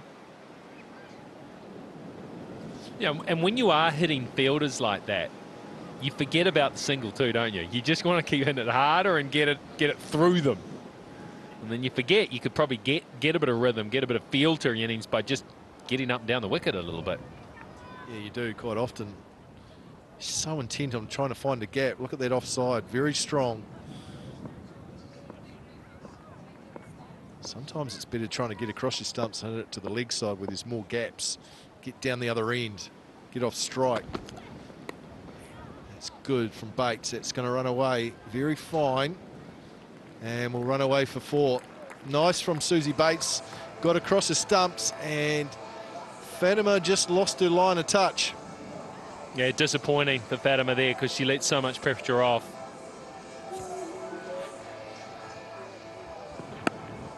Looking for the in-swinger, and it just angled down that leg side, and with the field set. Fine leg very square. All Bates needed was a tickle. Yeah, the pressure had been building, hadn't it, Rig?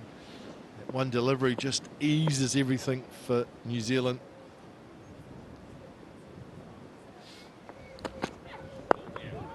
Good batting, and pinch a single to finish the over. Proactive in her footwork. 5 overs gone, New Zealand 21 for 2.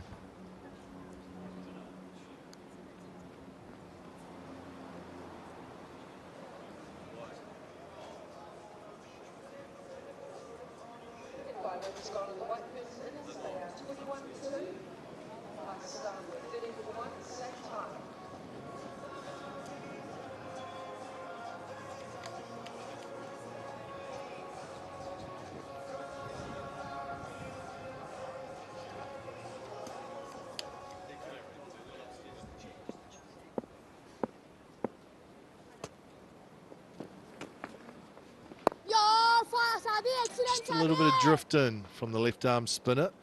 Bates going to have to be careful about playing around that front pad.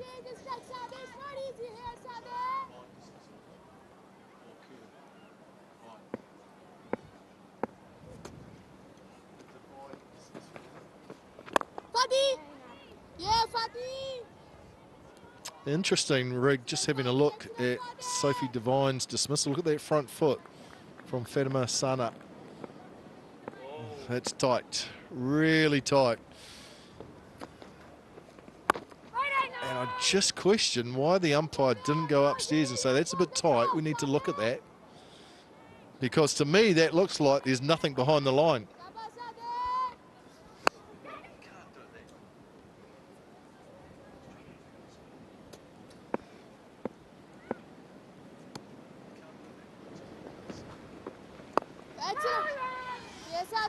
Well, if Susie Devine wasn't filthy enough with herself right now,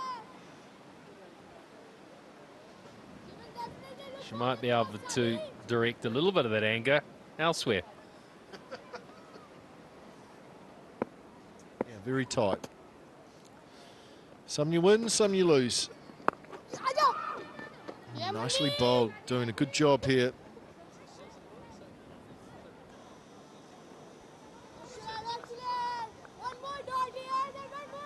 Thumbs up from Susie Bates. She's pretty relaxed. A couple of dots here isn't going to freak her out. Good piece of fielding from the Maniba.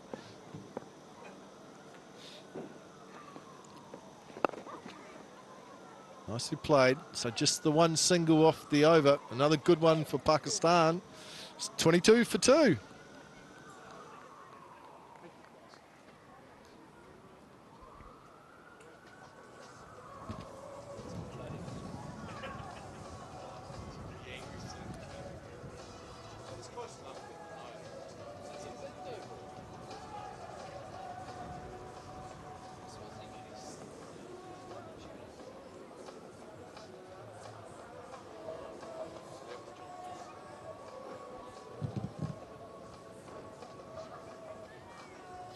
All the twos for New Zealand, 22 for 2.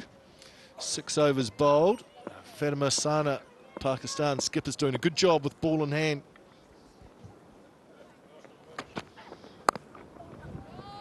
Pulled away. Nice piece of timing. Placement good. So good from Susie Bates. She just tapped and it's run away for 4. Wow, this is a cracker because this ball stayed down a little bit on her and it got a little bit uncomfortable, and this is all bottom hand. She actually does a lot of drills before she bats using just her bottom hand. And it was really important there, because that hasn't bounced as much as she would liked. She's smashed it there.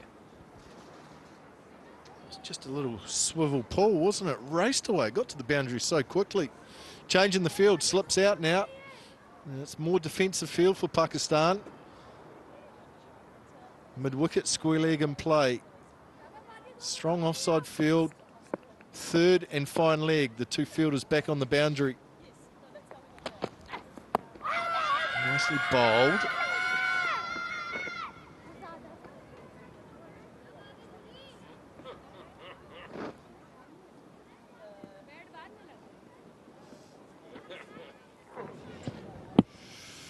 Well, that's not out ever. No harm in asking, Rick. Well, mid-wicket was probably asking harder than anyone else, and how would she know?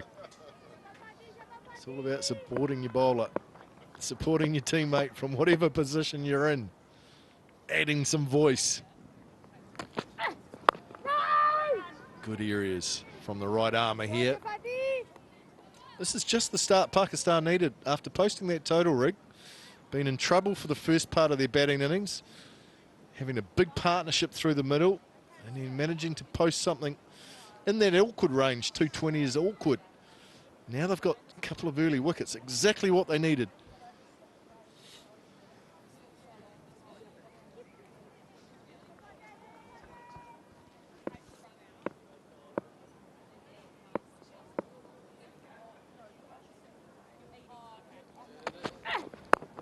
Bates on the move.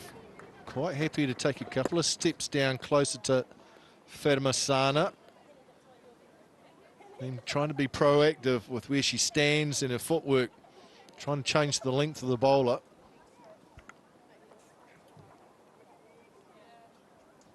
.14 from 18. Good start by Susie Bates and good touch. She now becomes the key, to be honest, Rick, doesn't she? She's the one that New Zealand will be hoping can bat right to the end. Everyone else can bat around her. Oh, it's in the air. No timing at all. It was in the air for just a little while. Yeah, it's just hung in the air before she hit it as well, and then just ducked in a little. It was a little floaty sort of in-swinger, and so she overbalanced a little bit. Lucky to get away with that. Yeah, Bates is the key for Pakistan here too. They can see the back of her early. They will start to believe.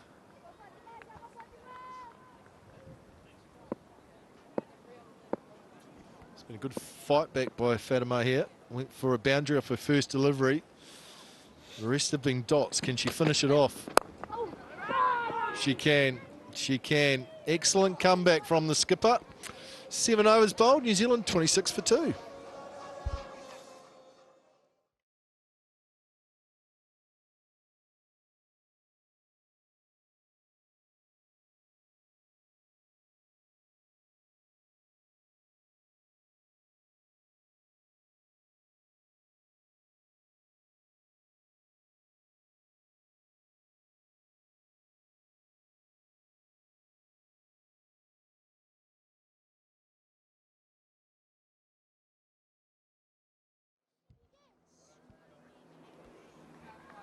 Well, some early carnage for New Zealand, but order at the moment has been restored by Green and Susie Bates. It's Green on strike. Sadia Iqbal into the side this week, essentially replacing the injured Nita Dar. And a very good afternoon to Frankie Mackay. Good evening indeed. It's looking lovely out there now. The sun's come out. Balmy temperatures.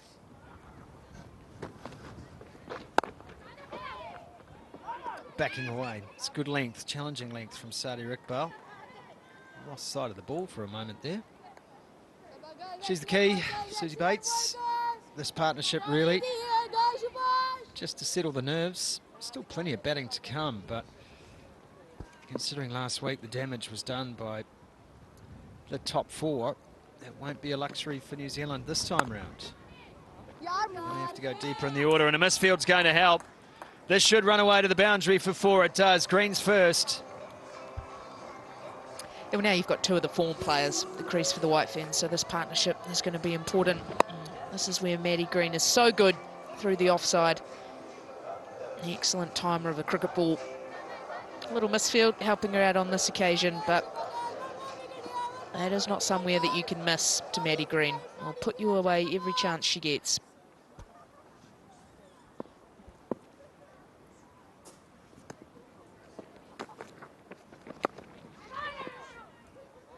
No run there. Player in on the 45. Yeah, Maddie Green is such a mature and valuable part of this of this team now. And we've mentioned it before. The last 18 months for her have been a rosy period indeed. She's an important cog in the leadership structure of this White Ferns side, alongside the likes of Bates and Tahuhu, Amelia Kerr, Sophie Devine, captain. Just feel that this was a total situation that Maddie Green would understand, and she'd be able to create those strategies to work through. It's over. 30 for 2. Well, they started with a hiss and a roar. The first shot was pretty good from Susie Bates, and that pull shot from Amelia Kerr right up there with the best you'll see, and then chopped on. It's been Fatima Sana's mode of dismissal during this New Zealand tour, and then Sophie Devine went after one. It was a crazy shot, and on replay it may well have been a no ball as well.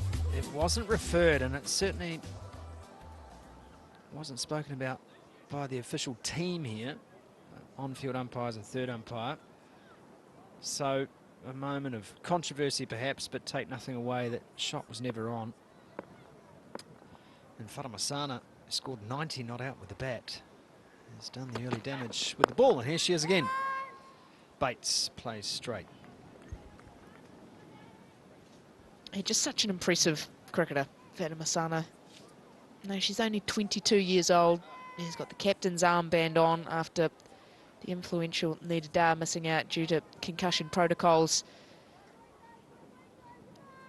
New high score with the bat, 90 not out today, really was instrumental in Pakistan getting up to 220, and then comes out and picks up 2 massive wickets with the new ball.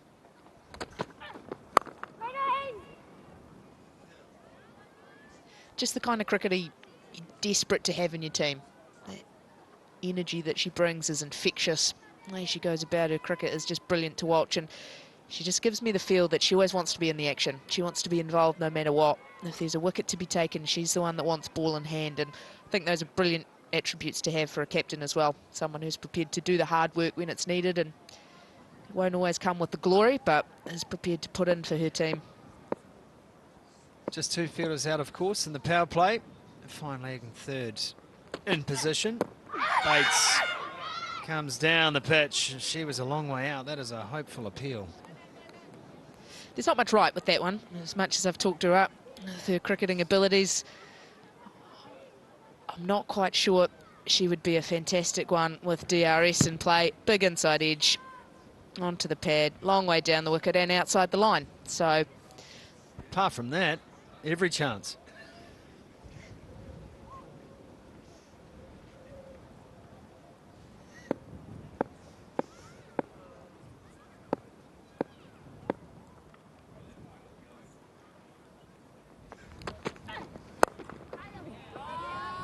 Beautifully played.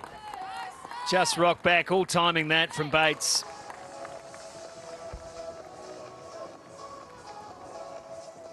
Quality batting from Bates. The ball before had been keen to use her feet, come down the crease, and it just alters the length ever so slightly from Fatima Sana. Gets up to thigh high, waist high, and then Bates can rock back on the pull shot. So strong through the leg side of the ground. It's just good batting for my patience. Able to defend the good balls and latch on to any small miss from Fatima Sana.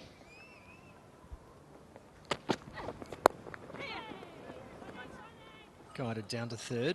Easy single taken. He's trying to rotate the strike, these two. That'll be crucial, just so Maddie Green can also feel very much part of this chase. Yeah, it's always nice as well when you find yourself under a little bit of pressure. I mean, as soon as you lose 2 wickets early doors, there's a little bit of nerves around. And to be able to be constantly chopping and changing, rotating the strike around, it's just an easy way to burn off a little bit of that nervous energy that surrounds you, and means that bowlers have to be adjusting their plans as well between the 2 batters that are in, and just a way to try and build some momentum into the innings with reasonably low risk cricket. Nicely played. There's cover there at mid-off. End of the 9th over. It's 35 for 2.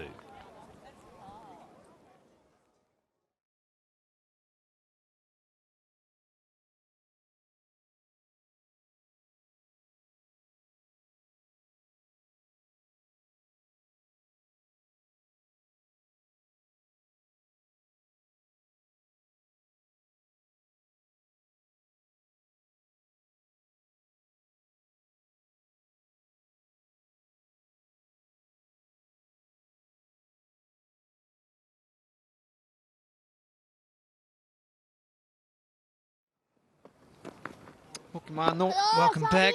Glorious evening here in the Garden City with Toitahi Christchurch. Bates on strike, 19 from 26. Sadi Iqbal, they persist with a little bit of spin here from the left-hander.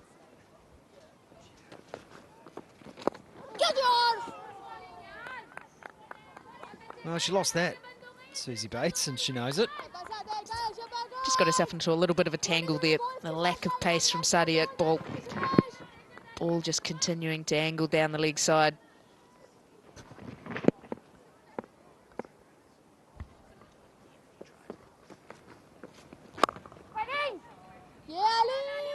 Nice shot, straight to cover.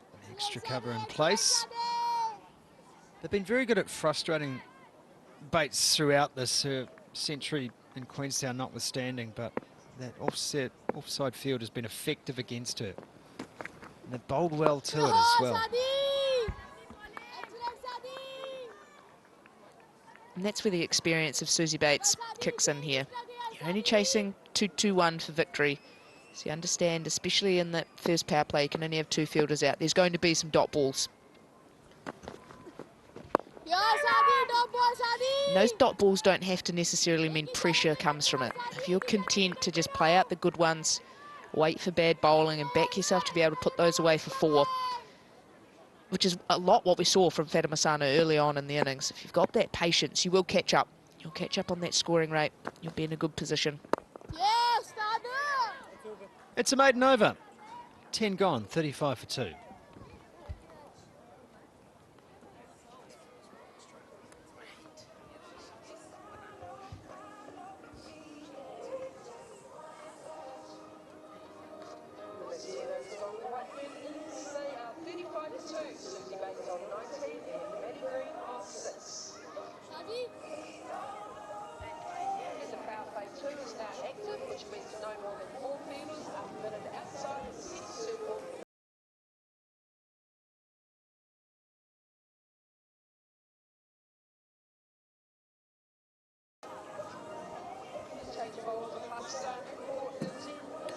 New Zealand 35 for 2.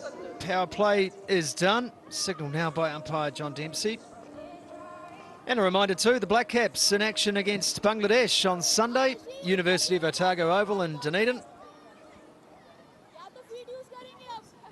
First of the Black Caps matches at home this summer. And then we're back here Monday to wrap up this series at Hagley Oval between the White Ferns and Pakistan. Then up to Nelson for more Black Caps Bangladesh. And you lucky, lucky things, the Dream 11 Super Smash gets underway this week as well. Yeah, the summer of cricket is in full swing. It's exciting to have so much going on. Great time of year if you're a cricket fan.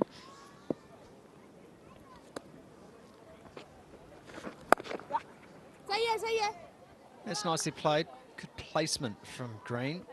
Takes the single.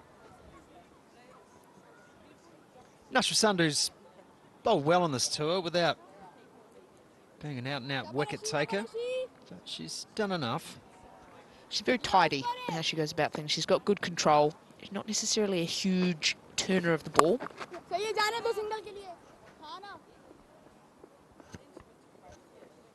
But changes her pace up and down well. Doesn't bowl a lot of loose ones. So you know whenever you're coming up against Nushra Sandhu, you've got to be on the ball. You've got to be prepared to be patient. Hit the sweepers hard. Pick up your ones as often as possible.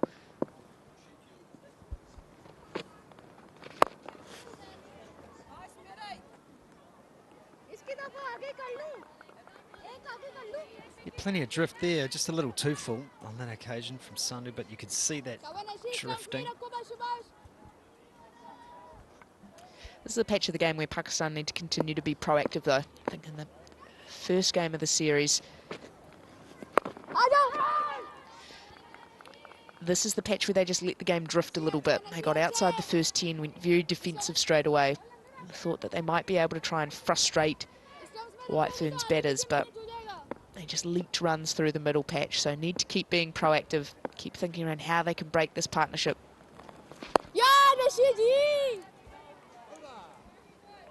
Dot to finish.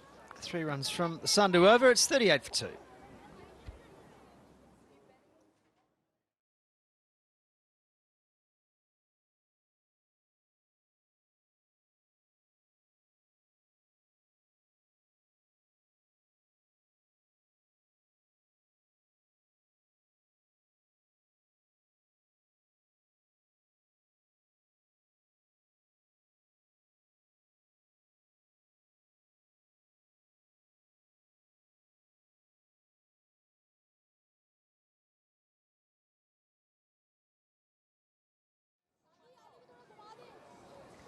Second ODI in this Dulux series from Ōtautahi Christchurch. There is the match summary so far. New Zealand need 183 more runs to win this one and to take an unassailable 2-0 lead in the series, best of 3. Sadia Khan. It's a good line, nicely played in the end by Green, who takes the quick single, and that's good running from the New Zealanders. Good piece of cricket. Great delivery to start the over off, just angling in towards the right-hander. Maddie Green's done well.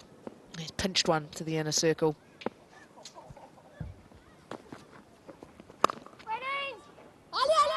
It was short, nicely fielded. Sent back. And that's what you need in Pakistan. Need a little bit of desperation in the field. Throw yourself around. It's a way to try and start building a little bit of perceived pressure at least. You feel like you should be scoring off deliveries like that. You've done everything but.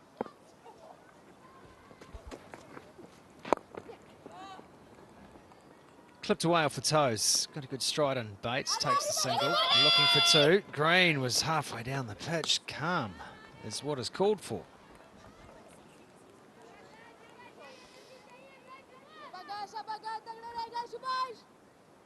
Just a little fumble. Maddie Green keen to come back for the second, but right call made in the end.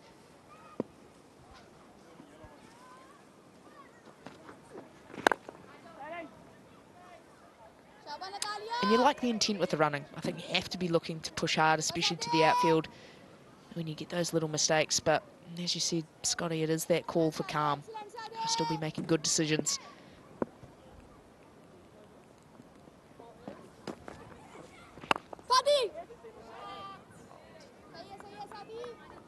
up singles. That's the third of the over.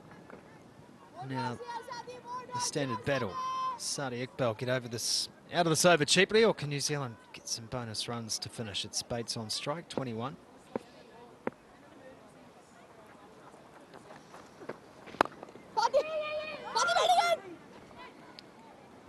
Tried to force it, just over hitting that one, Susie Bates, and it is a dot ball to finish the over, 41 for 2 after 12.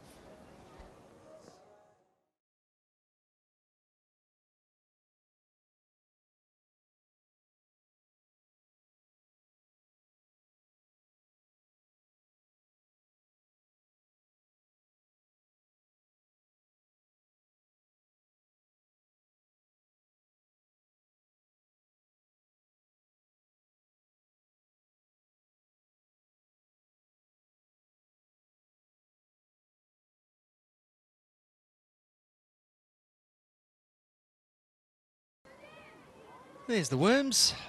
New Zealand's comfortably ahead at this stage.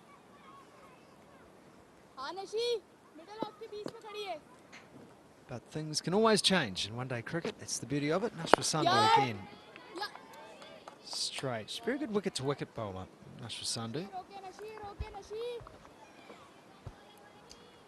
Yeah, and that's what you find from a lot of left-arm orthodox. Is the ability to bowl those nice tight straight lines actually gives them 2 bites at the cherry. A ball that doesn't spin, attacks the stumps, attacks the pads. And then if they do manage to get one off the straight, all of a sudden you're bringing the outside edge, or beating the outside edge into play. It often becomes the bread and butter of left-arm spinners. That ability to bowl that nice tight line, get in nice and tight. Aim in, angle in towards the middle stump.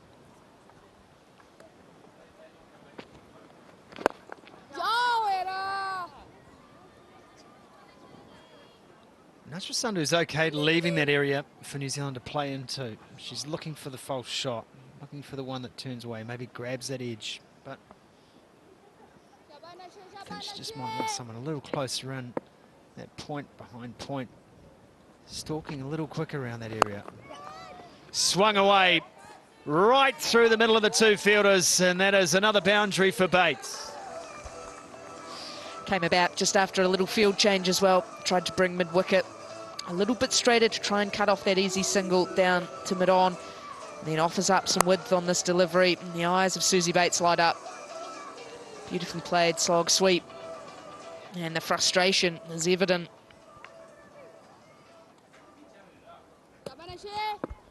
Yeah, that was a massive invitation, that. No! 7 runs off the over so far. 1 ball to come. And this is more than enough for New Zealand if they want to stay at this pace.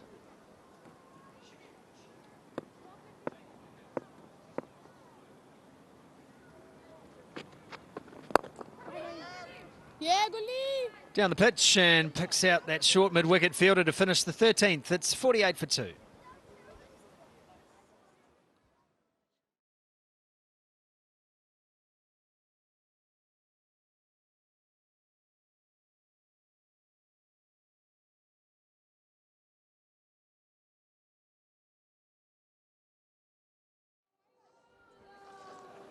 What a scene.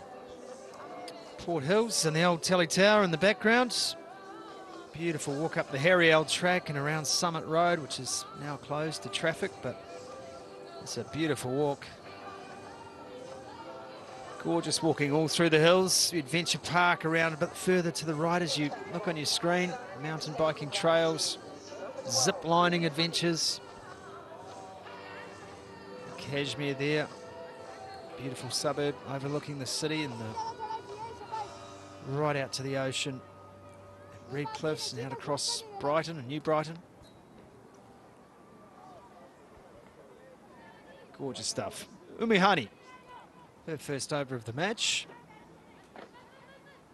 And the 4th bowler used by captain Fatima Sana.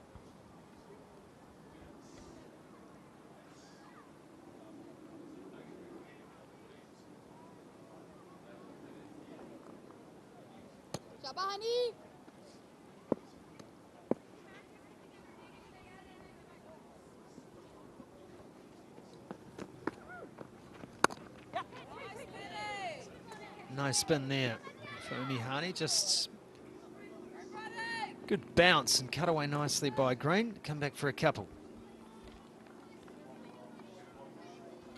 She does get over the top of that ball, doesn't she? Creates that bounce. Yeah, she's got a really lovely off-spinners action. She just has to be mindful of, she's not going to spin the ball a lot on the surface, so line needs to stay nice and close to off stump. Oh, and she's hurt herself here, Umihani, feeling off her own bowling. It's a brave decision. That ball was coming back quickly.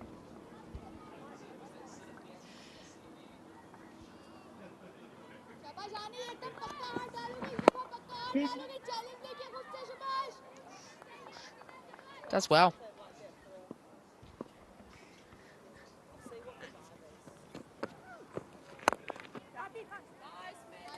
That was there, and Green probably wanted a couple more out of that. Strikes me as someone with ball in hand who likes to bowl that slightly wider line outside off stump. Likes to make it hard for batters to hit through the leg side, but on a surface like this, just needs to come in a scratch tighter. Can't find the gap. Bates. Ball's going everywhere. Alfie's gone down in a heap behind the stumps. It's all happening here.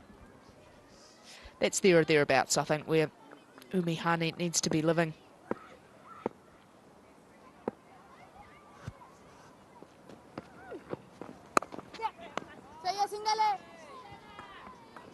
Nicely played, cut away.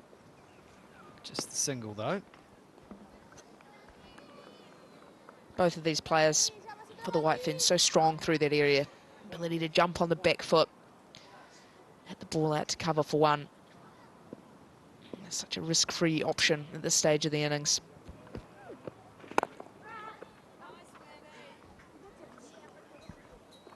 And a single to finish. The Umihani over, that's her first, goes for 5. New Zealand 53 for 2.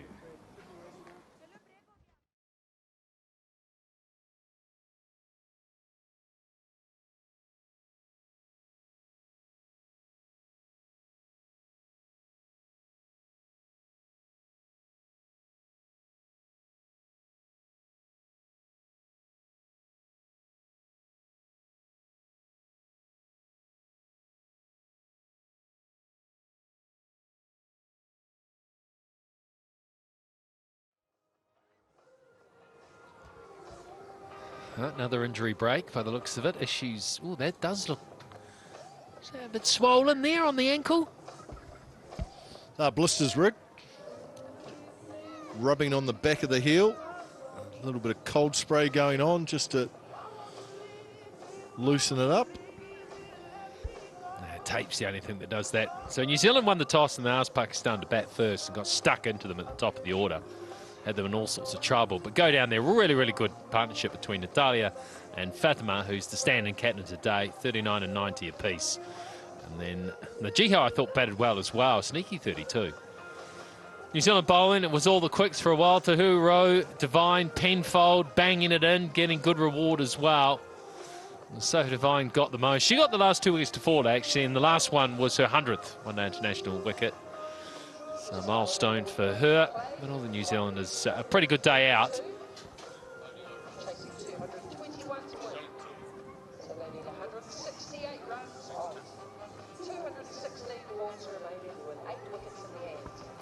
And New Zealand in reply, a couple of early wickets. Bezuidenhout is not opening. She's got an issue with her hand, so she's slid down the order. We don't know exactly when she'll be batting. So Merely Kerr opened and hit a very, very nice 4 through mid-wicket and then dragged one on very next delivery. So she was out for 4. And Devine, strange innings, hit a couple to a few fielders, looked frustrated. Had a big waft at one, got away over the top edge, over the top of the keeper, and then tried to whack it over long on and succeeded in only getting the top edge. So New Zealand were in some trouble. 2 down for not many. Fatima Sana with the ball backing up the batting, 2 for 27. Leading the show for Pakistan. Since then, Bates and Green have dug in somewhat. Bates 27 not out, and Green 16 not out. It's getting to the point defending this total, I think Pakistan need another wicket.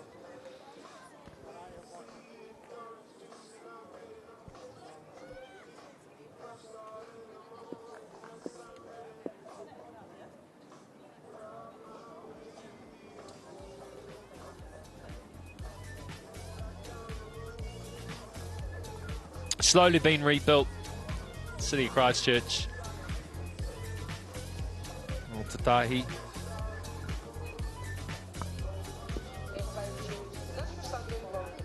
It's quite a cool place nowadays. It's a little bit different than what it used to be, but not a bad place to hang out in the summer, as is the Botanic Gardens just on the other side of this ground. Gee, you have changed. I never thought I'd heard Mark Richardson saying Christchurch is a cool place to hang out. Wow. Yeah, Nashi! It really has grown on me, Mac, in the last wee while. It's taken about 25 years, but you got there. Good to see.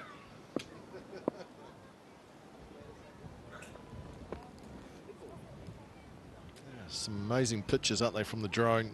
Flies up and see, gives you bird's eye view of the city from up above. Terrific view. Those are amazing pictures. Probably something worth mentioning here, Rig, is how windy it is outside, and pictures probably don't show just actually how difficult it is out in the middle. Those flags will tell you that it is a serious northwest wind that is blowing across the ground, and from a fielding point of view and a bowling point of view, not easy conditions at all.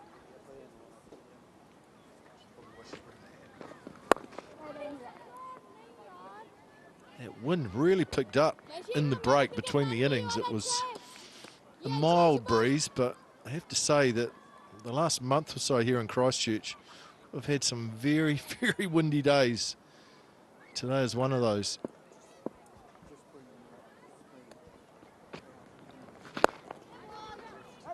Yeah, I was looking at your golf scores, Mac, on the New Zealand Golf app. It's been wreaking havoc on your golf, hasn't it, this wind? Some pretty high scores there for the last wee while. Yeah, my golf will still be good enough to take some money out of your pocket tomorrow, Mark, so don't you worry about that. Yeah, a bit of drift with that breeze, which is good for the left arm spinner. Get a little bit of drift into the right hander and then get one to hold or turn. Brings that leading edge into play. That's a good area.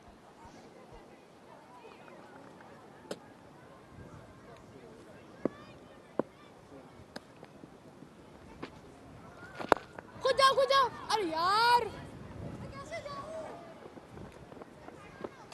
कैसे काटूं 15 gone, 56 for 2.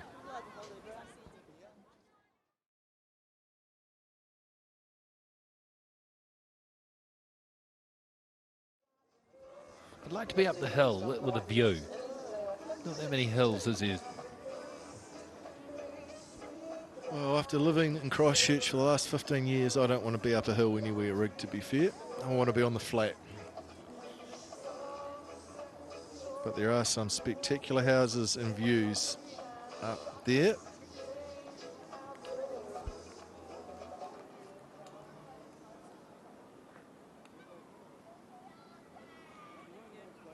Very green at the moment is Christchurch. Had heavy downpour last week, actually.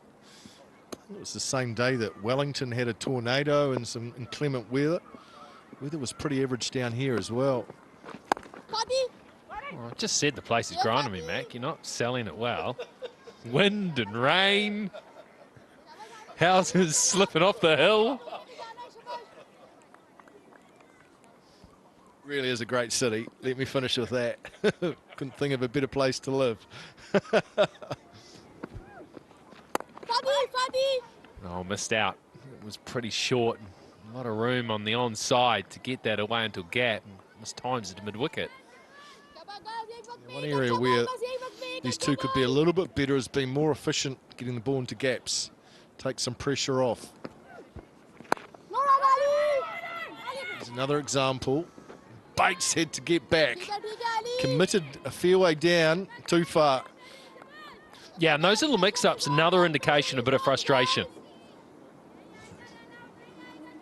I know that the batter, you want to be scoring runs, but non-striker, they want to be rotating strike as well. They sense it. Nicely played. There should be a couple. A lot of work for deep point. Had to get behind square. Yeah, just when you're hitting fielders, it doesn't have to be you to get a little bit sort of antsy about the whole thing and want to get a single and rotate strike. And Bates there came a long way down, had to get back.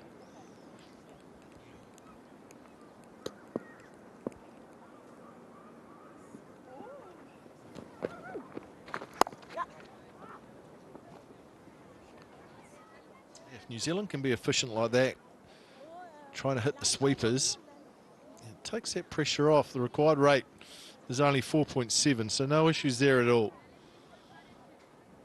But they just have to perhaps start finding a few more gaps.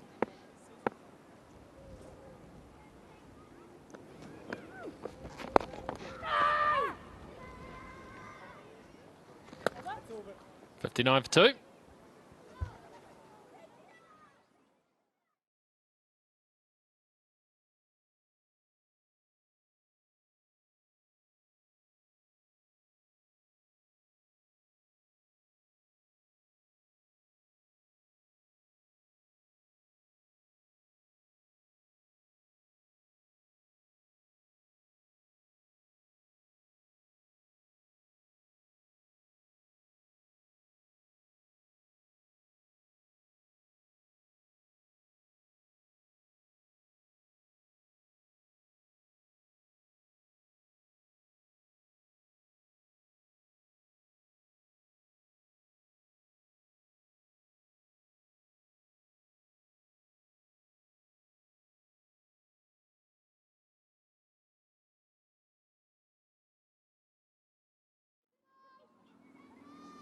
So you got the bowler with sunnies on. You got the wicket keeper with sunnies on. You just need the batters with sunnies on, don't you? Use the feet. You bat with sunglasses? I mean, if a wicketkeeper can keep with sunglasses, surely you could bat with them.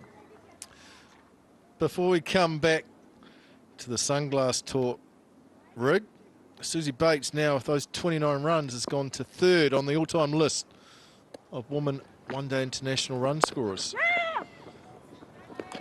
That's good running. There's only 2 ahead of her, Mitali Raj and Charlotte Edwards from England. She is number 3 on the list. She's just gone past Stefani Taylor. And that is a quite remarkable, impressive record. Over 5,500 runs. Good average quality from Susie Bates. She'll want another big one, 13 ODI hundreds. She'll want another 100 here. Yeah, done it all without sunglasses. 50 partnership up as well. It was a good partnership for these two. Talking about not sunglasses, I tried wearing glasses for a wee while because I was having trouble picking up the ball and I kept getting out. So my eyesight was going a touch, and I couldn't do that either because fogged up, got a bit sweaty. Dean Jones, of course, was perhaps the first to wear the sunglasses. One-day international cricket, there'll be an overthrow. They'll come back for 2. But, yeah, it can't be that comfortable when you're bowling or batting.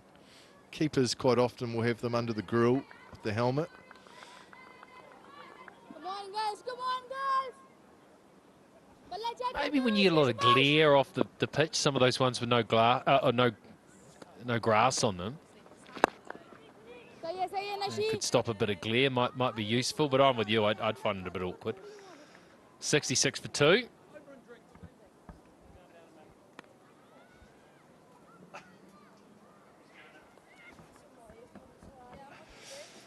Well, the umps are looking round, and yep, here come the fluoro vests carrying the Powerade sack, which is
Players having a drink at the moment here at Hagley Oval. Christchurch, Otatahi. And New Zealand coming out chasing 220. Started out a couple of nice shots. Millie Kerr opening the batting. Then she drags one on. That was the very next delivery. Devine, she'd been finding fielders and then she decided she wanted to try to hit out. This was a strange inning. She got away with the one before, then just hoisted the next one up in the air, and Fatima Sana had two quick ones. New Zealand needed a little bit of a helping hand with some poor deliveries to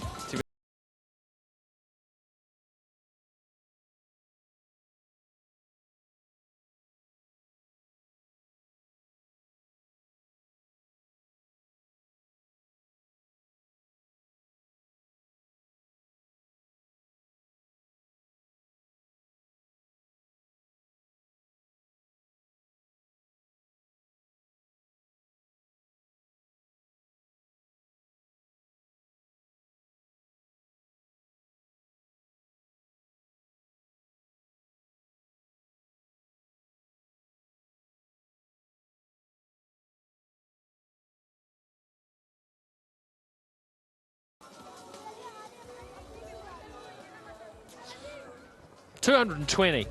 Pakistan asked to bat first, and for a while it looked like they weren't going to get many at all. They were in all sorts of trouble early on, but the stand-in skipper Fatima Sana is 90 not out to go with a couple of wickets in her 5 overs as well, making New Zealand work to chase what they would have considered a small total. Yeah, it's been a quite remarkable performance so far from the Pakistan skipper Fatima Sana. Remembering, Rig, that she's only 22 years of age, captaining her country, doing it with the ball, doing it with the bat. She is some player. You think of the long career ahead of her. She is going to break a number of records over the next 10 years or so.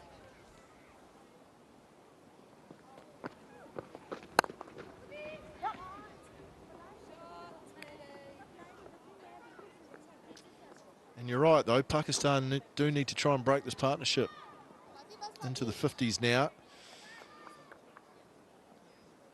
These two have played nicely, having to do a bit of a rebuild job like Pakistan had to do with their innings.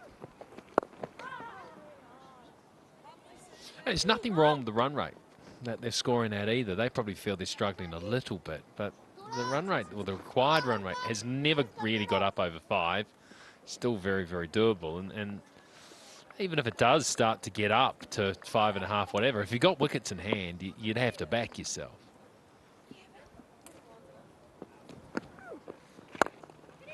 Yeah, it's a good point. Wickets in hand always tends to get you home. The back end of a one-day international. At the same time, Pakistan were 48 for 4, so they were in a lot more trouble than what New Zealand are at 69 for 2. Fatima's getting into that icky ground where she'll be thinking, well, I can't just allow them all these singles. Well, that's hit hard. It's hit far enough in front of square to go for 4. That's a beauty from Bates. It's a loose delivery. And Susie Bates has been out there long enough that this time she doesn't find the fielder, she finds the gap. And it well in front of cover. Raced away for 4.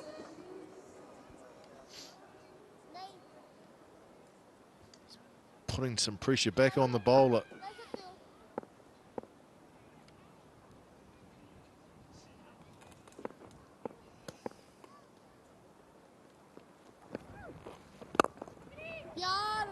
It's overs like this, so you get a loose ball, you pick up 4. They're picking up these other singles. That's what it's going to kill off Pakistan. So Fatima has to decide, have I got the courage to bring my field up? Can I squeeze? Can I force New Zealand into taking a chance because they feel that they have to? It's decision point.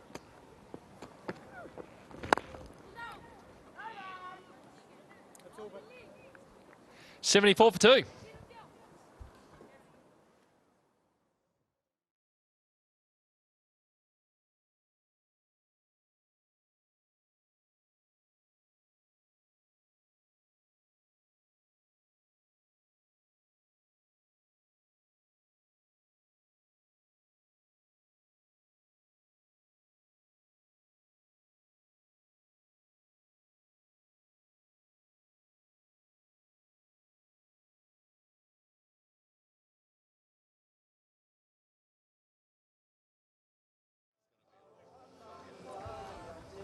That decision point, I was talking about that last over, and look at this, there is a big conversation going on, quite animated. Sure was. There's plenty of captains in amongst that group. Sort of at that stage where I think Fatima Sana has to bring herself back. She bowled 5 overs in that opening spell, 2 for 27. I wonder whether she could just come back for 2 overs just to try and break this partnership. She's the best bowler. Sometimes that's hard when you're the captain as well. Brought the next best thing on, and that's Gulam Fatima.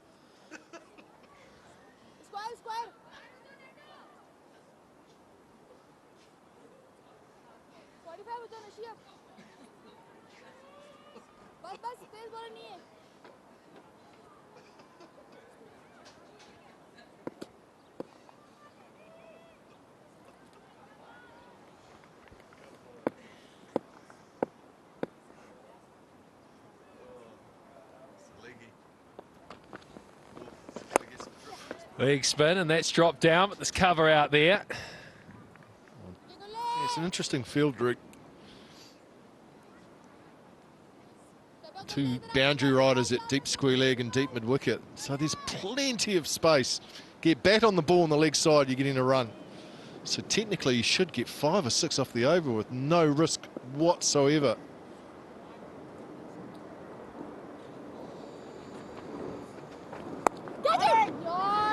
Cool catch, could have carried. It's very slow through the air, Gulam, and New Zealanders like to get back, play on the back foot. And it was hard to control because perhaps it should have been one on that line, might have had to come forward to. Yeah, I think she'll enjoy the surface, Gulam, where she was very slow through the air in Queenstown, but there's more bounce here at Hagley for it.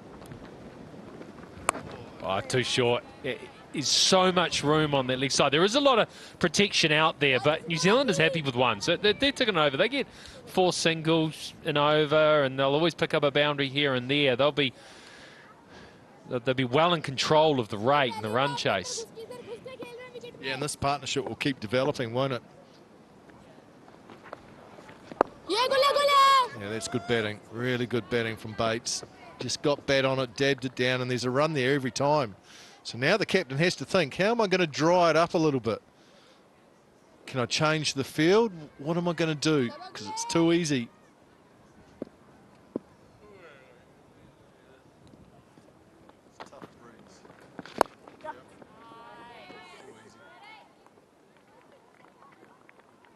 Would you have the courage to bring a player up into the onside? You're asking your bowler to make sure they hit the line and length, but this is international cricket. You have to demand that as a skipper.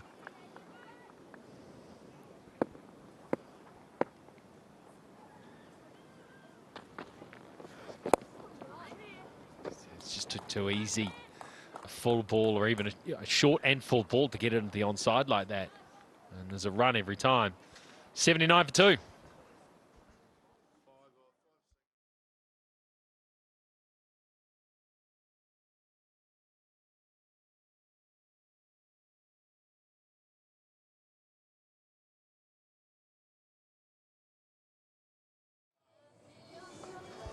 Hagley Park will be very busy tomorrow morning. Lots of cricket matches. The youngsters will be on those pitches in view, playing their international matches.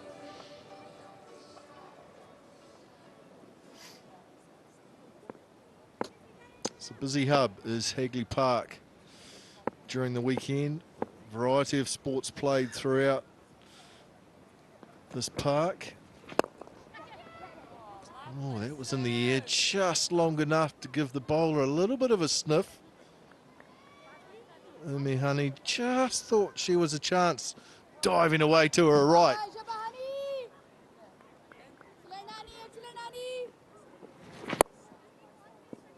See, she took a step over. She knew where it was going to be hit.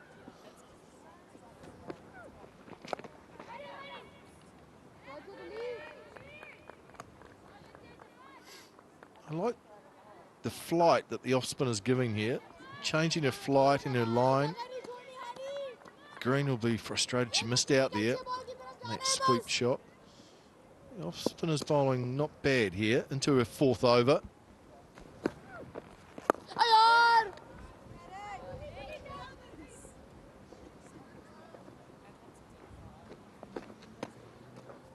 Just trying to work out how they're going to get a wicket, though. You feel right now these two have applied themselves so well that they're sweating on a mistake, a batting mistake. And how are they going to force them into making a mistake?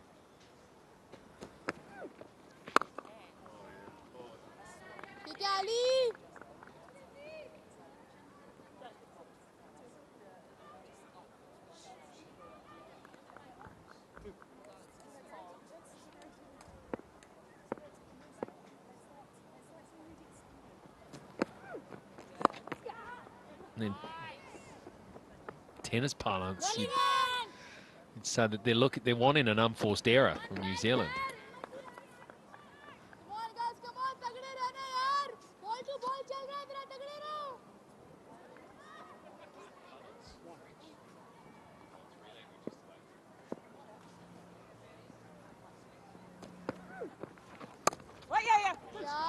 Nicely placed and well timed. Chase for deep point, does well, gets around. The time for 3.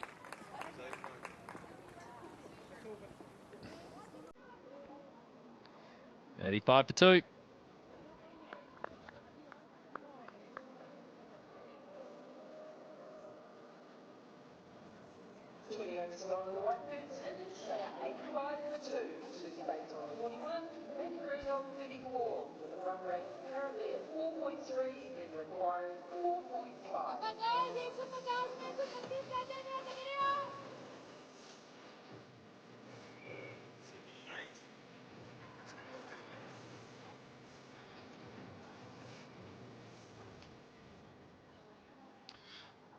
Greenfields of Hagley Park. Number of different sports played throughout the year. Cricket at the moment. Be busy those fields tomorrow. There's also rugby. There's also netball, soccer, you name it. It's played here. Golf. There's a golf course too. Really is a central point for the city, Hagley Park. There's a running track too, Rig. You would have done the number 8 around both parks. There's the netball courts up top of screen. What I like about, there was a shot before with the fields, is now, and it's all around the country, I notice it, is the artificial cricket pitches.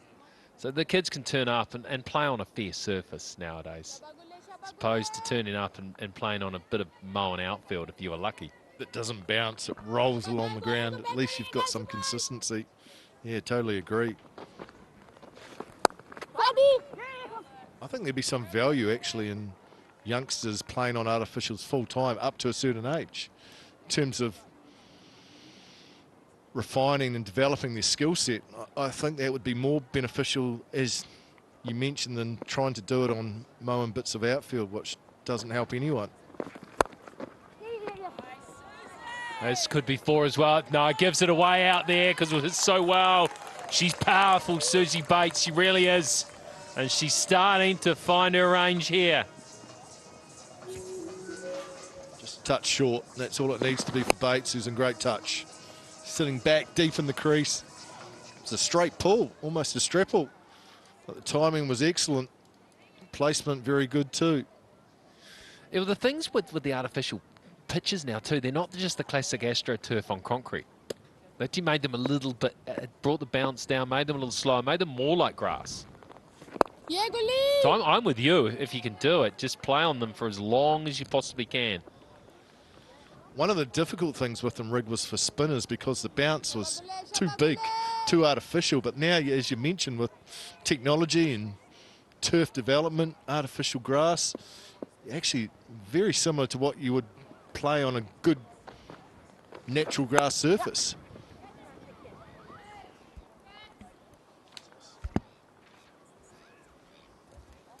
$94 for 2.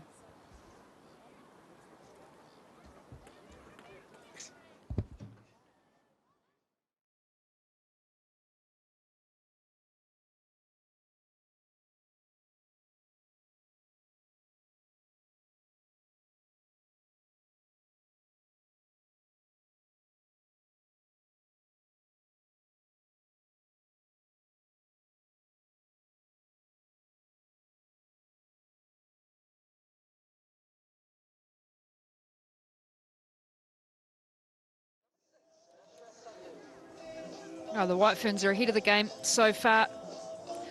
4 wickets early on for Pakistan. And for New Zealand, 2 for them, but they've been able to get through those pressure moments, get through the spin and pace of this Pakistan batting lineup, and well ahead of the game. Bowling lineup, I should say. Frankie, the innings changed.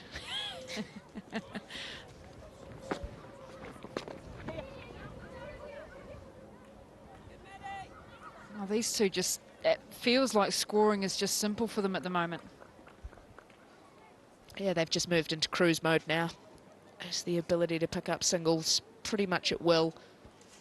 And just a smattering of boundaries throughout as well when needed. But yeah, completely agree. It's starting to look comfortable, and that was always the danger for Pakistan coming out of that power play. It's how they were going to control that flow of runs through the middle. Ready. Can't get through the field, Susie Bates. Oh, she's had a couple of really good innings, and it's just that confidence of coming back to one-day cricket, having a lot of balls under her bat.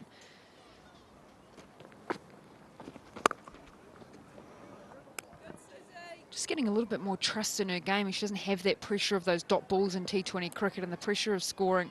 You just look like she's a little bit more controlled and a little bit more even in terms of her presence out there at the moment.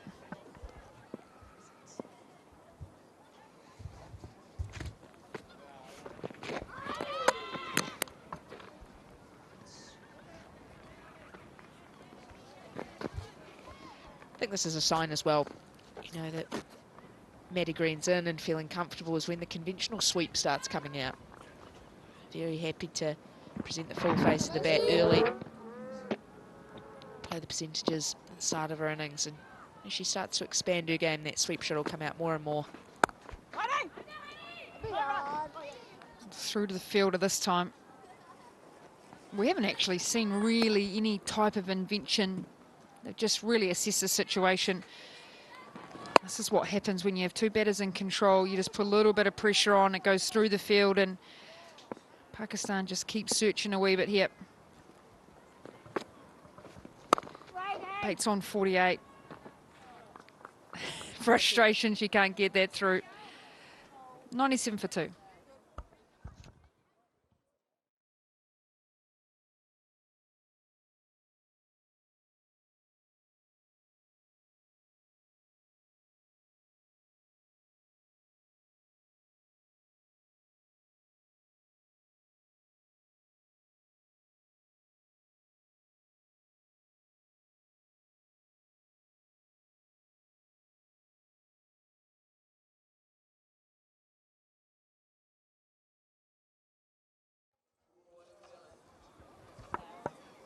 Great day here in Otatahi, Christchurch.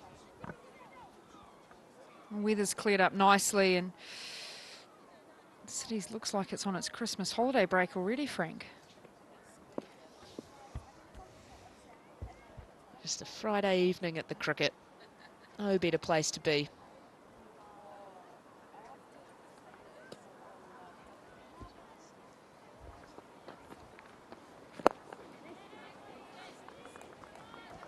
If you're Fatima Sana here, Frankie, you're thinking, how do you break this partnership? Both of these batters are in partnership up to 85, going at a good rate as well. It just looks like there's some ace. The boys have talked about building pressure from the boundary, bringing those fielders up into the circle, trying to create dot balls. Player like Susie Bates on 48. Looks like she's at ease at the moment.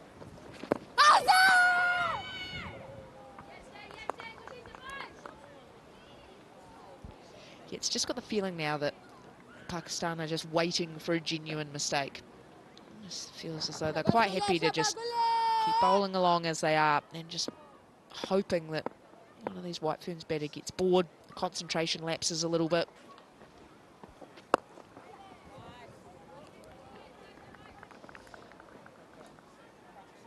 But I'm just not sure that's the case with these two. They love batting. So they will bat for days and days and days if you give them the chance. So yes, I think Pakistan do need to be a little bit more proactive here. Can they get someone in close, someone in tight to cut off the ones? Big shout, sliding on from Gulam. Fatima just shakes her head. No DRS in this game, so it's all on the umpire here. It just felt like this was just sliding a little bit down leg, just with that wind. Missing leg, good decision. Umpire John Dempsey.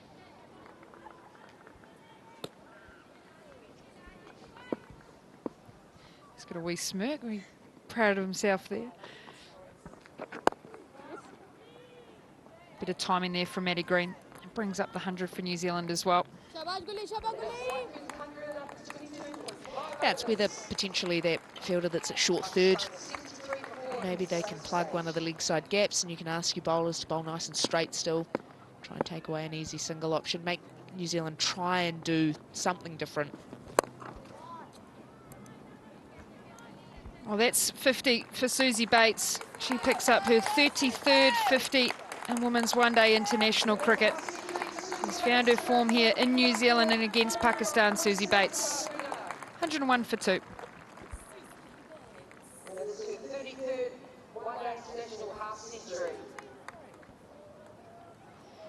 It comes up in just the 65 deliveries and has made batting look easy. There was a little bit of chaos and carnage around her early on in the innings. But just cool, calm and collected was Susie Bates on her way to yet another ODI half-century.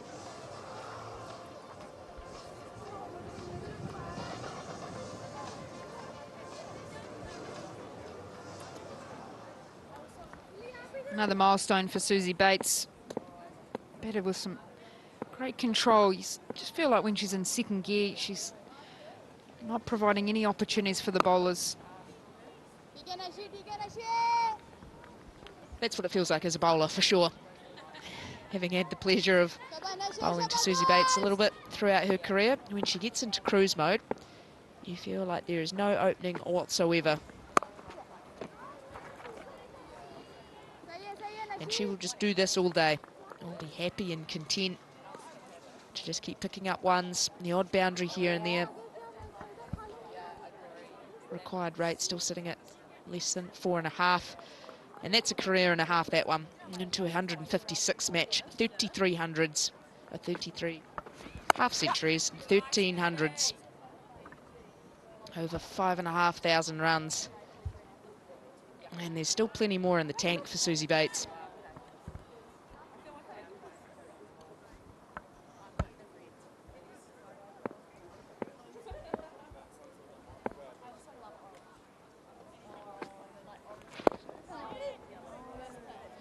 Both look at ease against the spinner. Just wonder if there's an opportunity to bring a strike bowler back, whether it's Fatima Sana or...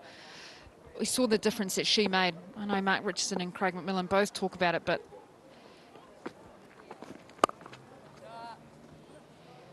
we saw things happen when she come back. She hasn't bowled since the 9th over. So it's a long period of time in this game, and in order for Pakistan to win this, they're going to need to bowl New Zealand out. New Zealand are on track, only needing 4.5 runs and over. And if they can push into that middle order, no Sophie Devine, she's out. No Amelia Kerr, she's out. Bernadine Bazanhout, she might not bat either. So there is some inexperience through that middle order.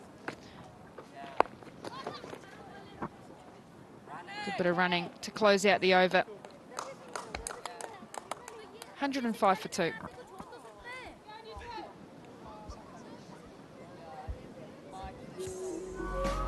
Showed her class throughout. Here's Susie Bates. Started off with a hiss and a roar, slapping one through the covers to get things started, and then it's just been all about the placement. Able to pick the balls up nicely off her legs, strong on the pull shot as always.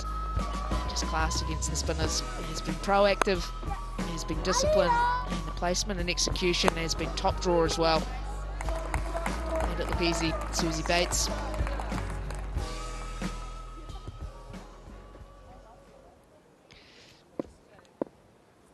Well, Gulam Fatima is going to continue here.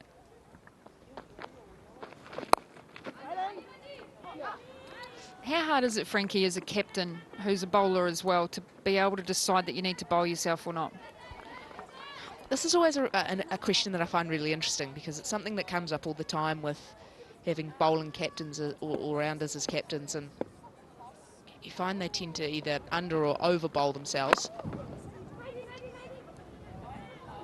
And maybe I do fit into one of those categories. There might be a few people sitting at home thinking, yes, you most definitely fit one of those. But I actually always found as a captain, it's a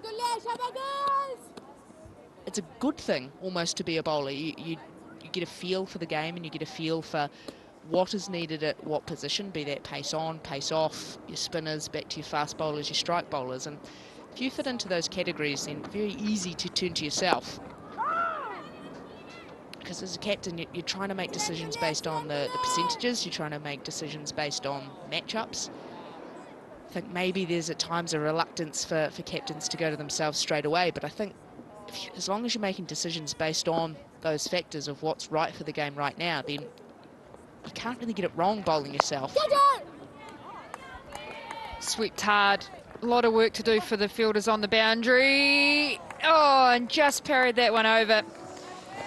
Good effort, strong shot from Maddie Green. Unable to stop that on the boundary.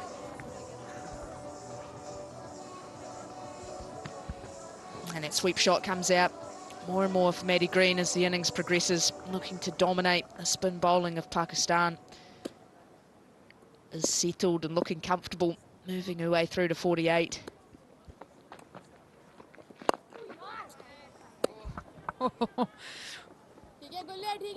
She lined up to go for the sweep then, and then quickly put her bat down and played it straight through to mid-on. The ability just to change that last minute. This is a fielding Pakistan need, just to influence this game, to create a bit of presence, a bit of pressure.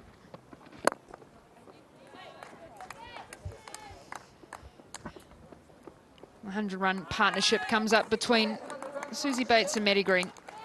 New Zealand 113 for 2.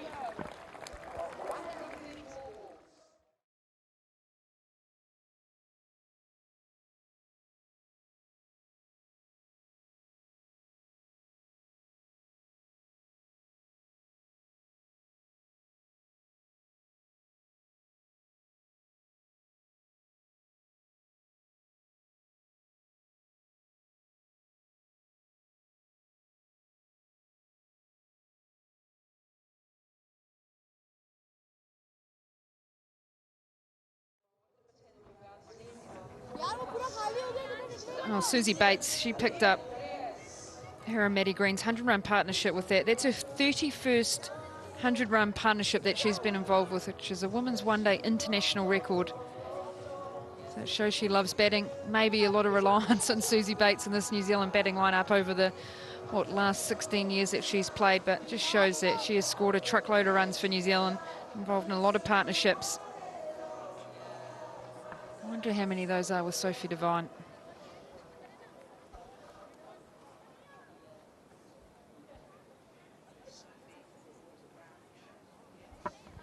Ali Arias, she comes in for her first over in the game. Bowler that'll bowl wicket to wicket, that type of bowler that they want to create pressure, Pakistan. They've got the drives up, they've brought their fine leg up as well. So they're saying, okay, well, if you, Susie Bates, want to let me go for it, if you want to hit over the top in the air, go for it. Just as I've said that, putting long on back. And third as well.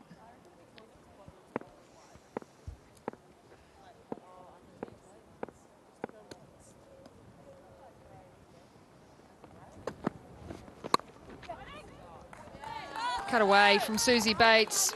Strong shot through the offside and finds its way to the boundary. Just can't bowl there.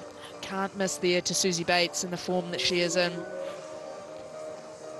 First ball, bit of a loosener. It's short, it's wide. No protection out in that area.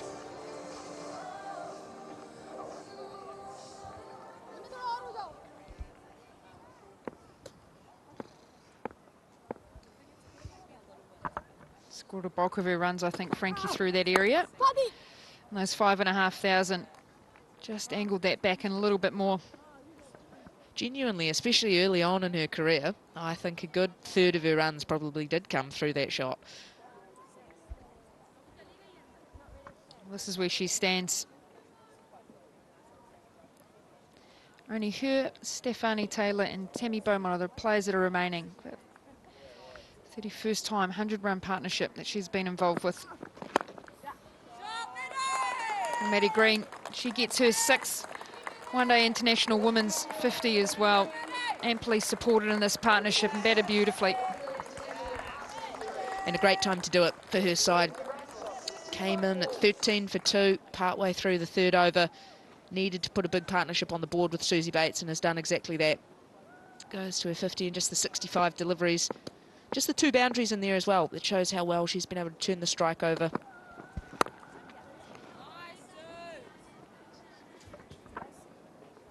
I did spot that Fatima Sana was pointing at Ali Arias, say, right, ready to warm up, and then all of a sudden she starts moving her arms around. Not too much purpose. What is it about bowlers that warm up like that? Just they get the nods, they roll their elbows to look like they're ready to go?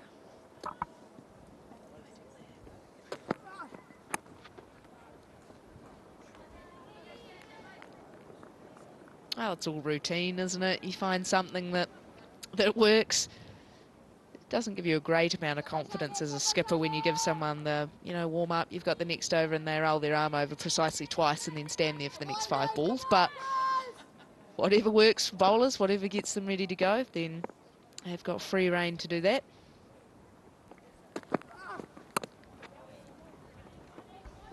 It's well played away. Arias says, how can you hit a good ball down there? Really good over for the White Ferns. 9 runs off it. 122 for 2.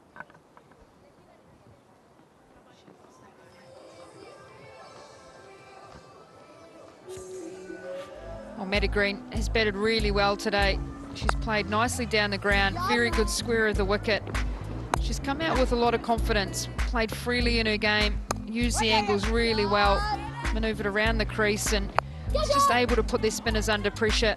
Pakistan bowlers had nothing to account for. And a well-deserved 50 for Maddie Green.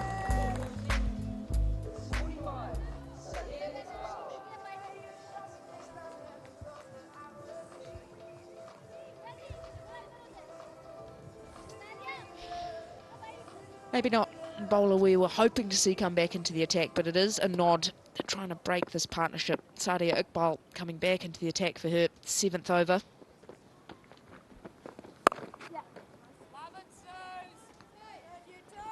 Just getting back to talking about how they break this partnership and the captaincy piece for Fatima Sana. I think she has to look at it that she's got 5 overs left. Realistically, for Pakistan to win this game, they're going to need to bowl New Zealand out. And so that probably is going to happen before the 45th over. And so there's no point saving yourself for the last few overs, trying to make sure you've got an over or 2 in hand for if it goes that far. Because for you to be in a position to win the game, it's going to be over before that. You need to take another 8 wickets. So for her, it's how can you take 8 wickets in the next 20 overs or less.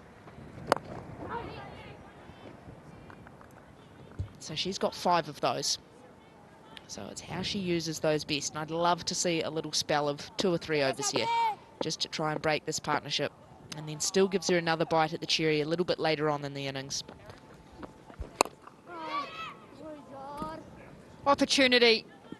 I wonder if that has gone all the way to Fatima. I think it has.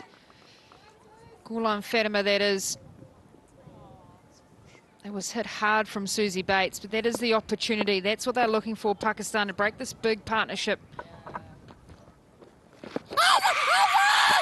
Big shout. That is very close. Frustration from the bowler.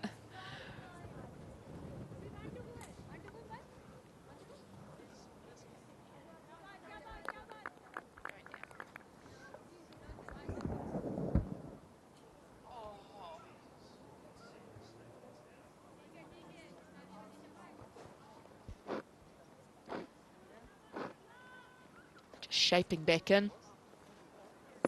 Guessing on that John Dempsey feels going down leg. Rubs salt into the wound. Susie Bates uses her feet. Plays that straight between the fielders and it goes away for a boundary. 128 for 2.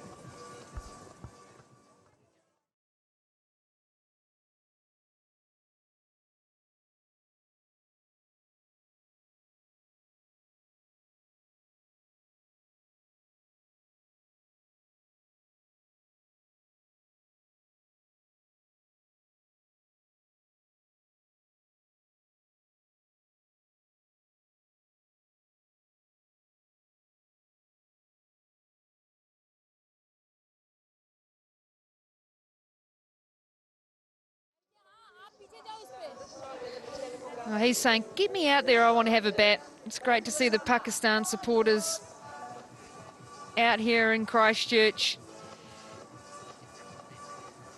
What has happened to the grip there? If you've got a couple of spare grips in your bag, Frankie, you can run down. I didn't actually bring my kit bag with me today, funnily enough, to sit up here, but I'm sure there's a few of the White Ferns girls who have some floating around. They could sort them out with one. Here we go, Fatima Sana. Just wide, cut away from Maddie Green. Unable to get that. Sudreeman, in the field. First delivery and a boundary off Fatima Sana.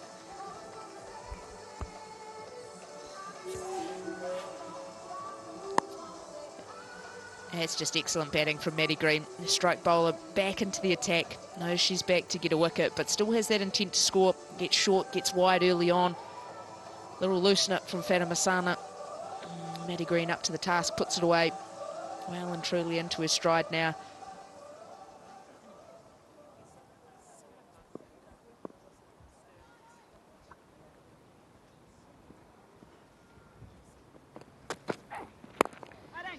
That's the delivery. That's what you go, that's what Fatima Sana bowls. Maddie Green is well across on the off stump, shown all her pads. Oh, she misses it. She's at risk of LBW there. I think this is for her, is around how she can mix up her pace as well. We saw the slower deliveries bowled so well in that T20 series in Dunedin. She can get a couple of cutters going, trying to attack that front pad of Maddie Green. Put a bit of pressure on with the energy in the field and the inner circle as well.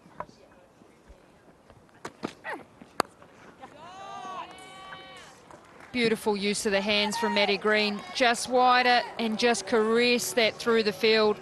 Picks up another boundary. Just misses wide once again.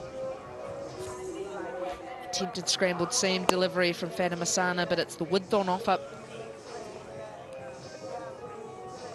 If when you'd face the best part of 20 overs of spin, and pace comes back on the ball, it's something you do look forward to.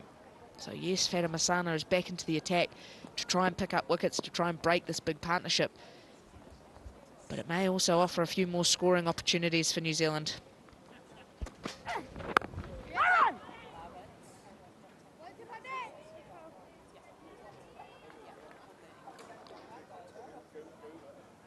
There's a big partnership building for these two, 123 and counting. Coming in close to New Zealand's highest third wicket partnership, New Zealand versus Pakistan. Numbers set at 150. Katie Martin, you might be able to tell me a couple of players involved in that one. Too far back for my memory, Frankie.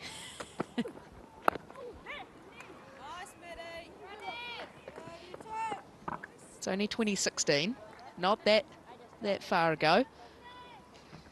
Well, one thing I've learned around cricket is records are to be broken. Amy Satterthwaite and I batted quite well together for that 150 at Lincoln, but happily pass those records on to other people if it means it's a winning combination. Well, they've now put themselves in the box seat. Just 84 more needed. You've got two set players in. Pakistan with lots of questions. Haven't found too many answers as of yet.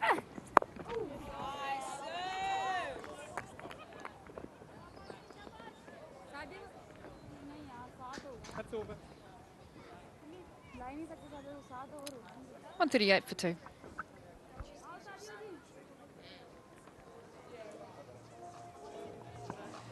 Great views around Otatahi, Christchurch.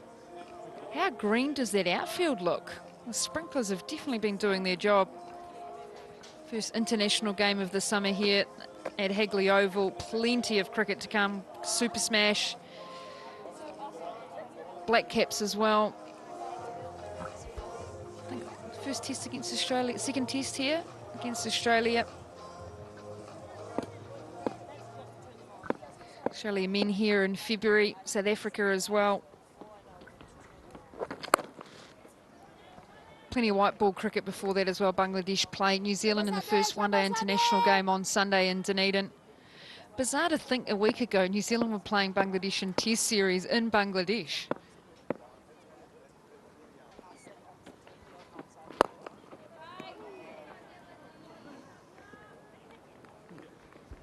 Just shows how much cricket is going on around the world at the moment.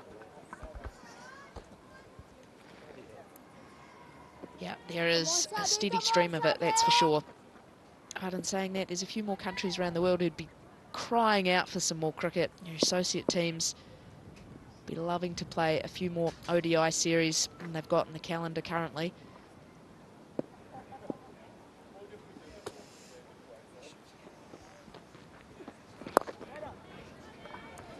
We've seen Trent Boult hit New Zealand fast bowlers.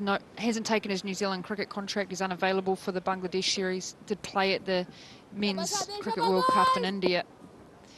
Do you see that happening more in the women's game?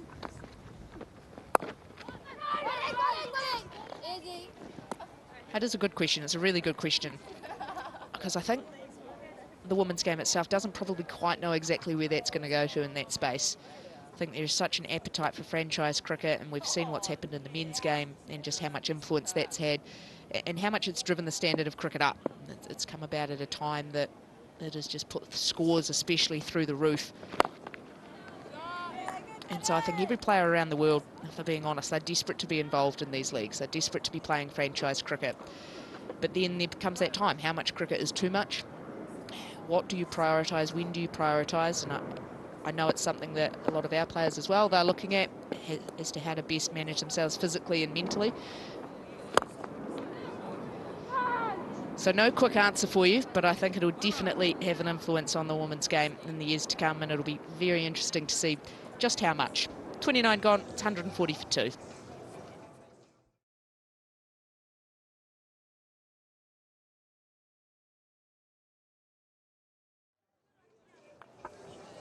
Well, the lights are on now here at Hagley Oval. Got to that time where the sun has slightly gone away. Still very light here. The White Ferns had training at 9 o'clock the other night just to try and actually get some fielding under lights.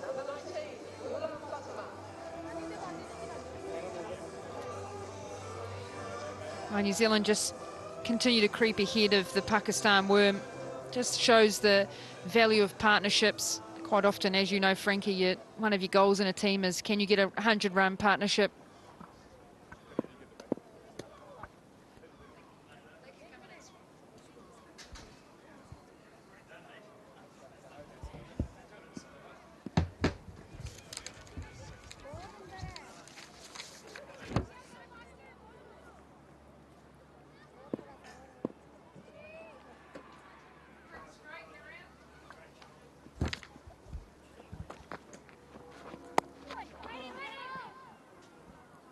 In the air briefly from Maddie Green. Thank you, Frankie. Thank you, Katie. Good evening to you, Mark Richardson. Very good partnership, this. It has been surgical from Susie Bates and Maddie Green. They have done all that is required. And they've done it with precision, accuracy and efficiency. Well, with a lack of panic. Just applied themselves. Believe that if they occupy the crease, things will get a lot easier. New Zealand were 2 down very quickly. Pakistan had their backs up, and it was just a case of occupying the crease and applying the basics.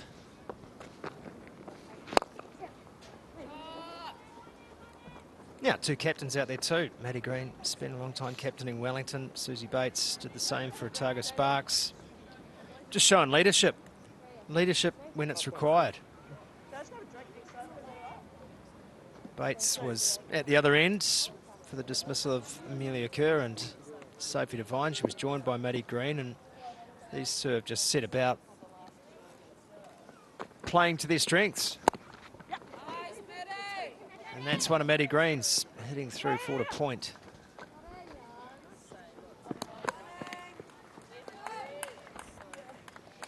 And that was good running.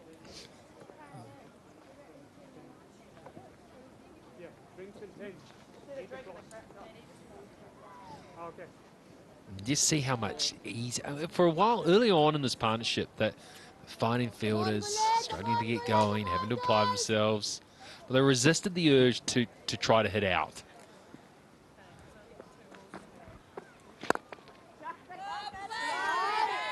So resisted the urge to try to find a boundary because we desperately need to release the pressure. They just applied themselves, worked it through, and you can see how easy the run scoring is becoming now.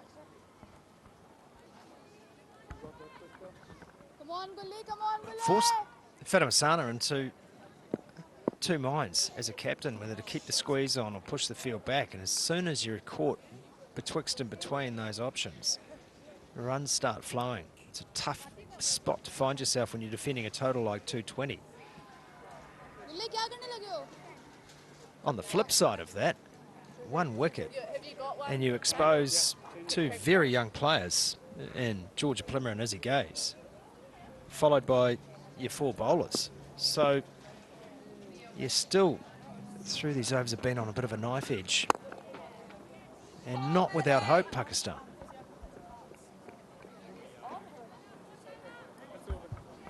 $147 for 2.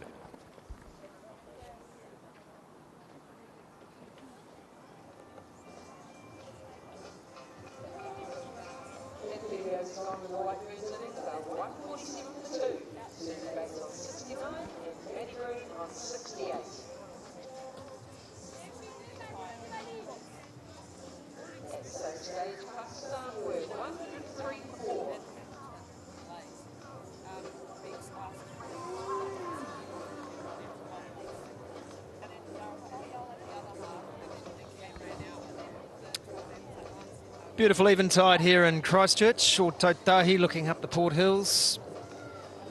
Around to the left, you'll find the Rapaki track, popular among the mountain bikers and the hikers.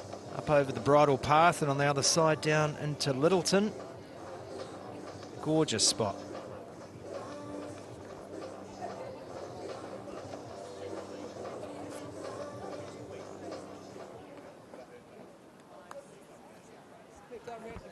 Tougher spot for Nashra Sandhu, back for her 7th over. Needing 74 from 120.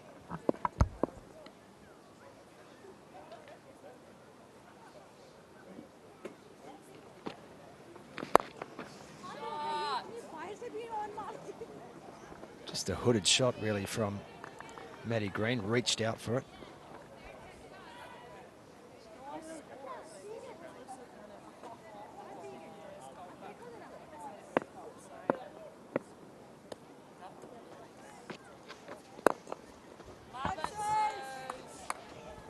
These two are both they're just in that zone now where picking off singles is just so easy. It's amazing how the game changes like that. Like getting off strike, getting a single could be the hardest thing in the world early on in your innings, and then all of a sudden an hour later it's like, whoa, this is easy. Yeah, they're just technicians, aren't they? A pair of them, Bates and Green. 150 up for New Zealand for the loss of just the 2 wickets. This partnership, 137 off 167 deliveries. It's been magnificent to watch.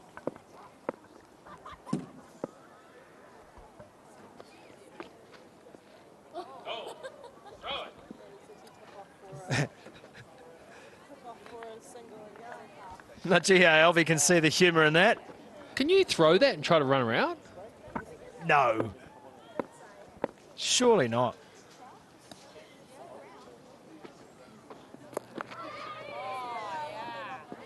That would be the sort of devious thing you would have done. Conceded 5 penalty runs for your trouble. Find your match fee. And run out of whatever small town you were playing in. Yeah, but if we went on and won the game.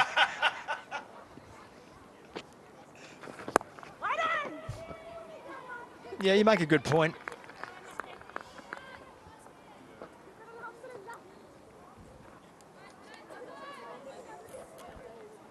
Now, statistician Richard Isaacs and director Ryan Dove are deep in conversation here. They have confirmed that it's unfair play. You can't do that.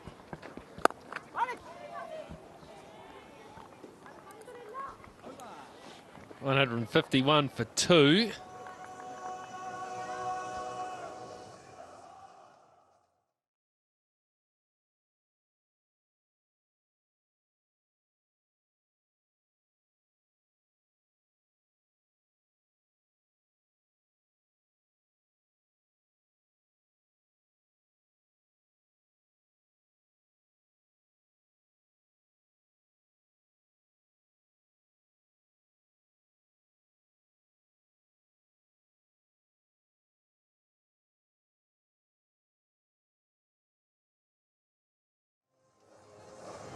Great pictures coming to you from above the ground here at Hagley Oval. Susie Bates and Maddie Green doing a job for their country. 71 for Bates, 70 for Green.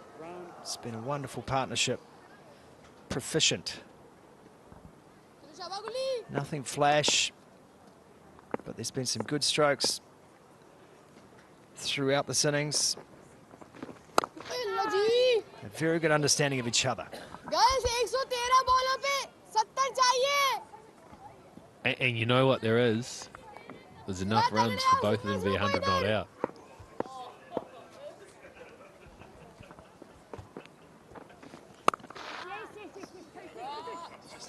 Couldn't help yourself, could you? But no, you need these little goals. So you're standing there, things are going well. You're thinking we've really started to, we're well ahead of this game.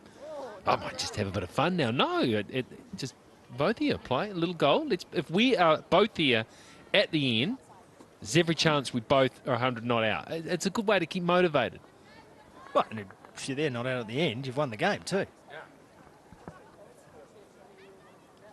Well, I know neither is motivated by those personal milestones, but what a lovely thing to have next to your name. It's 100 last week for Bates, following a half century in the final T20. 73 here. Swings hard, but there's cover and a deep mid-wicket. Hitting the winning runs, it's a wonderful feeling. Wonderful feeling. I mean, it's a great feeling if you go out and you get a run to win it and you only got one run. Fine. But if you got 100 to your name as well. That's in the air. Could be an opportunity here. No, fall short. A rare aerial approach from Maddie Green in this game. Actually, both of these players have largely played their strokes all along the ground. Yeah, and to show respect to Pakistan here as well, this game isn't over. They're still out there, and while they're out there bowling the ball, there's always a chance. But New Zealand a long way in front at the moment in a dominant position. Oh, it's a leading edge. And that'll be gone. Bates falls 74. New Zealand lose their third. And has this game turned? Has this game turned? Well, I'm going to have to wear this one, Scotty. I have put the mockers on Susie Bates, something dreadful. She saw it drifting into leg stump, thought there was an opportunity to go away on the onside. Maybe it's just held up, maybe it's turned a little. It's definitely got the leading edge, and a very, very good knock from Susie Bates comes to an end at 74, 155 for 3.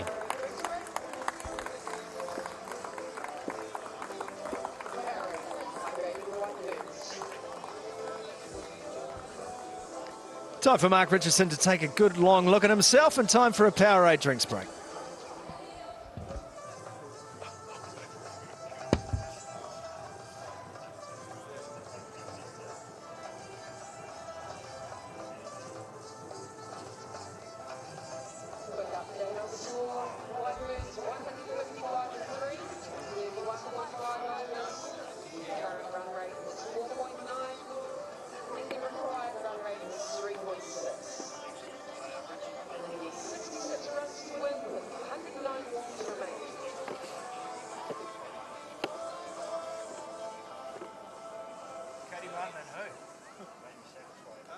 We've got two very young members of the side. Georgia Plummer's best of 23, She'll want more than that today. A lot now resting on the shoulders of Maddie Green. Yeah, and you've got Zayden Hope, who's nursing an injury to come.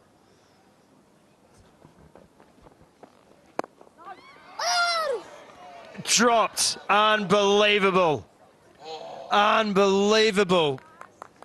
Gurlam Fatima through Plymouth Rainbow, and she handed back a pot of gold, and it's been spilled. Cup high. Scotty Stevenson, 155 for 3.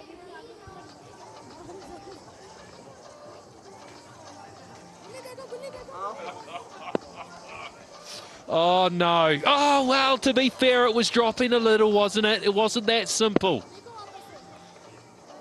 Oh, it needed to be taken. You've got to take them in these situations.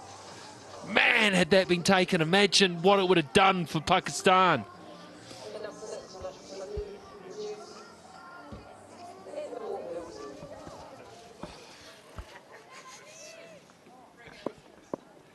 Oh, goodness me. Pakistan. Gurlam Fatima had two hands on a huge momentum shifter then. The dismissal of Bates almost followed up instantly by the dismissal of Georgia Plymouth.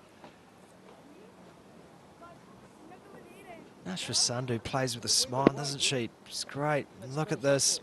Got both hands on it, Rick. Just slipped through. Oh, that would have made it 4. Bang, bang. And then you're into the all-rounders.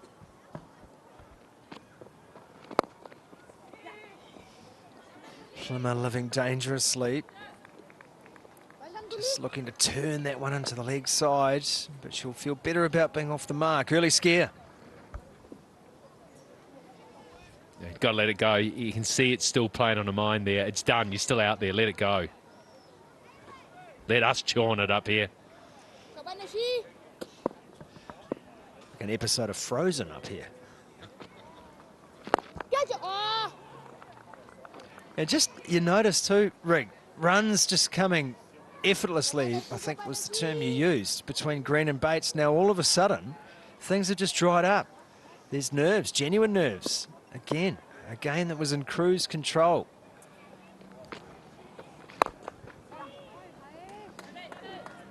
Not a great delivery and dispatch down to long on. Just the one. Well, the asking rate's 3.6. So, you know, what Green can do here, Plymouth desperately want to score runs, so she's working hard. Green can just go, all right, let's go the next 5 overs, and I'm not going to get out.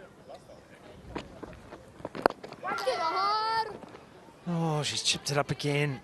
Just got to get used to the timing on this pitch, really. You know, you bat conservatively for the next 5. The asking rate might go up to 4, but you've had a few balls, you're in, you're starting to establish a partnership. That's nothing to worry about. Oh, and again. And again. End of the over, and I think everyone's keen to see the end of that over. 158 for 3.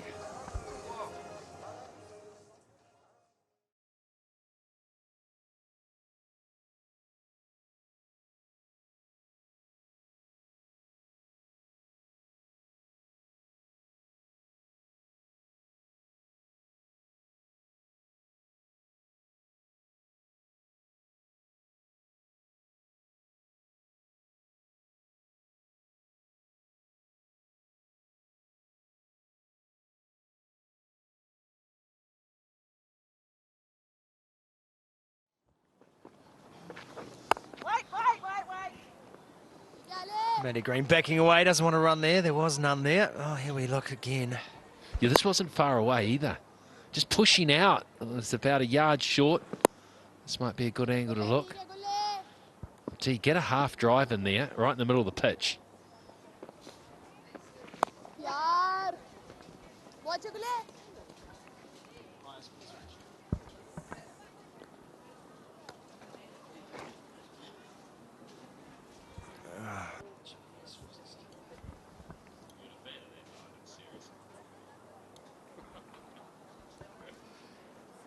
George Plymouth, who past her career best in the T20 series. Now with a job to do. Get rid of some early nerves. And you're quite right, she's got time. So the side still have best part of 17 overs to go, 16 and a half overs to go here. There's some tension out there now.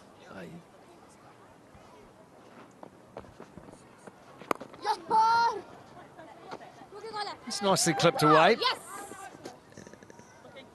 She's very quick between the wickets too, Georgia Plymouth, one of the fittest in the side. So if these two can just get their bond going, you can imagine they'll be good at taking those singles, the quick runs, turning some ones into twos even.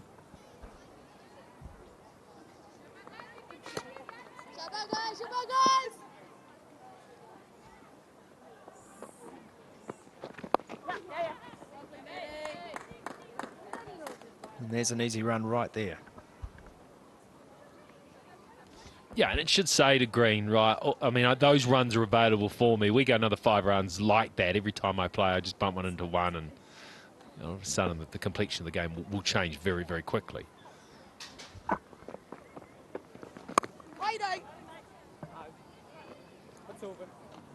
Exactly 60 runs to win, New Zealand, 161 for 3.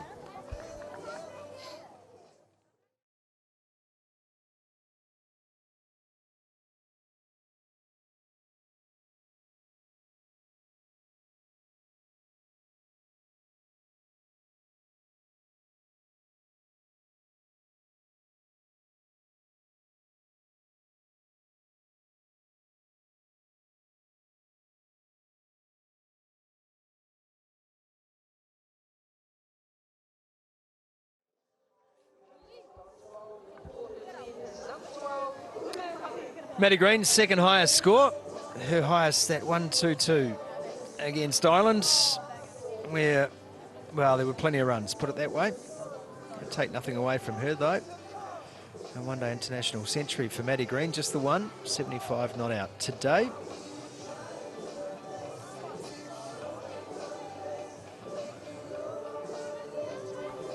Umi Hani returns, just the 4 overs for her. Still got to start thinking, too, about the calculation for Fatima Sana now. She's still got 4 overs left, Rig. I think she needs to come back sooner rather than later. And Umi Hani's...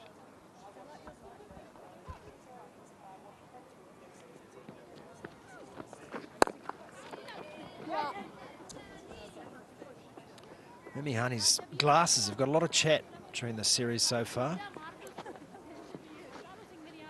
Those are the more modern, traditional cricket glasses, the old Oakleys, but Umi Hani's transitions, I think this is one of the fashion statements of the summer. Well, they seem very practical. When it's sunny, they're like dark and like sunglasses. That's right.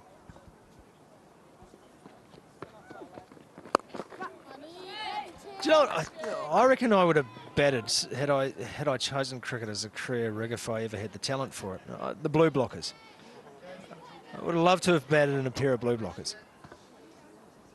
Well, if you're going to bat, I think in eyewear, it needs to be all. It needs to really be all. You don't want little bits of light coming in here and there. That's why you want the blue blockers. You don't want those modern speed dealer kind of scenarios going. More traditional, maybe even the clip-ons.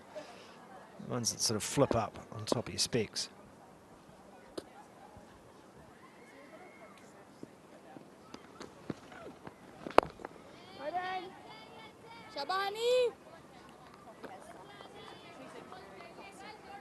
Well, you do get used to, when you bat the batting helmet, you get used to something being in front of your eyes.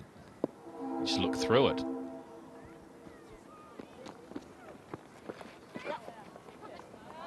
Yeah, nicely lapped around the corner. Maddie Green, they'll come back for a couple. May even look for 3 here. They're good enough. Georgia Plymouth wants it. She's coming back. That's good running. Very good running. Yeah, and a good controlled shot as well. Just keeping it ticking over. These threes every so often will hurt Pakistan. Runs required to win will come down very quickly. It's just you watched it well, didn't try to overhit it. Knew that would sit up, easy pace pitch. Get the bat on it.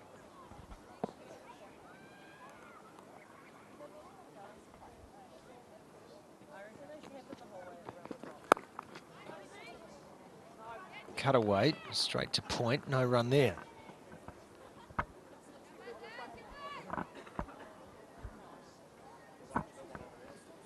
Of course, pays to remind too, this is all part of the ICC Women's Championship, played in between World Cups, and for qualification, automatic qualification for the next World Cup in India in 2025. India already qualified by virtue of being host. 167 for 3.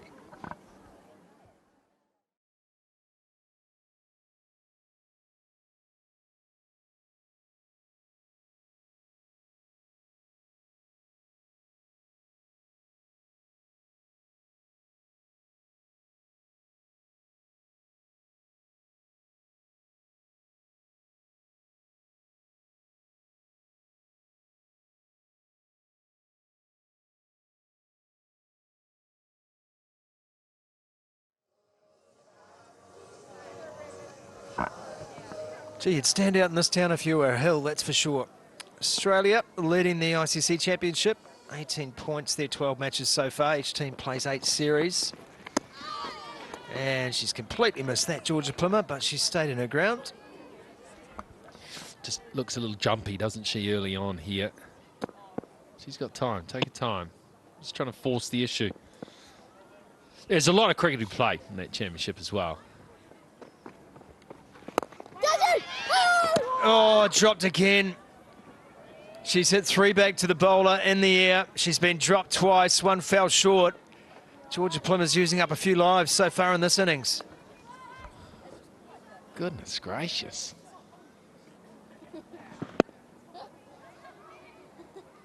Oh, well, it was tough. It was tough, but it really needs to be taken. You can see the response of the keeper. 3, you can laugh 1 off. Possibly 2, but not 3. Swept away nicely, Maddie Green. Adds a bit of hurt too with a misfield in the deep. Nashra Sandhu just couldn't cut it off. That's a good boundary for New Zealand. That hurts, it really does. You've just put another catch down. Body language not looking great. The teapots come out from the keeper. Now all of a sudden, New Zealand were just grinding a little. Things looked a bit nervy. It looked almost like that ball skipped away from Sandhu right as it neared the boundary. She looked like she had it covered, and maybe my eyes are playing up this time of night. This time in the air, chance taken. Green is gone. Bisma Maroof does the job. Gurlim Fatima has the wicket, and Green is going back. Wow, goodness gracious, Green here. She played such a good controlled innings, and this is not a good shot. She has been very productive hitting the ball through the onside, using that bottom hand, but I think she's got caught between, is she hitting this along the ground, is she going in the air? It was a little bit of a 2-bob each way, and it's a big wicket, and all of a sudden the poor body language, it's picked up, hasn't it? Maddie Green's gone, 83, 2 new players at the crease now at 172 for 4.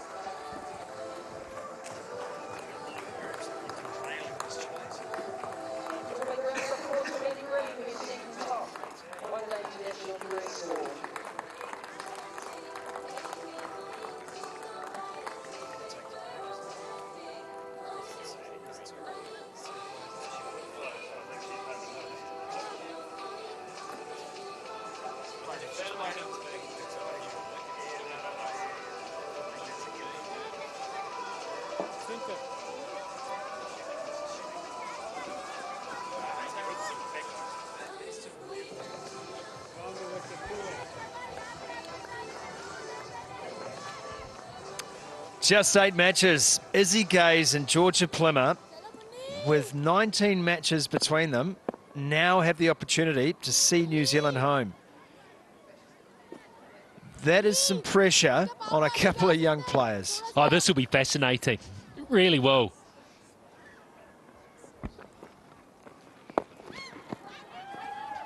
Georgia Plymmer is 19 years of age at one end.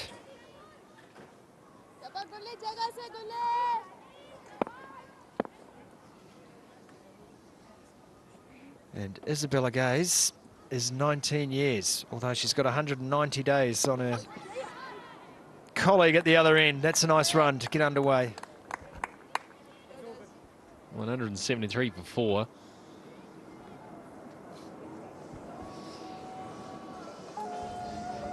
There was 2 just when they needed to do something. The heads had just gone down. That was juggled a little bit as well. Well, it's caught glasses and the ball. That's not a bad effort.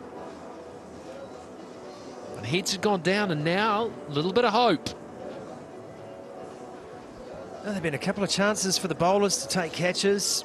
They'd been put down. One just fell short. And it fell as if the Pakistanis were thinking, we've thrown this away. All of a sudden now, they've got a combined 38 years at the crease.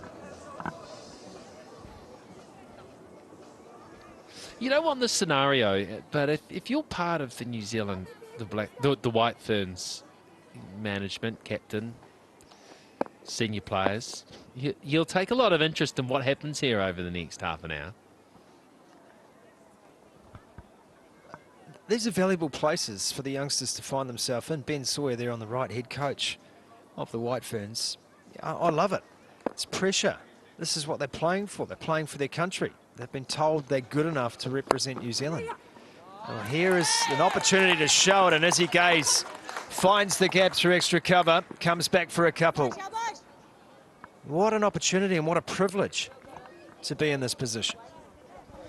Well, in international cricket, you got to learn to get them uncomfortable. You got to be able to handle pressure. You got to be able to graft and fight. You've got into the side through some really good performances at the level below. Now, you've been very dominant. You battled the door down. You proved you can do it. Can you do it at the international level, against international cricketers? Can you do it when you've got to fight and graft and crawl a bit?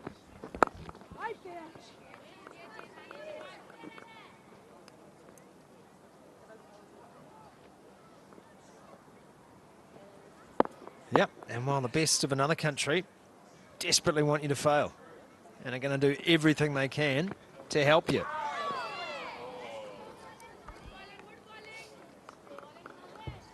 It's a really nice delivery, that. Just in that corridor of uncertainty for Gaze. She did well, actually, just to pull back last minute.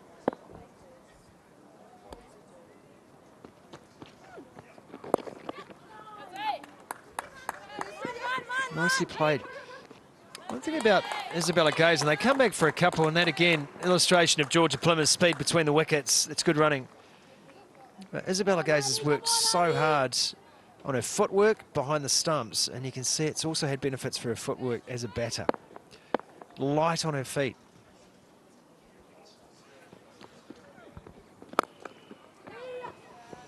And gets a good stride and down to mid-off for another single. This looks a very good start from Izzy Gaze, 178 for 4.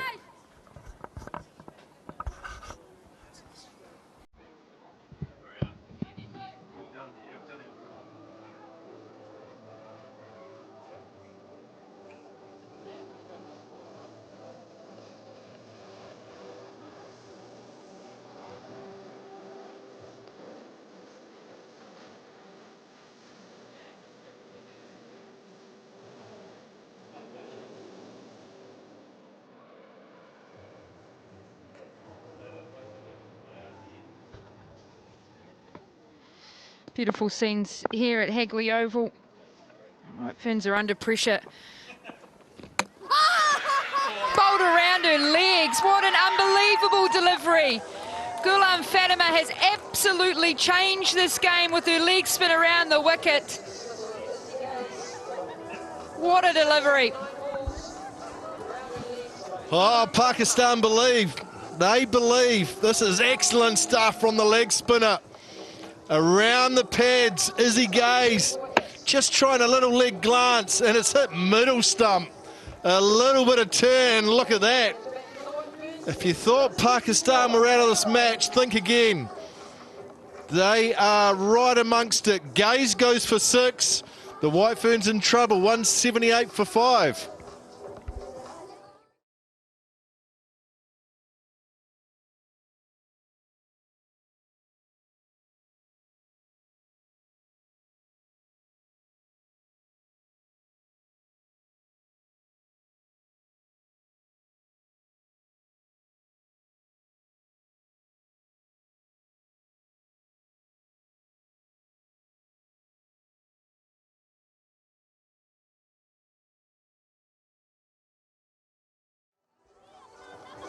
Hannah comes in at number 7.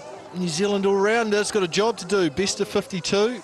She needs to be there at the end and win this game, along with Georgia Plimmer at the other end.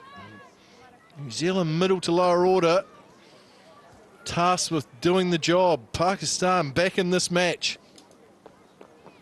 Oh, that's nicely bowled. Can't beat cover. Let's have another look at Izzy Gay's getting bowled around the pads. That front foot went too far. Too far. There was a little bit of turn. And she exposed. Leg stump and it hit middle, Katie.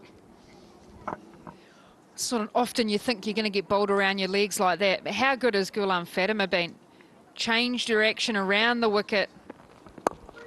Yeah, it's a different line, and it's proved difficult. Really has.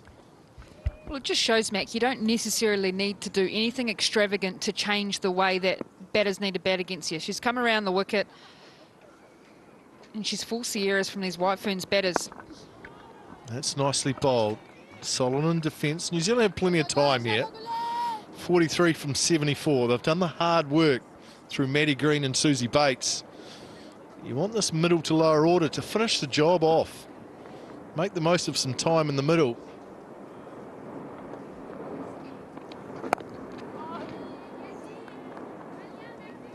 What an over this has been. 4 dots, a wicket. 3 wickets now for the leg spinner into her 9th over.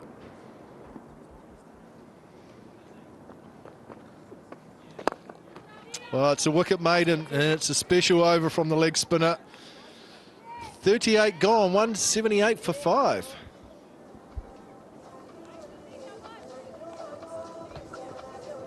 Well, the challenge for New Zealand was always going to be how they were able to face the Pakistan spinners through the middle. It's what they're going to experience a lot when they have the 50-over World Cup, the Cricket World Cup, Women's Cricket World Cup in India in 2025. And they're going to face this. This is the pressure on this young New Zealand batting lineup. Tahuhu and Bezadenhout still to come.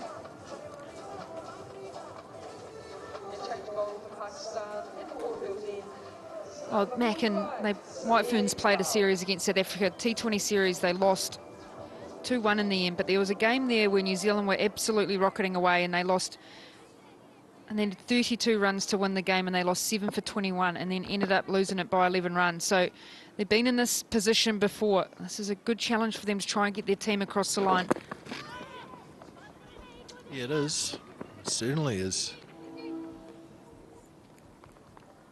Sadia Iqbal opened the bowling. Left arm spin. Only gone for 20 runs from her 8 and a bit overs. It's been very economical. It's bowled a lovely line. It's been an excellent spell. There's that drift and it's in the air. No control at all from Rowe. That was loose. Just the extra bit of bounce in the wicket. Effort in the ball drift in, and then just holding enough in the wicket. Oh, there's a misfield. There's a misfield that will cost a run. I think it was Fatima. So she'll be disappointed with that. She's bowled so well. Ghulam Fatima. Just a little loss of concentration in the field. Cost an extra run. Every run counts here for Pakistan. Toasted 220, below par total. Oh, there goes the arm ball swinging back in. Plimmer's going to have to be careful here. What a great experience, though, for a 19-year-old. Come in, get 20 not out, 25 not out, win the game for your country. And that will be so valuable moving forward for a player like Plimmer. Can't find the gap through the offside. This is good too from Fatima Sana. She's brought fielders up. Well, now she's pushing deep cover back, try and protect the over. It's been a good one for Pakistan. Just 2 singles so far. Nicely played. They'll run hard. They'll look for 2. Plimmer's quick. Pakistan keep it to 1. 3 from the over. 181 for 5.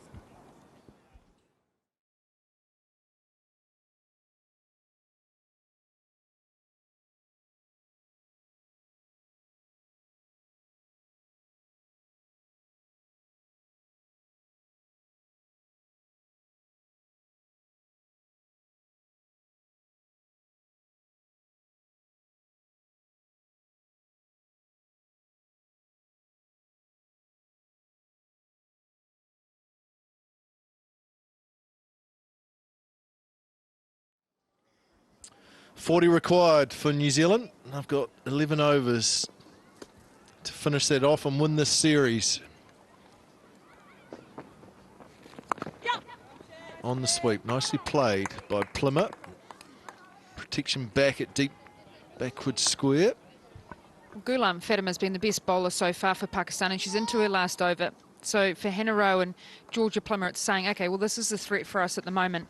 How can we get out of this over with minimal impact and say, okay, where can we go again against other bowlers?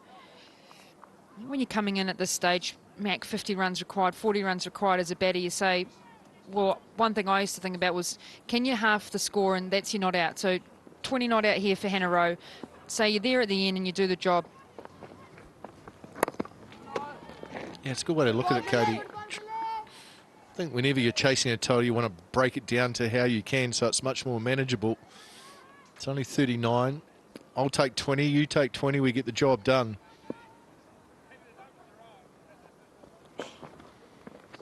Oh, Hannah Rowe.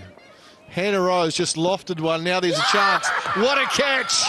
What a catch from Bismar Maroof. And all of a sudden, Pakistan have another unnecessary risk from Rowe. She's paid a high price. And the White Ferns lose their 6th. Looking to go for the boundary, Hannah Rowe. Another wicket for Fatima. She picks up her 4th. Looking to hit over the fielders that are in.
Worker chasing this total.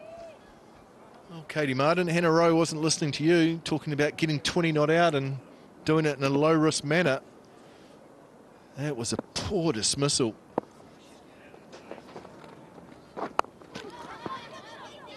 Nicely bowled. She wasn't happy to see this final over through, was she? Looking for the big shot. Didn't come off. No, just trying to force it. And this is what Pakistan wanted to do, pick up another wicket. Just didn't get close enough to that Hannah Rowe, and another good catch from this former skipper Bismarck. Right on. Well, I always think you pick your bowler too. It's very hard to take on the best bowler of the opposition have had. Fatima has been outstanding, so why would you want to take that risk in a final over? You take the risk against someone else if you have to. New Zealand don't. So frustrating, disappointing dismissal. Nicely bowled. Excellent finish, and it's an excellent spell of 10 overs, 4 for 47, and New Zealand are 182 for 6.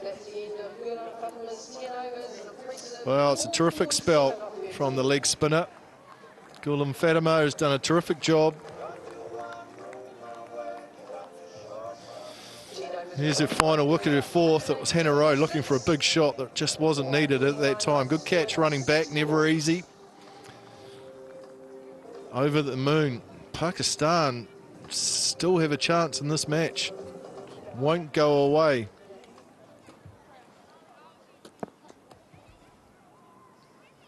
Six bowlers used for Pakistan. Ghulam Fatima the star, 4 for 47 from her 10 overs. Nicely played by Georgia Plummer, good running too. Placement good, running good, comes back for 2. Well, remember that Fatima Sana, this is her first time captaining the Pakistan team. She has captained at domestic level, she captained the emerging team, but it's how she is going to use those bowlers. Pick up another wicket here, you get Tahuhu, Penfold and Jonas in. She's got 4 overs to go. You expect that she'll have to bowl in the next couple of overs. Oh, that's nicely bowled too, cramping up Plummer. Yeah, she has to bowl 10, Fatima Sana. Why not? She got 90 not out at the bat. She got 2 early wickets, so she has to bowl out. So it's not going to get any easier here for the White Ferns. It really isn't. In the air, put down. What a drop. What a chance. It's gone down. Plummer is living dangerously. And Sadia will be so disappointed she's put that down, because as caught and bowls go, that was regulation. Never easy, but that was a big opportunity. Oh, she's got a long way in out. Plummer's missed one and the finger's gone up, and all of a sudden New Zealand is 7 down. Plummer on her way. Didn't make the most of her life. And now there's big trouble for the home side. Great composure for Sadia Iqbal to come back, to get rid of that drop catch. Attacking the stumps, angle back in, deep in the crease, and that is plumb as it gets for Georgia Plummer. What a fight back here, Pakistan. Let's not forget New Zealand with 3 for 155. Plummer goes for 10, and now they're 184 for 7.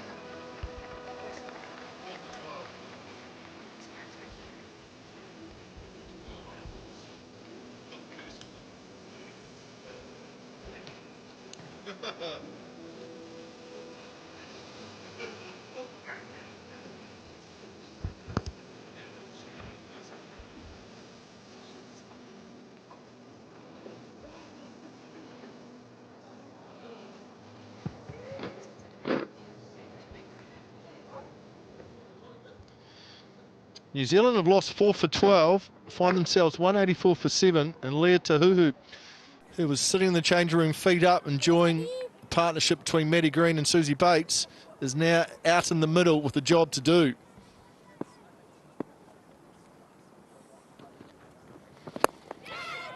In the air, not far away. New Zealand batters giving plenty of caught and bowled chances here. Nice piece of bowling. You can't get that far across your stumps and miss it. Look at this. That is as plumb as you can get. Oh, that's a lovely shot from Tahuhu. She is a sweet timer of the ball, and that will run away for 4. 4 needed runs for New Zealand. 41 overs bowled, 188 for 7.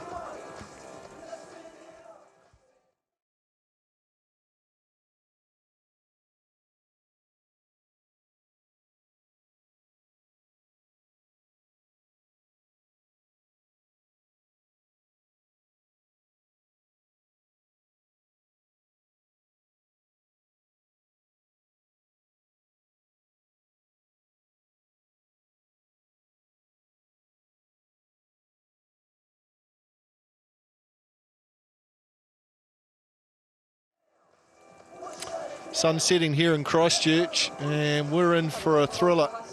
Going down to the wire.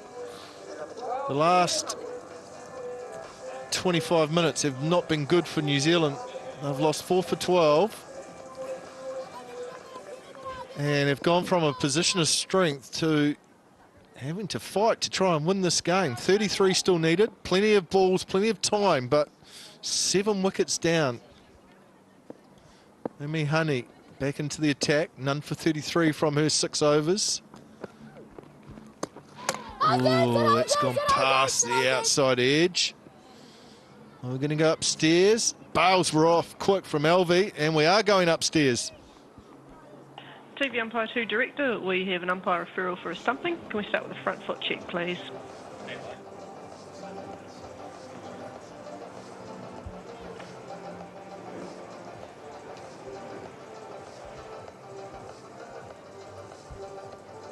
Thank you.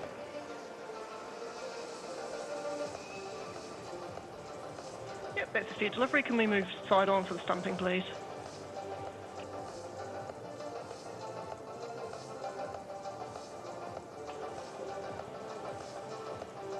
Foot's grounded, foot's grounded. Yep, foot's grounded at all times.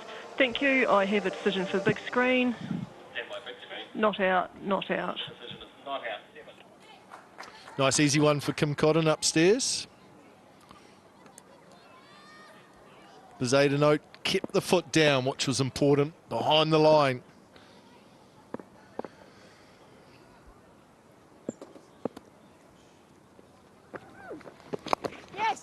On the sweep, lovely shot, but there is protection back there.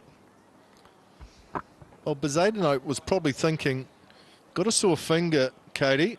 I don't really want to have to bat, which is why she was down at number 8 or number 9 in the list. Now she's out in the middle having to do a job. You know, I think that she hurt that when she dived for that catch. Also got a really bruised foot from the ball hitting her toe in that first one-day international. So it's going to be challenging out here for her. In the air, in the gap, between two fielders, was not far away. I think Lea Tahuhu only knows one way to play. So it's going to be entertaining. If it comes off, this game will be over very quickly. If it doesn't, then there's going to be pressure on the batters to come in next. That could have gone to hand quite easily. Well, looking to hit leg side, she can open up a little bit more, and with that extra bit of bounce that we've seen here, it is a risk to go across the line with those full deliveries. Oh, there's an outside edge now that's running away. Oh, good piece of fielding too. Good piece of fielding. And it come back for 2.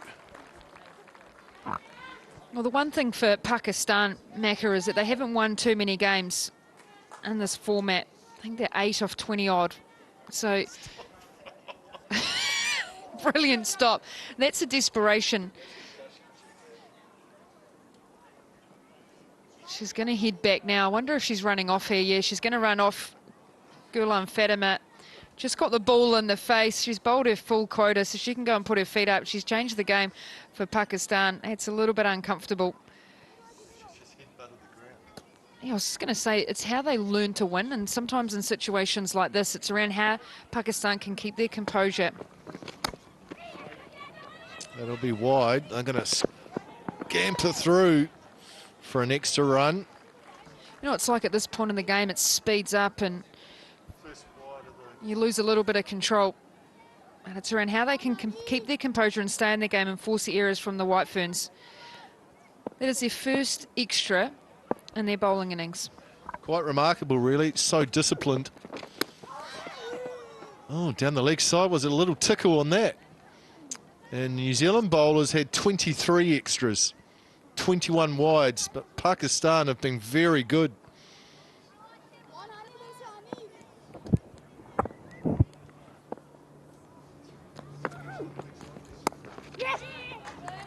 Finds the gap. Finds the gap nicely. Should be another 2. Good running. This is a good over for New Zealand. Just what they needed at a crucial time. There's 10 from this over. They require now just 23. Fatima Sana is going to have to get her bowlers in order here for these final 8 overs.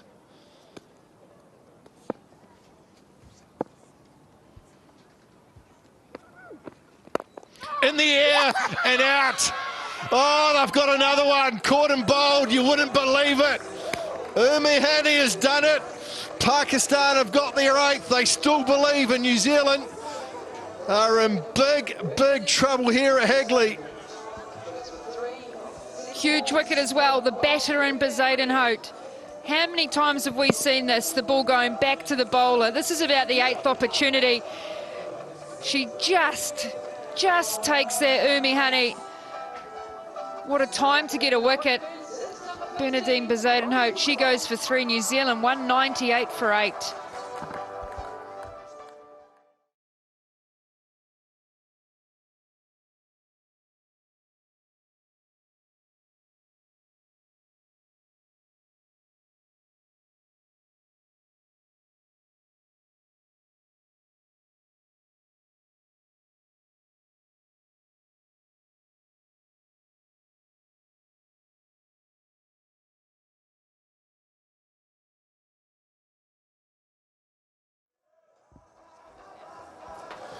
Molly Penfold comes in at number 10. 23 still needed by New Zealand. Wow, has this game changed in the last half an hour or so? New Zealand were cruising at 155 for 2. Bates and Green at the wicket playing nicely. And they've just lost 6 for 43 in quick time. Now it's down to Leah Tahuhu, who we know is dangerous with the bat. Likes hitting the ball hard, likes finding the boundary. So there is protection here. Fatima Sana, the skipper who's had an excellent day, has now got ball in hand. Can she do the job for Pakistan? Oh, there's another leading edge. Never seen so many balls go back in the air to the bowler or around the bowler. Just the lengths have been able to bowl here. New Zealanders have all been through their shots early. Finally, the Pakistan bowler was able to take it off their bowling. Mac, I think the plan here is get Leah Tahuhu off strike. She can finish the game by herself. She is that strong a batter. How do they get Penfold and Jonas out there? Well, there's protection on the leg side, and it's just going to be a single. So that's what you were just mentioning, Katie Martin. They want to bowl as many deliveries as they can at Molly Penfold. Oh, let's have a look. What's her highest score? 2, with an average of 2. So there's some work to do. There's a chance for a better ODI score here for Penfold. Can she be the hero? Why wouldn't you bring the fielders up on the leg side? They've got mid-wicket out, they've got square leg out, and they've got long on out. I don't see Molly Penfold clearing long on. They need to build a little bit of pressure. She can just bump and run this into that leg side. They need to fill that gap, Pakistan, even if it's bringing that fine leg around. Can't let her get off strike. That's the key. You've got to bring one of those fielders on the leg side up. On the leg side, we've got a long on, a deep mid-wicket, and a deep backward square. This is not a number 4 or 5 batter. This is number 10. Bring 2 of those fielders up and squeeze. Force her to try and play a big shot against Fatima Sana, who's been outstanding, and who you would back with ball in hand to try and knock over number 10.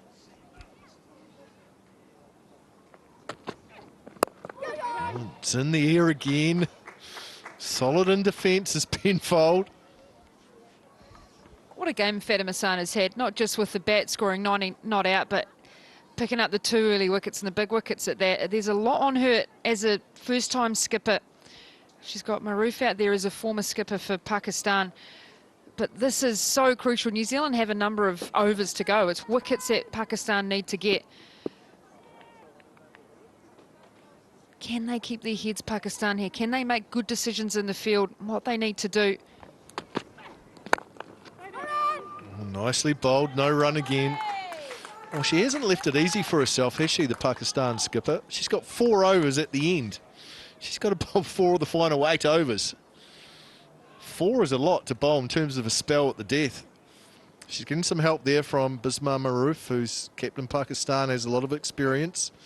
And that's important too, so that Fatima Sana can just concentrate on bowling.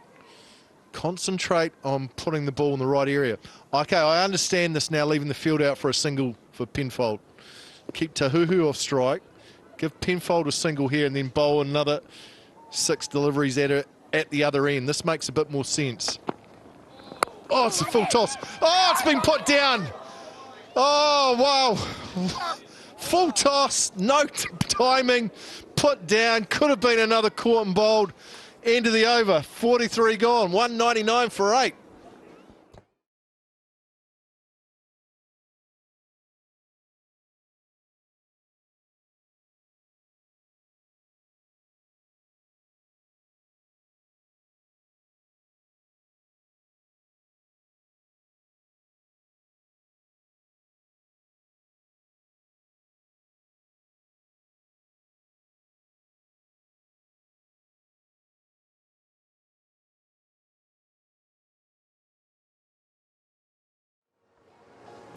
A real candy bracelet at the end of that worm for New Zealand. They have lost a poultice of wickets.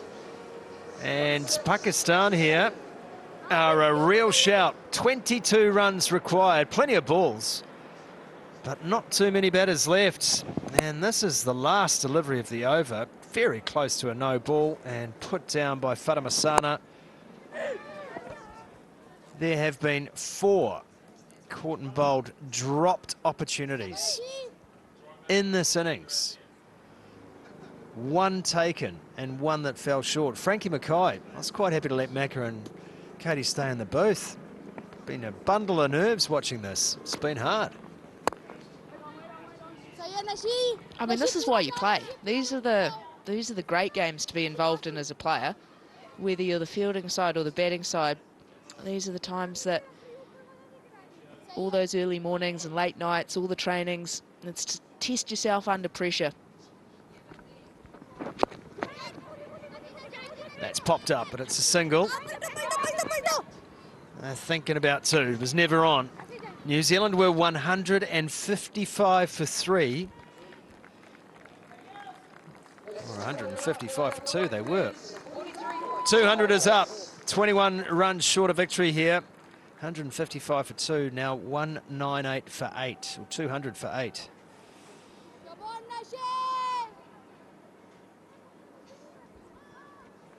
The benefit they've got is there's no run rate pressure here. It's just stay in the game, take good options. Oh, come on, man. That's gone back high on the bat as well.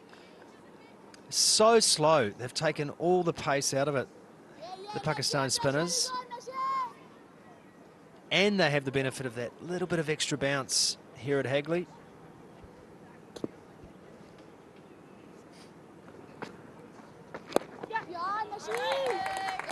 Nicely played by Molly Penfold. She's off the mark, just the single.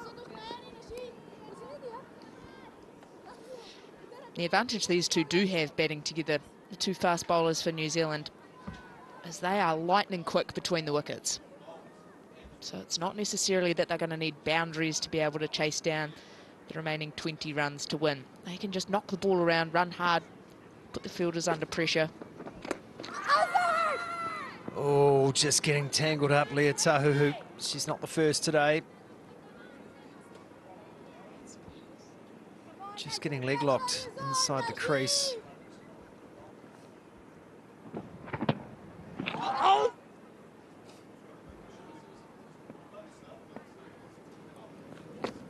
Last ball for Nashra Sandhu.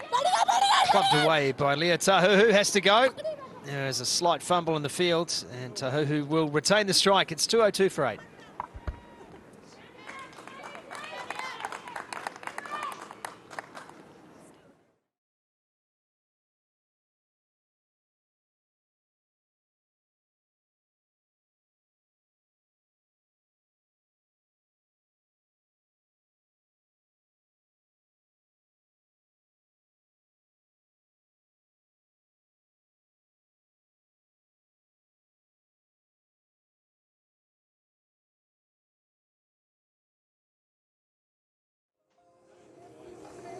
Six overs remaining. Here is the story of the fall of wickets for New Zealand. Lost Amelia Kerr early. Sophie Devine didn't last much longer. And then a great partnership between Bates and Green. Since the dismissal of Susie Bates, however, the news has not been so rosy for this White Ferns side. Fatima Sana, the captain. Nicely played again by Tahuhu. There's so much space there Frankie Mackay, I know you're slightly at odds with the field settings here. Put your captain's hat on. What would you be doing? Well, I think teams that play a lot of cricket here at Hagley Oval know that you need to be at least 5 metres, maybe 10 metres off boundaries this big. You've got to give yourself a chance to be able to stop the two. So it's almost you've got to challenge her. Yes, Lea Tahuhu has got power and plenty of it, but you've almost got to lay the challenge down. Can you hit it over me? Goes over the top of the bowler, but not convincingly so. Still takes the single. 16 runs now required for New Zealand. Because they'll win it in ones and twos. So fielders need to recognise that it's a huge hit out towards that leg side boundary in particular. They can't really afford twos to be run there. Well, remember too that Pakistan went at 9s for the last 4 overs of their innings, led by Fatima Sana, finished on 90. It's her with the ball now, captain today.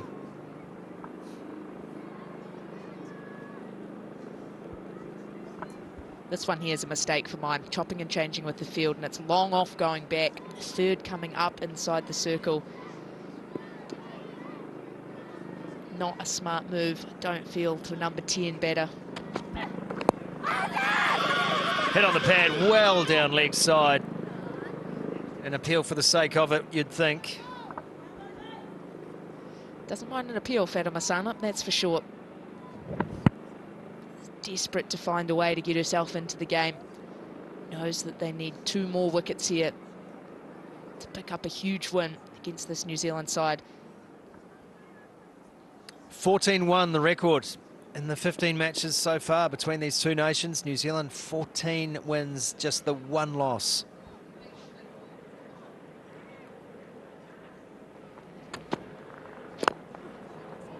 Full toss, dips late. Looked like a full toss. And then dropped out of the sky right in front of Penfold, who actually played it very well.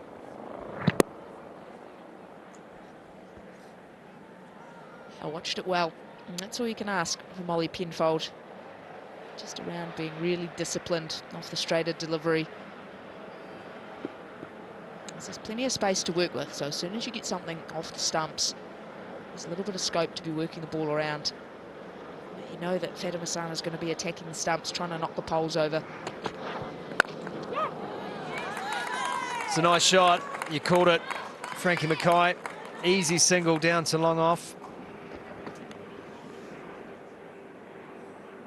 Yeah, I just think it's a little misstep at the moment on 2 counts. I think it's too easy to give a number 10 batter the single down the ground like that. I think you run the risk as well, having third up inside the circle, that if you do miss slightly wide, the big long levers of Molly Penfold can unfurl and that edge could go anywhere. There's no protection for it.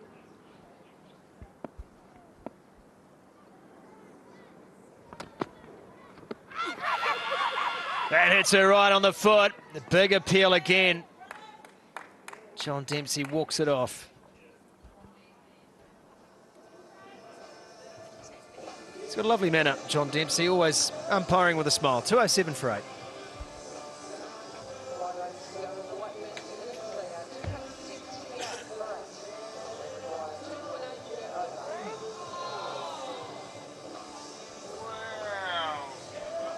Given his runs, little inside edge, saving Lea Tahuhu on that occasion.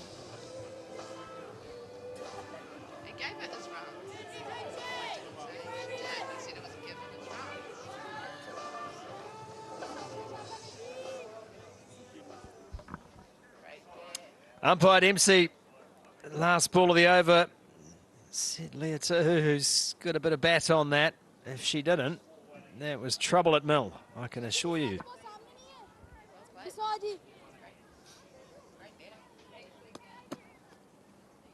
14 required, 30 balls to work with New Zealand. That's it on the pad again. Kanan Jagannathan says no. Goodness me, there is tension here. Oh, to be on debut as well. Here's the umpire.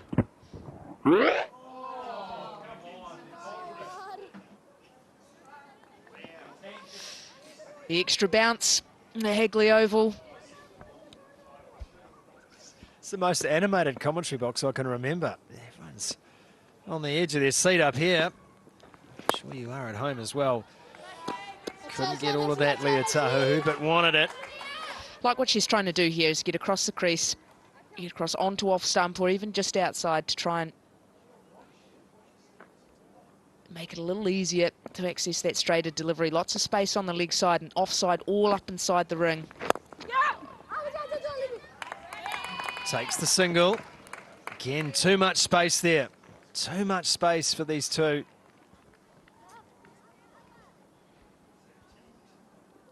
And just keeps creeping towards the target here in New Zealand. These two doing a great job. Partnership up to 10. And under no run rate pressure. Yeah, just got to keep doing what they're doing here. It's so far back on the edge of the circle, Frank. Got to be in close. Oh, gone! Gone! Nashra gets the breakthrough. Penfold has to depart. New Zealand lose their 9th, and they're still 13 short of target. Huge wicket. Excellent piece of bowling from the experienced Nashra Sandhu. When games get close, you turn to your experience. It's full, it's straight. Even straightens a little off the surface and ends up disturbing leg stump. Molly Penfold plays all around it, and the disappointment is obvious. There's excitement from Pakistan. They believe they're 1 wicket away now. Molly Penfold goes for 2. New Zealand, a spot of bother, 208 for 9.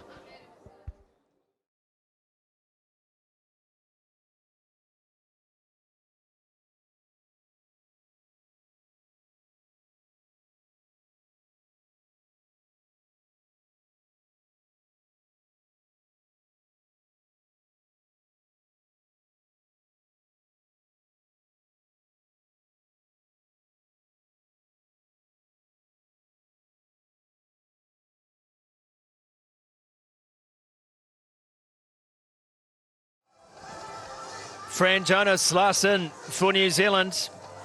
13 runs required. She's got Leah Tahuhu at the other end, who's a runnable 16.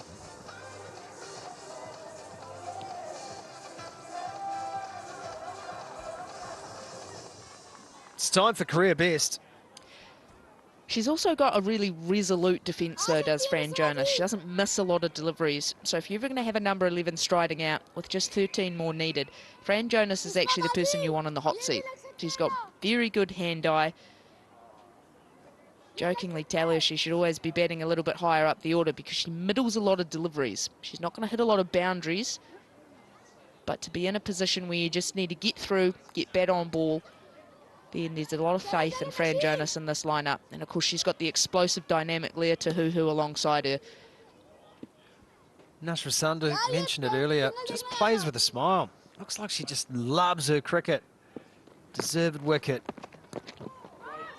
It's down leg and a wide is called. Every run counts here. 12 to go. We're on the countdown. It just shows there's a few little nerves on the Pakistan side here as well. Been so disciplined with their extras throughout. And just in the last few overs, there's just been a couple more little misfires. But so far, Fran Jonas doing a job. She was great with the ball today, Fran Jonas. Last ball of the over. Well blocked. 46 overs gone, 209 for 9.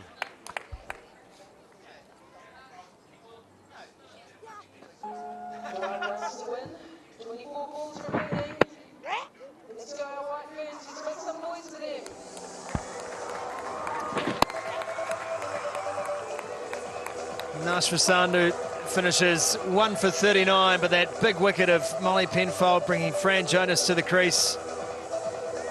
Leah Tahuhu, the veteran.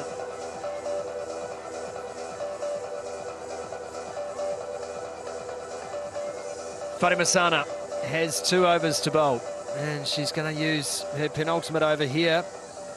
Tahuhu on strike. More than capable, Leah Tahuhu, more than capable.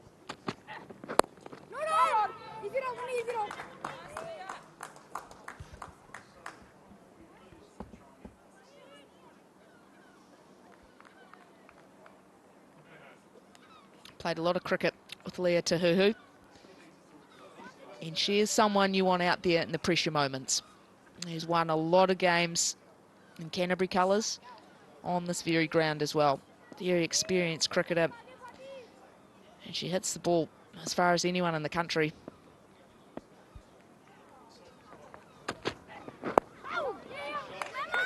Nicely played.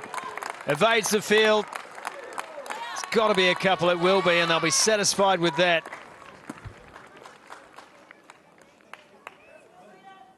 Doing a job, Leah Tahuhu.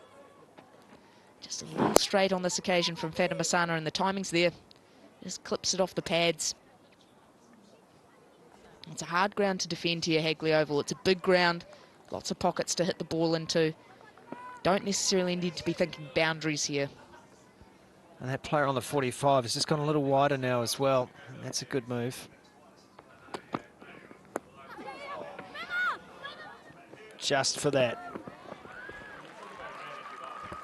And they take the single. You love to see it.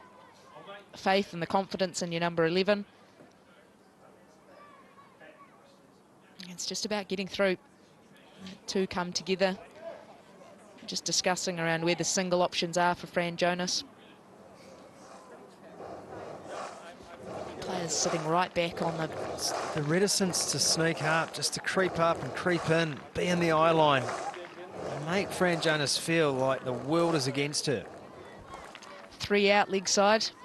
Fine leg, a backward square, and a mid-wicket. Well, they've listened, Frank, because square leg's coming up. There is absolutely no possible reason you should be back on the boundary here.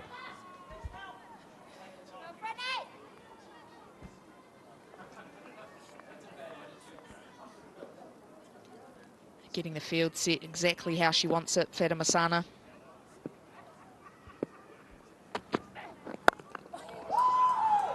Oh, that is beautifully played and even better fielding. Hani gets down. Saves a couple at least. Easy as you like from Fran Jonas.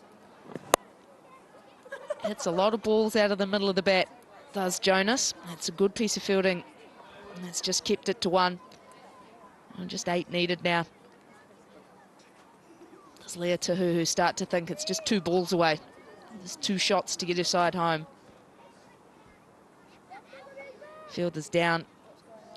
Hani just taking a moment, landed heavily on the ball. Yeah, it was an absolute rib tackler, that. And not in a good way. Diving over the top of the ball. Good leading edge.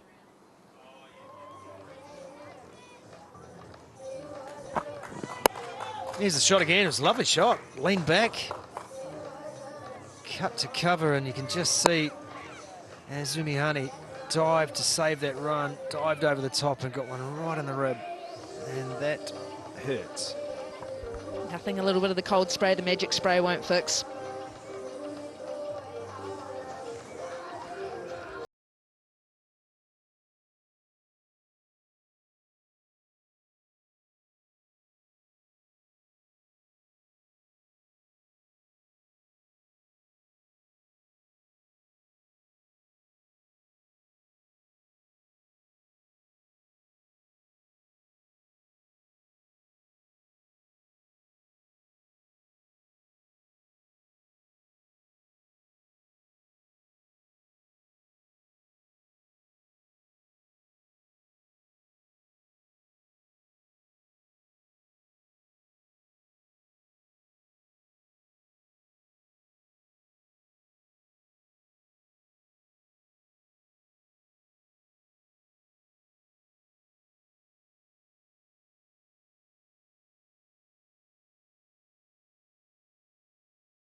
batters. Pakistan will be pleased to see Hani. She's all right. She stayed on the field because she'll be tasked with bowling the next over if it goes that far.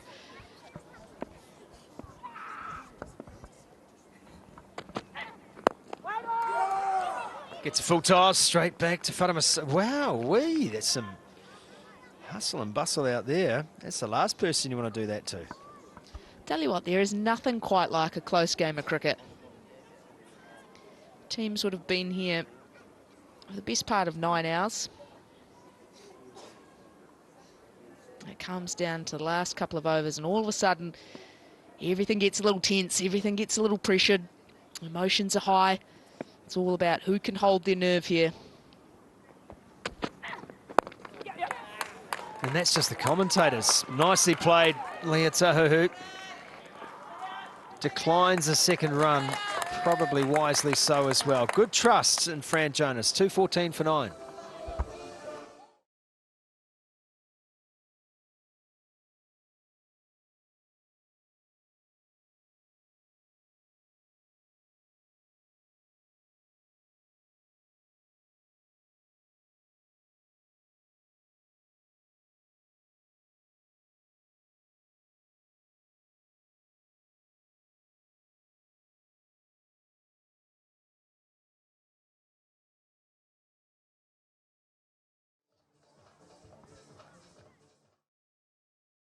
What a postcard.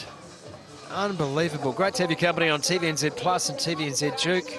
Even tide here in Ototahi. The clouds in the northwest arch out towards the southern Alps. And Hani has recovered from a fall on the ball.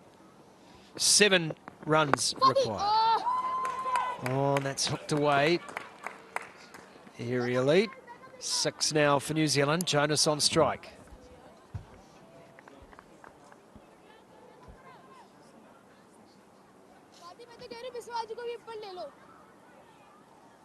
Now the discussions about field settings begin again.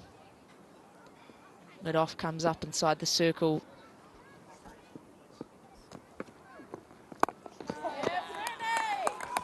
Nicely played by Jonas. Does not need to panic. Anyone who's met Fran will know she's got a pretty calm head on her shoulders for a youngster. And that's really all she needs to do. There's still so much time left in this game. If it's not there to hit, it's just all about keeping it out. That's a wide, you'll take it. New Zealand will take it anyway. And that's it, 'cause there's nerves on both sides here. As much as Fran Jonas will feel like her heart's about to beat out of her chest, that's exactly what Hani will be feeling like as well, with ball in hand. Nicely played. Fran Jonas doing a good job here.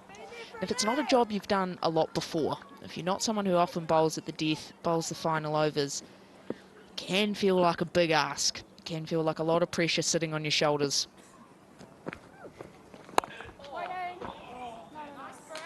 It's well struck, but straight to cover, no run. And at the moment, it's pressure on Pakistan. New Zealand only need 5 of the last 14 deliveries, so they know they need a wicket to be able to win this game. So there's a lot of pressure right now on Pakistan. That's a nice shot. Takes the single. Still 1 ball remaining. Now Leah Tahuhu. Does she think 1 shot? Does she think 1 shot? She is scanning Hagley Oval. Tell you what, Hani cannot miss wide here. Offside all up inside the circle. That's got to be a wide. That's got to be a wide. Not called. Karan Jagannathan says you stepped across. And that is the end of the over officially. Doesn't matter how much you argue, 21-7 for 9.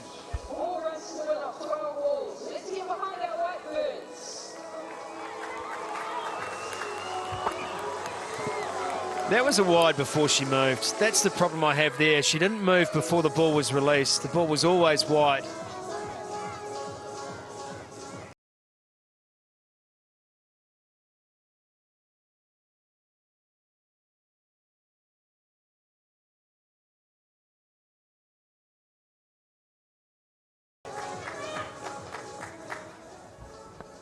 Here's the equation. Jonas on strike. Fatima Sana, the captain, in her final over. One of the greatest sunsets you'll ever see.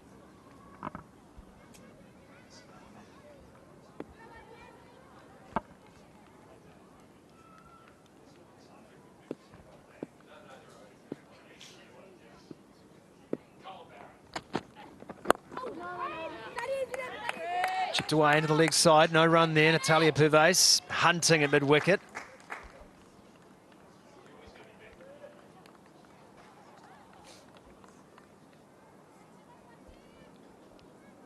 Still a little bit of frustration sitting there at the end of the last over. Or you can see it. Jonas will be searching for a single. Just wants a single. There it is! Fran Jonas, they come back for two. The ball is running towards the boundary, just saved. They turn and come back again. And the game is tied.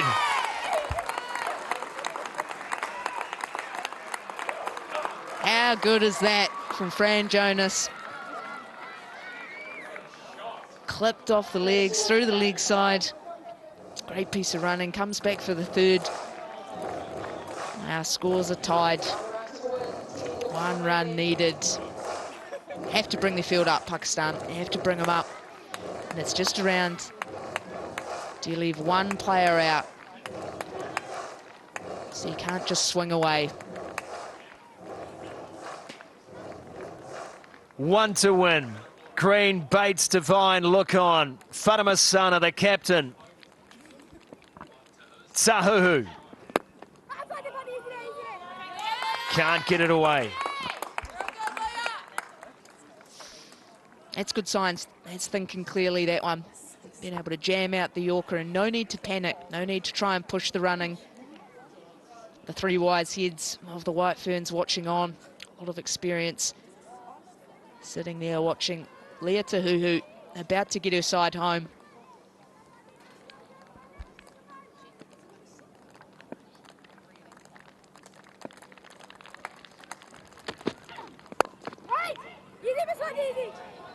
No run there.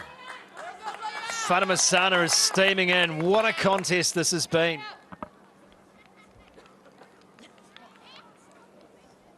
Here's one of the cleanest strikers of a cricket ball going around, Leah Tahuhu. And what a night for it. I'm too tense to enjoy it. This is what it's all about, Scotty. What a game of cricket.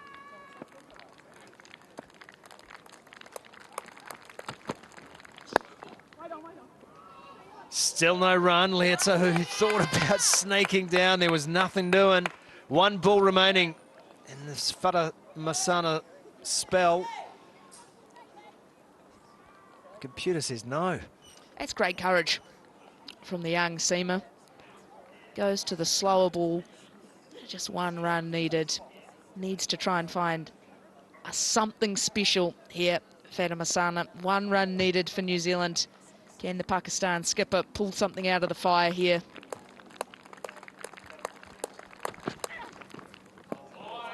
Gotta be a wide. It is a wide. That'll do. It's a shame to finish that way, but Leah Tahuhu raises the fist in triumph. New Zealand have done it. They've got home. They have turned a cruise into a treacherous voyage across cricket's choppy seas, but they've got there in the end. Fran Jonas, take a bow. Has done an incredible job in support of Leah Tahuhu. 21 not out Tahuhu. Jonas not out 5. A new career best for her. And New Zealand win the series, win the match. Batting for the White Ferns. An incredibly tense finish to a quality game of cricket.